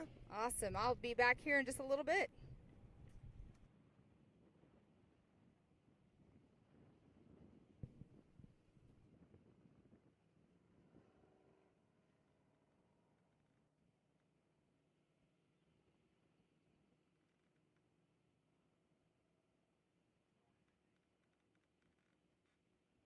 So I want to bring in Matt Holt. You helped do a lot of behind the scenes with it here at Ultra4USA, and what exactly have you done here this week? Well, I compare myself to a miniature version of you. I kind of run around, hang out in the pits a little bit, get to see some cool sights. I do a handful of things, a lot of production behind the scenes, again, with Clyde and his crew. It's super awesome to see, a lot of the teams, and again, hang out in the pits is one of the things I enjoy. I got to hang out with the pits guys a little bit. And so it was really, really awesome to talk to a lot of the race teams, a lot of the sports teams. Again, see the socials, follow with all the crews.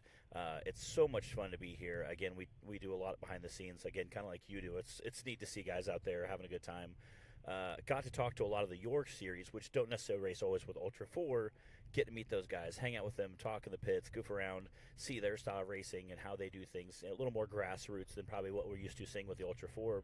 But it's super awesome to see, and again, we really appreciate all those guys coming out and letting us come race with them. And again, so far I think it's been a huge success with this event. So yeah, it's been a lot of fun, and like I said earlier, I mean, like-minded people have like-minded fun. We're here racing, so what else can you do? And speaking about racing, you did a little bit of racing yourself. Give us a little kind of background on what you do, or at least what you try to do. Yeah, appreciate that. We've done a lot. Grew up kind of racing dirt bikes and four-wheelers, doing some endurance stuff, some local, short course stuff. Started doing racing mud trucks, mud bogs, stuff like that. Illinois is very flat, kind of like out here. You see as far as the eye can see, as they say, out this Big Sky 2100. Again, a lot of mud drags, mud bogs. About a decade ago, I went and started racing in this rock bouncing thing. Built the chassis, came out, put together a team with my brother Nate Holt and another buddy Sean Cross, and had a blast with it. Sold that chassis, built our own the next year. Went out. We've done nationwide ever since then. 8-9 years now total. So I really enjoy it. We actually came out and raced the shootout at the King Hammers a few years ago and had a great time with that. Now I get to do commentary with you out in the booth and Ian and a handful of other guys, so that's a lot of fun. Got to do some commentary with the 918 race as well at the Mid-America Off-Road Park. And again, that place has absolutely just exploded since we've started coming there, with everything from the pool to, just asphalt parking lot. One of the nicest parks, I think, if not the nicest park in the United States. So. 100%. And speaking about that, Visions is just right around the corner. We'll be there in, I think, 3 or 4 weeks. And I've been talking about it all weekend long. The Ultra4USA. Oh, yeah. Travis Pastrana. What's your take on it? What are the few highlights you're looking forward to? I think it would be easier to say what I'm not excited for than what I am excited for. They have, again, Pastrana. I'm a little bit of a fanboy, at heart. Aren't to racing, we all? At racing. So, obviously, rally cars are really cool. They're like a little bit smaller version of an Ultra 4 car. They just go real fast. Typically don't do as many rocks, So super stoked to see that. Again, they'll have rock bouncer stuff there, Ultra 4 stuff. And there's always stuff you don't think about, like the pit bikes, seeing pit bike racing. We saw RC cars last year at Visions. And they'll be back, RCs and Barbie Jeep. Yeah, awesome. Yeah, Barbie Jeep. Again, it's a great time. Some of those younger guys that do that, I appreciate, because I don't know if my body could handle some of those dips they hit, So it's, again, so much fun to watch that. Visions, no matter what you're into, there is something there for you for Visions. Again, it's, it's growing. Again, another thing that's grown every year, got bigger and bigger and more stuff. I don't know how Jason keeps track of it all, just because there's so much going on. He's got a big team behind the scenes that helps him out. But yeah, he's got a big idea to make everything happen, and it's really cool to see Pastrana and him been bouncing around all these ideas. That new track is going to be absolutely amazing, and then we'll be racing there next weekend for MAO short course, and then a couple weeks later for Visions. And I'm sure they have some Memorial Day stuff playing there as well for that Mid-America course again. I'm excited to see the course they're setting up for the rally cars. I've heard there's going to be a little bit of dirt, a little bit of asphalt, a little bit of concrete. There are going to be some high bank turns. I've gotten like little snippets on the web of dark stories of all this new track they're set up. So I'm going to be so stoked to finally see it in person and, maybe get the bouncer out playing a little bit, And again, it's when you have 3 or 4 different genres of racing all at one time, the little macho-ness comes out and we start comparing cars, comparing notes, and, trash talking I'm sure will probably exceed limits. So I'm really excited to see that. Again, it's obviously Ultra 4 is always a great thing to do, which, like I said, this 2/3 of the EMC class we're watching here this morning with a couple of the classes. I actually got to go talk to a few of them this morning. One of the people I got to kind of hang out with and interview a little bit, Shelby McDonald and her co-driver, Allie McDonald, 20 and 17-year-old girls racing an early Bronco right now. And they're part of the Your Series, correct? Yes. And again, you can see they had some issues this morning, had to check some fluids, took the whole nose of the Bronco off, and it's still out there. He's like, we'll pick it up when we get done. So the truck kind of looks more like a Terminator right now than it does a race car. But it's super awesome, again, to see, 2 young girls out there battling, very aggressive driving. They're trying to work their way through the pack like the rest of them. Again, we see a Volkswagen Thing this over to our left here, and it was racing earlier, so I hate to see them out of the race. Tough luck for them. I was telling several people, it's a Volkswagen Thing. Like, oh, what's that thing called? I'm like, no, it's a Volkswagen Thing. That's actually what it's called. They're like, that's crazy. It's kind of like a Jeep, like on the beach, And we got racing out on screen. There's John Rance hitting the Yukon launch, getting one of those Ford Broncos. Again, he's raced at Hammers before.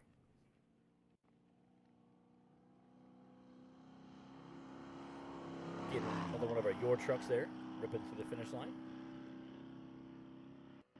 And there's our Ford Bronco on scene.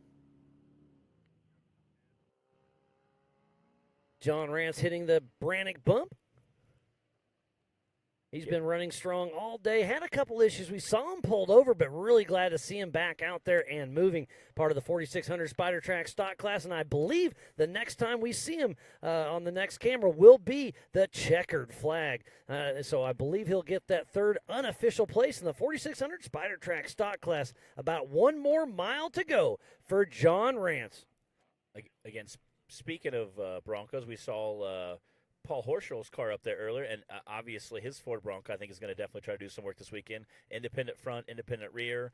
With rear steer. Yes, and with rear steer. I think he's the only guy that's ever had rear steer on a buggy, other than the earlier rock crawler days. In a race car, maybe. Yeah, in a race car, what I would consider a modern-day Ultra 4 car. It's probably the most advanced car out there, and the checkered flag, JT Taylor has it out.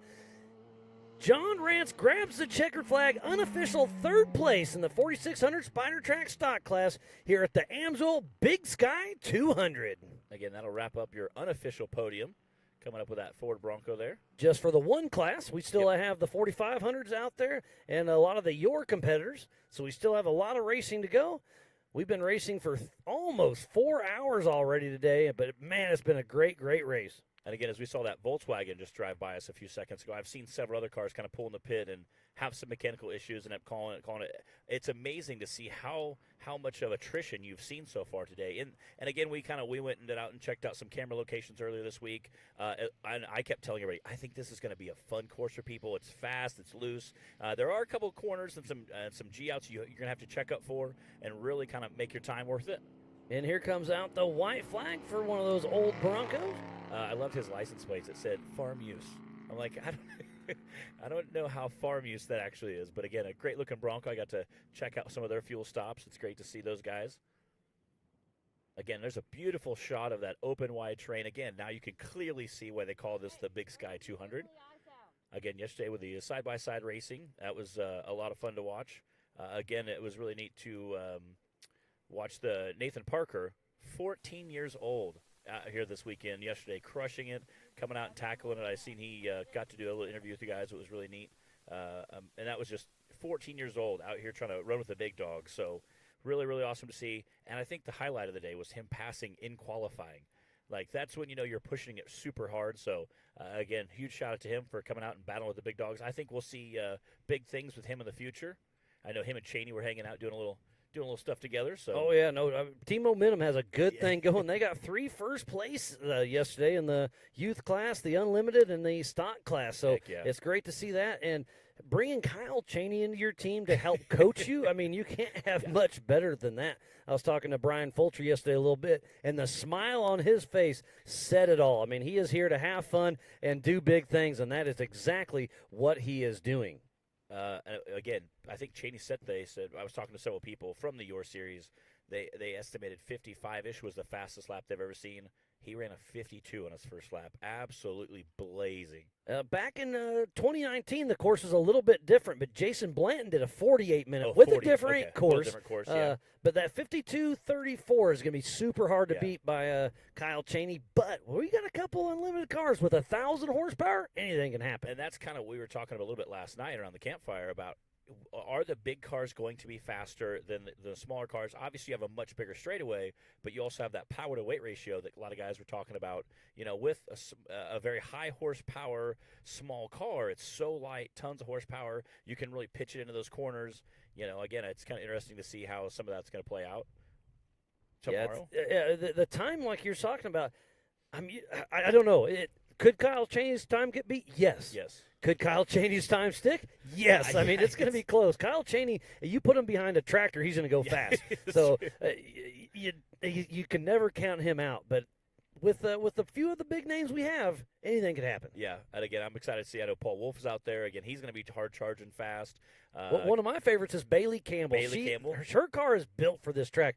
Now, obviously, Paul Wolf's a single seat, a little smaller car, but Bailey's car is bigger and heavier and longer and wider, bigger fuel, doesn't have to stop for fuel in the pits. Paul Wolf on that pole is going to be hard to beat. And again, speaking of that bigger, wider, we got Levi Shirley sitting right there in the same camp And as the him. Eurofighter. So I think that's going to be really interesting to see how that plays Tom out. Prendergast Yes. has one as well. So it's a little bigger, a little wider. On those flat straightaways, you can absolutely just hammer down. So I think it'll be really interesting to see. You got, that top 10 competitors they're all hard charging fast. So it'll be really interesting to see. And part of the Your Series, they have Rowdy with TDK, and then I saw Pool in a TT Unlimited truck. So it's going to be pretty interesting to see as we see the Yukon launch getting hit as we speak. Again, this Jeep Cherokee here, they had actually 2 race cars they had planned on racing. And so the Cherokee is still going right now. We have our camera crew out on course. So much fun watching this race. I can't wait for the rest of the day to happen.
What a great day of racing we have. And I just just got information that John Matthews just passed the Spider Tracks backstretch. That's at that skiddy panel section. So I'm going to have him time it unofficially between him and Sean Rance Sr. Remember, Sean Rance pulled in the pits, was having alternator issues. So we'll see what kind of time. But also, it didn't sound like John Matthews' car was healthy. So anything can happen on this last race. To finish first you must finish. And again, like I said, we talked a little bit about that war of attrition this weekend. Again, wide open spaces. You want to push the car, want to go fast. But again, anything, that $2 bolt, a couple guys were talking about heat. Obviously, you're making 4 long laps. Obviously, the heat can start to build. You can have problems with the engine problems. We've seen a couple guys pull transmission coolers or change some transmission issues, pulling to the pits with that. So again, when you're pushing a car that hard, that fast, that long, higher speeds is great because you do get a little more air movement than say like on the rocks. But if you're in the rocks like in Hammers, you're on the gas, off the gas a lot. Where here, you're pretty much pushing it to the pedal the whole time. So yeah, it's going to be hard on transmissions, Oh, yeah. on a little bit of everything out there. We heard some issues with John Matthews early with his transmission.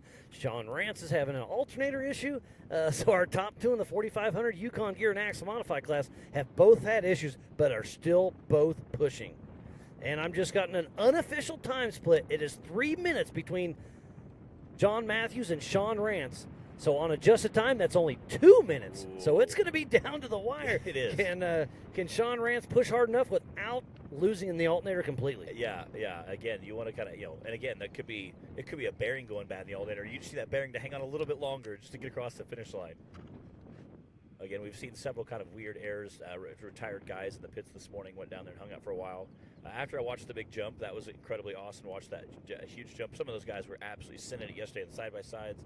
We saw a couple of the faster guys in the big cars come out. There's a great video of Paul Wolf hitting that jump that was shared all over Facebook. And yeah, he absolutely sent it. I was here announcing during the race, and we had Jaron Gunter standing off to the side, and you can see it in the background, but it's a long ways from us. But he said he was above the flags, and he was right. He was giving it all he had.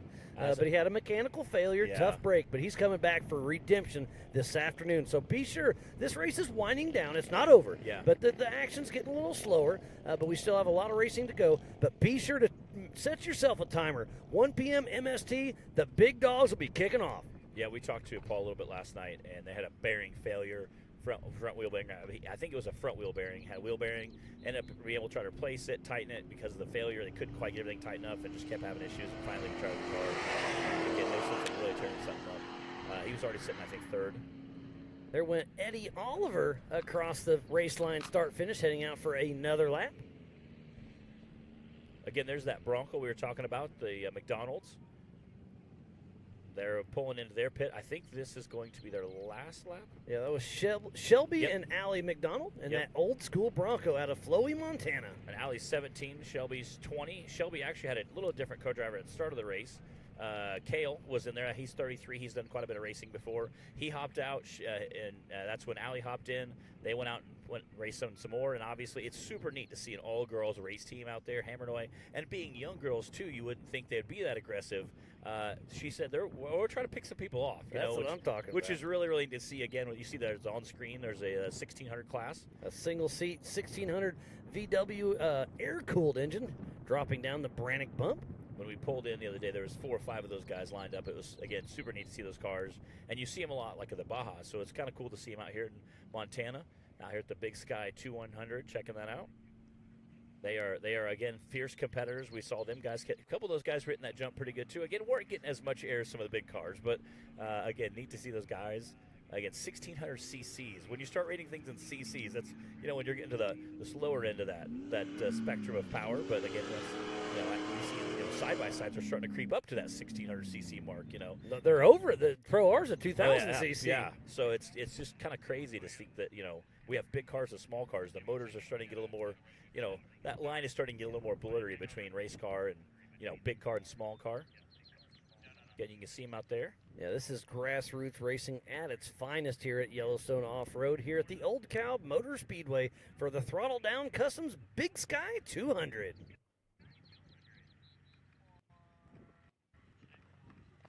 You can see as guys start to finish, they can get a little more clean air out there.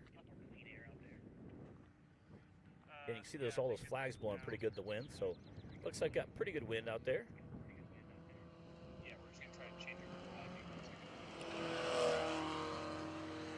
Lots of action has happened all day long.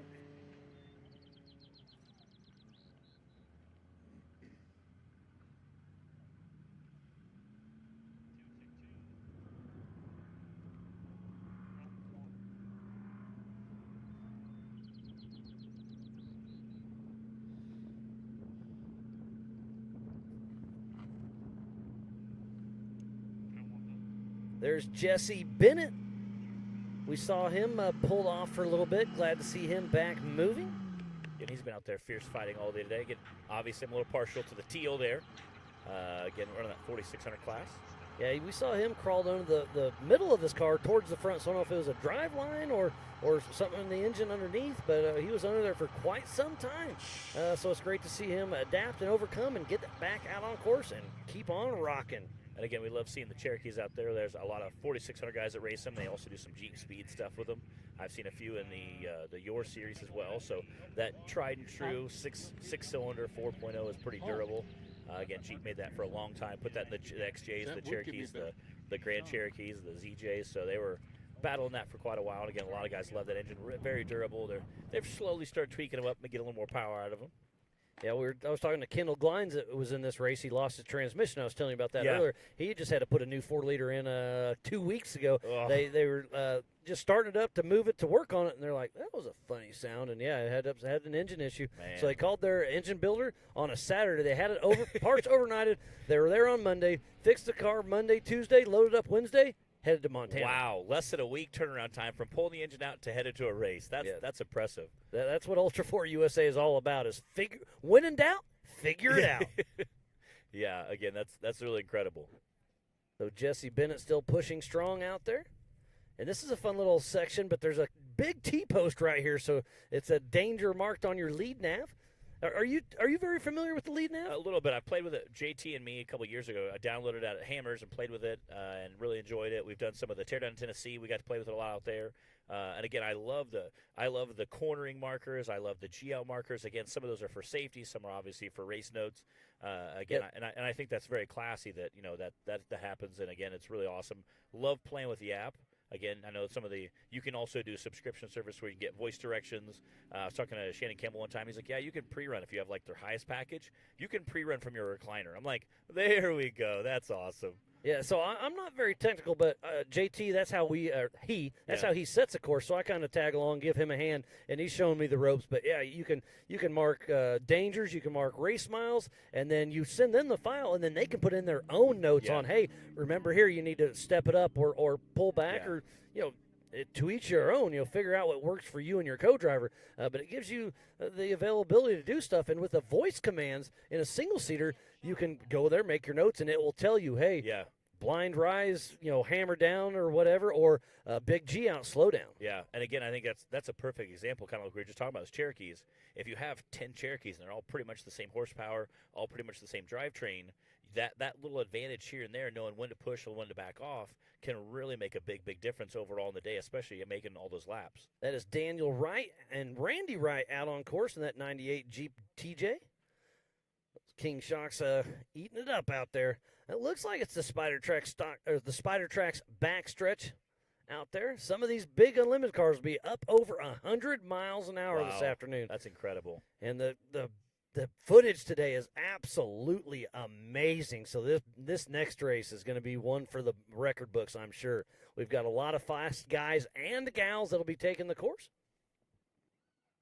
Again, that is just absolutely, that drone footage there is absolutely just incredible. Watching those guys just rip along, just beautiful. You seen that green grass in the background, blue sky, just absolutely wonderful to watch. Kind of neat to see, especially when you can see a big pan picture and there's 3 or 4 different tracks, so you see 3 or 4 different vehicles going different directions. It's always kind of neat to see in the background. Yeah, the next race will have 50 cars take off. We'll have 35 with Ultra4USA and 15 with Yellowstone Off-Road Racing. So some of the fastest out here is going to be taking the course at 1 p.m. Mountain Standard Time. So be sure to don't go anywhere. Set yourself an alarm. Get your cooler packed. Get the snacks ready. And it's going to be a great afternoon of racing. But speaking about great, we've had a great morning of racing. Again, snacky snacks. That's kind of that's now you're talking my language there. I can tell. Again, it's always great to get out there and have a lot of fun. Again, I think that's our Bronco coming through, that McDonald Bronco running through. They've been running this about 20 years, roughly. Obviously, the girls are new to it. They ran a little bit last year with a Volkswagen Beetle, similar to a Class 11. Again, this is their first time in their Bronco. And most of the Yellowstone off-road is two-wheel drive, but that Bronco's obviously a four-wheel drive with Shelby and Allie pushing strong out there. Still have their spare tire intact. Made it up and over the Yukon launch, getting ready to drop down the Brannick bump. And they run the comp mod class. You'll see a lot of some of the desert racing trophy truck looking T1, T2 style trucks are also run that comp mod class, as well as there was a few of the T1s or the comp mod class that were four-wheel drive. We saw like an orange truck pull in the pits earlier. He had lost rear-wheel drive, so he was only front-wheel drive. They had topped off his last fuel. They topped off the fuel and had taken off. And again, when he went to take off out of the pits, he saw the map pull up, only running front-wheel drive. So, and there is John Matthews, our physical race leader out there. We'll see if he can pull this together. Remember, this race was on adjusted time. John Matthews is on the pole. Sean Rance was 1 minute behind him. So once that checker flag flies, Sean Rance only has 1 minute to try to reel in John Matthews. Be really exciting to see. There was about a 3-minute physical split, so 2 minutes on adjusted time at roughly race mile 26. And again, I'm sure the crews were on the radio letting them know, hey, you're only several minutes behind him. You need to push. And the white flag is out for the McDonald's. And that 844 Ford Bronco. Allie and Shelby McDonald heading out for their third and final lap. Speaking of Broncos, there's one popping up on screen. Again, there's several early Broncos out here, early Bronco or classic Bronco they call them. They made them from 1966 to 1977. They came with like a 302 or a 351. I've seen a handful of them out there. Again, Dana 44 front and a Ford 9-inch rear. Obviously, a lot of guys have changed the stocking suspension. It's a coil in the front, leaf in rear, similar to like the Toyotas as well. There's our physical race leader once again, John Matthews. Running a very strong pace out there.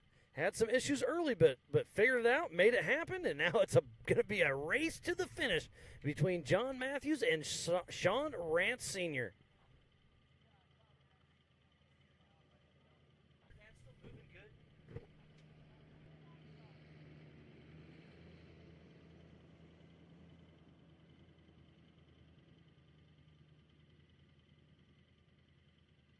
So I saw John Rance, who finished his stock class race over here, and I kind of hollered, I was like, hey, what have you heard from your dad? He's like, nothing. He turned off his radio. I was like, oh, yeah, he had the alternator issues, so he doesn't have any communication. At that point, you're hoping the fans last a long time, keep the vehicle cool, but everything you don't need shut off. Yeah, turn the radio off. But, yeah, I mean, there is turn the AC off, the radio, and all that other stuff. But that's obviously a joke. Ooh, that could be Sean Rance Sr. there. So he's still moving, and that's that same camera we just saw. So on adjusted time, it's within a minute, I believe. Wow. This is going to be a great, great finish. John Matthews, ooh, and no communication with Sean Rance Sr. I love this part. I love it when it's a great race. 4 laps, 160 miles, and it's coming down to the last couple minutes to separate the top 2. This is going to be a great finish. And they both had issues. They both went to the pits. They both figured it out, and both kept going. Again, awesome drone footage there. Watching come up right behind him. It's just incredible to see him out there in that open terrain. And again, such a beautiful scenery followed by this awesome truck out there absolutely just hauling through there. Again, that's, since there is no communication, you kind of have that teeter-totter. You want to push hard, but also you're so close to the finish line, you want to try to keep that car together. And again, if you could track down a guy, that'd be awesome. But again, getting it to the finish line is super important too. And remember, the driver and co-driver don't have communication either, so now it's just hand signals. So obviously the GPS is on the passenger side, and usually they're used to talking through their radios, but now it's hand signals. Yeah, I didn't even think about the intercom being done as well, yeah. There's Scotts Bluff. We have a couple, it looks like Albert Contreras and Dwayne Garrettson, if I'm not mistaken. Again, just slowly trying to reel him in there. Yeah, that's Dwayne Garrettson in the back in the 4,500 class and Albert Contreras in the 46 class. So Dwayne's trying to eat through his dust. Dwayne's is a faster car, but they're in different classes, obviously, but it's still hard to pass. It looks like, can he get him on the inside, give him a little toot, and let him know he's there?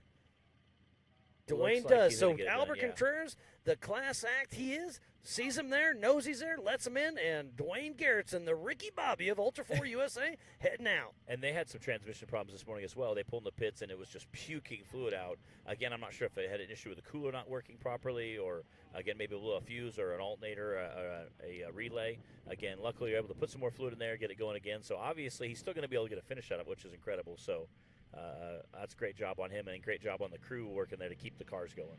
Sean Rance, as we spot Sean Rance on screen right now, that is the car that had the alternator issue, but obviously it's working just enough to keep going. Alternator issue, but obviously it's working just enough to keep going.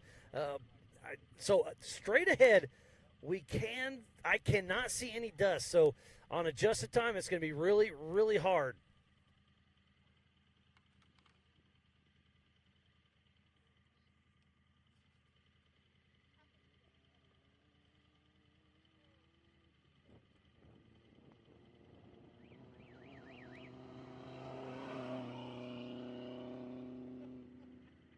Still in the shot. That's right, I'm sorry. What a great shot of the race line, start-finish line.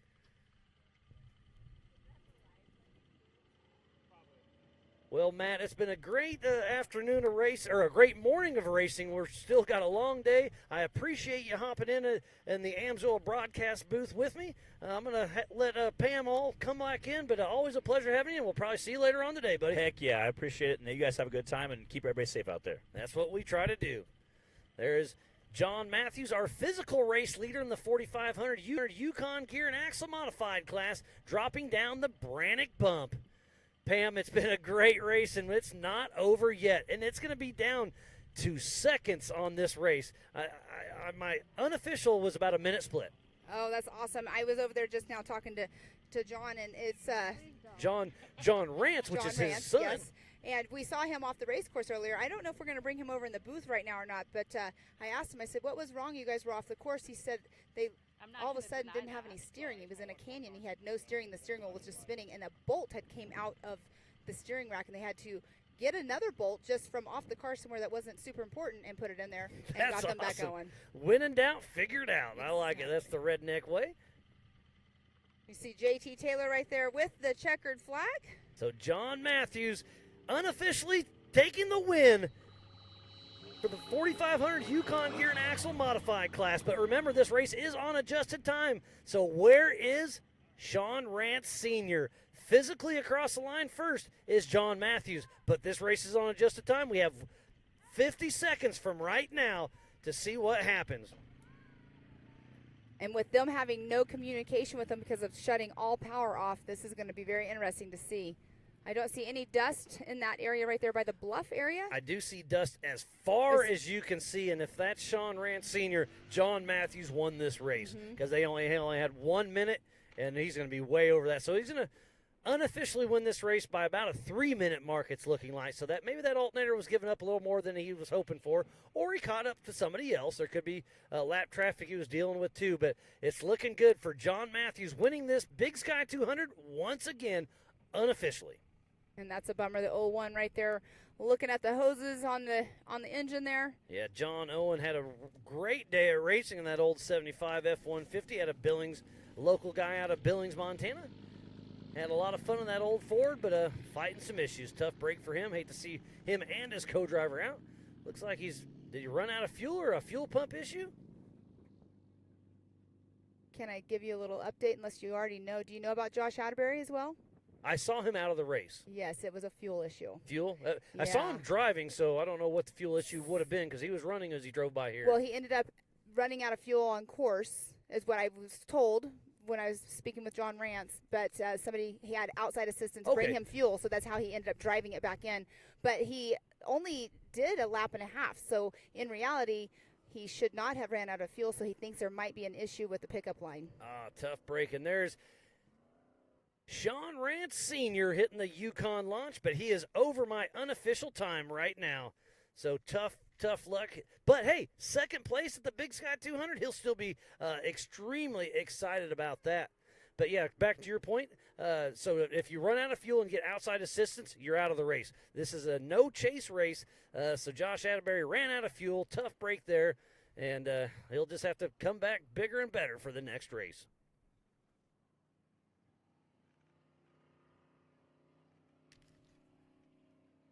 Sean Rance Sr., part of the 4500 Yukon Gear and Axle Modified class. We already have some finishers in the 4600 Spider Track stock class, along with the Yellowstone Off-Road Racing 1600 class. So we got some finishers already today.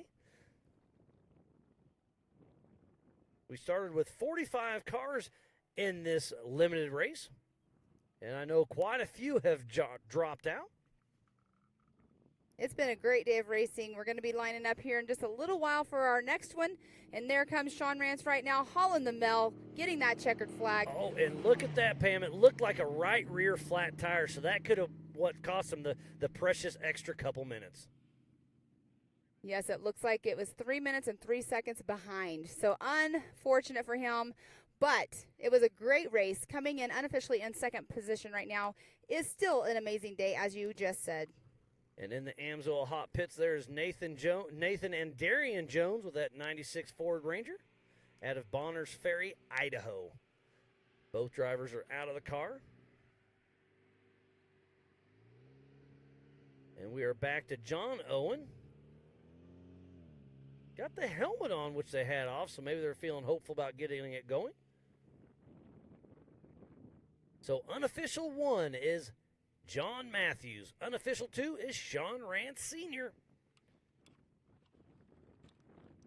And give us a rundown on the 4600 class 1, 2, 3, Pam. That's exactly what I was doing some paperwork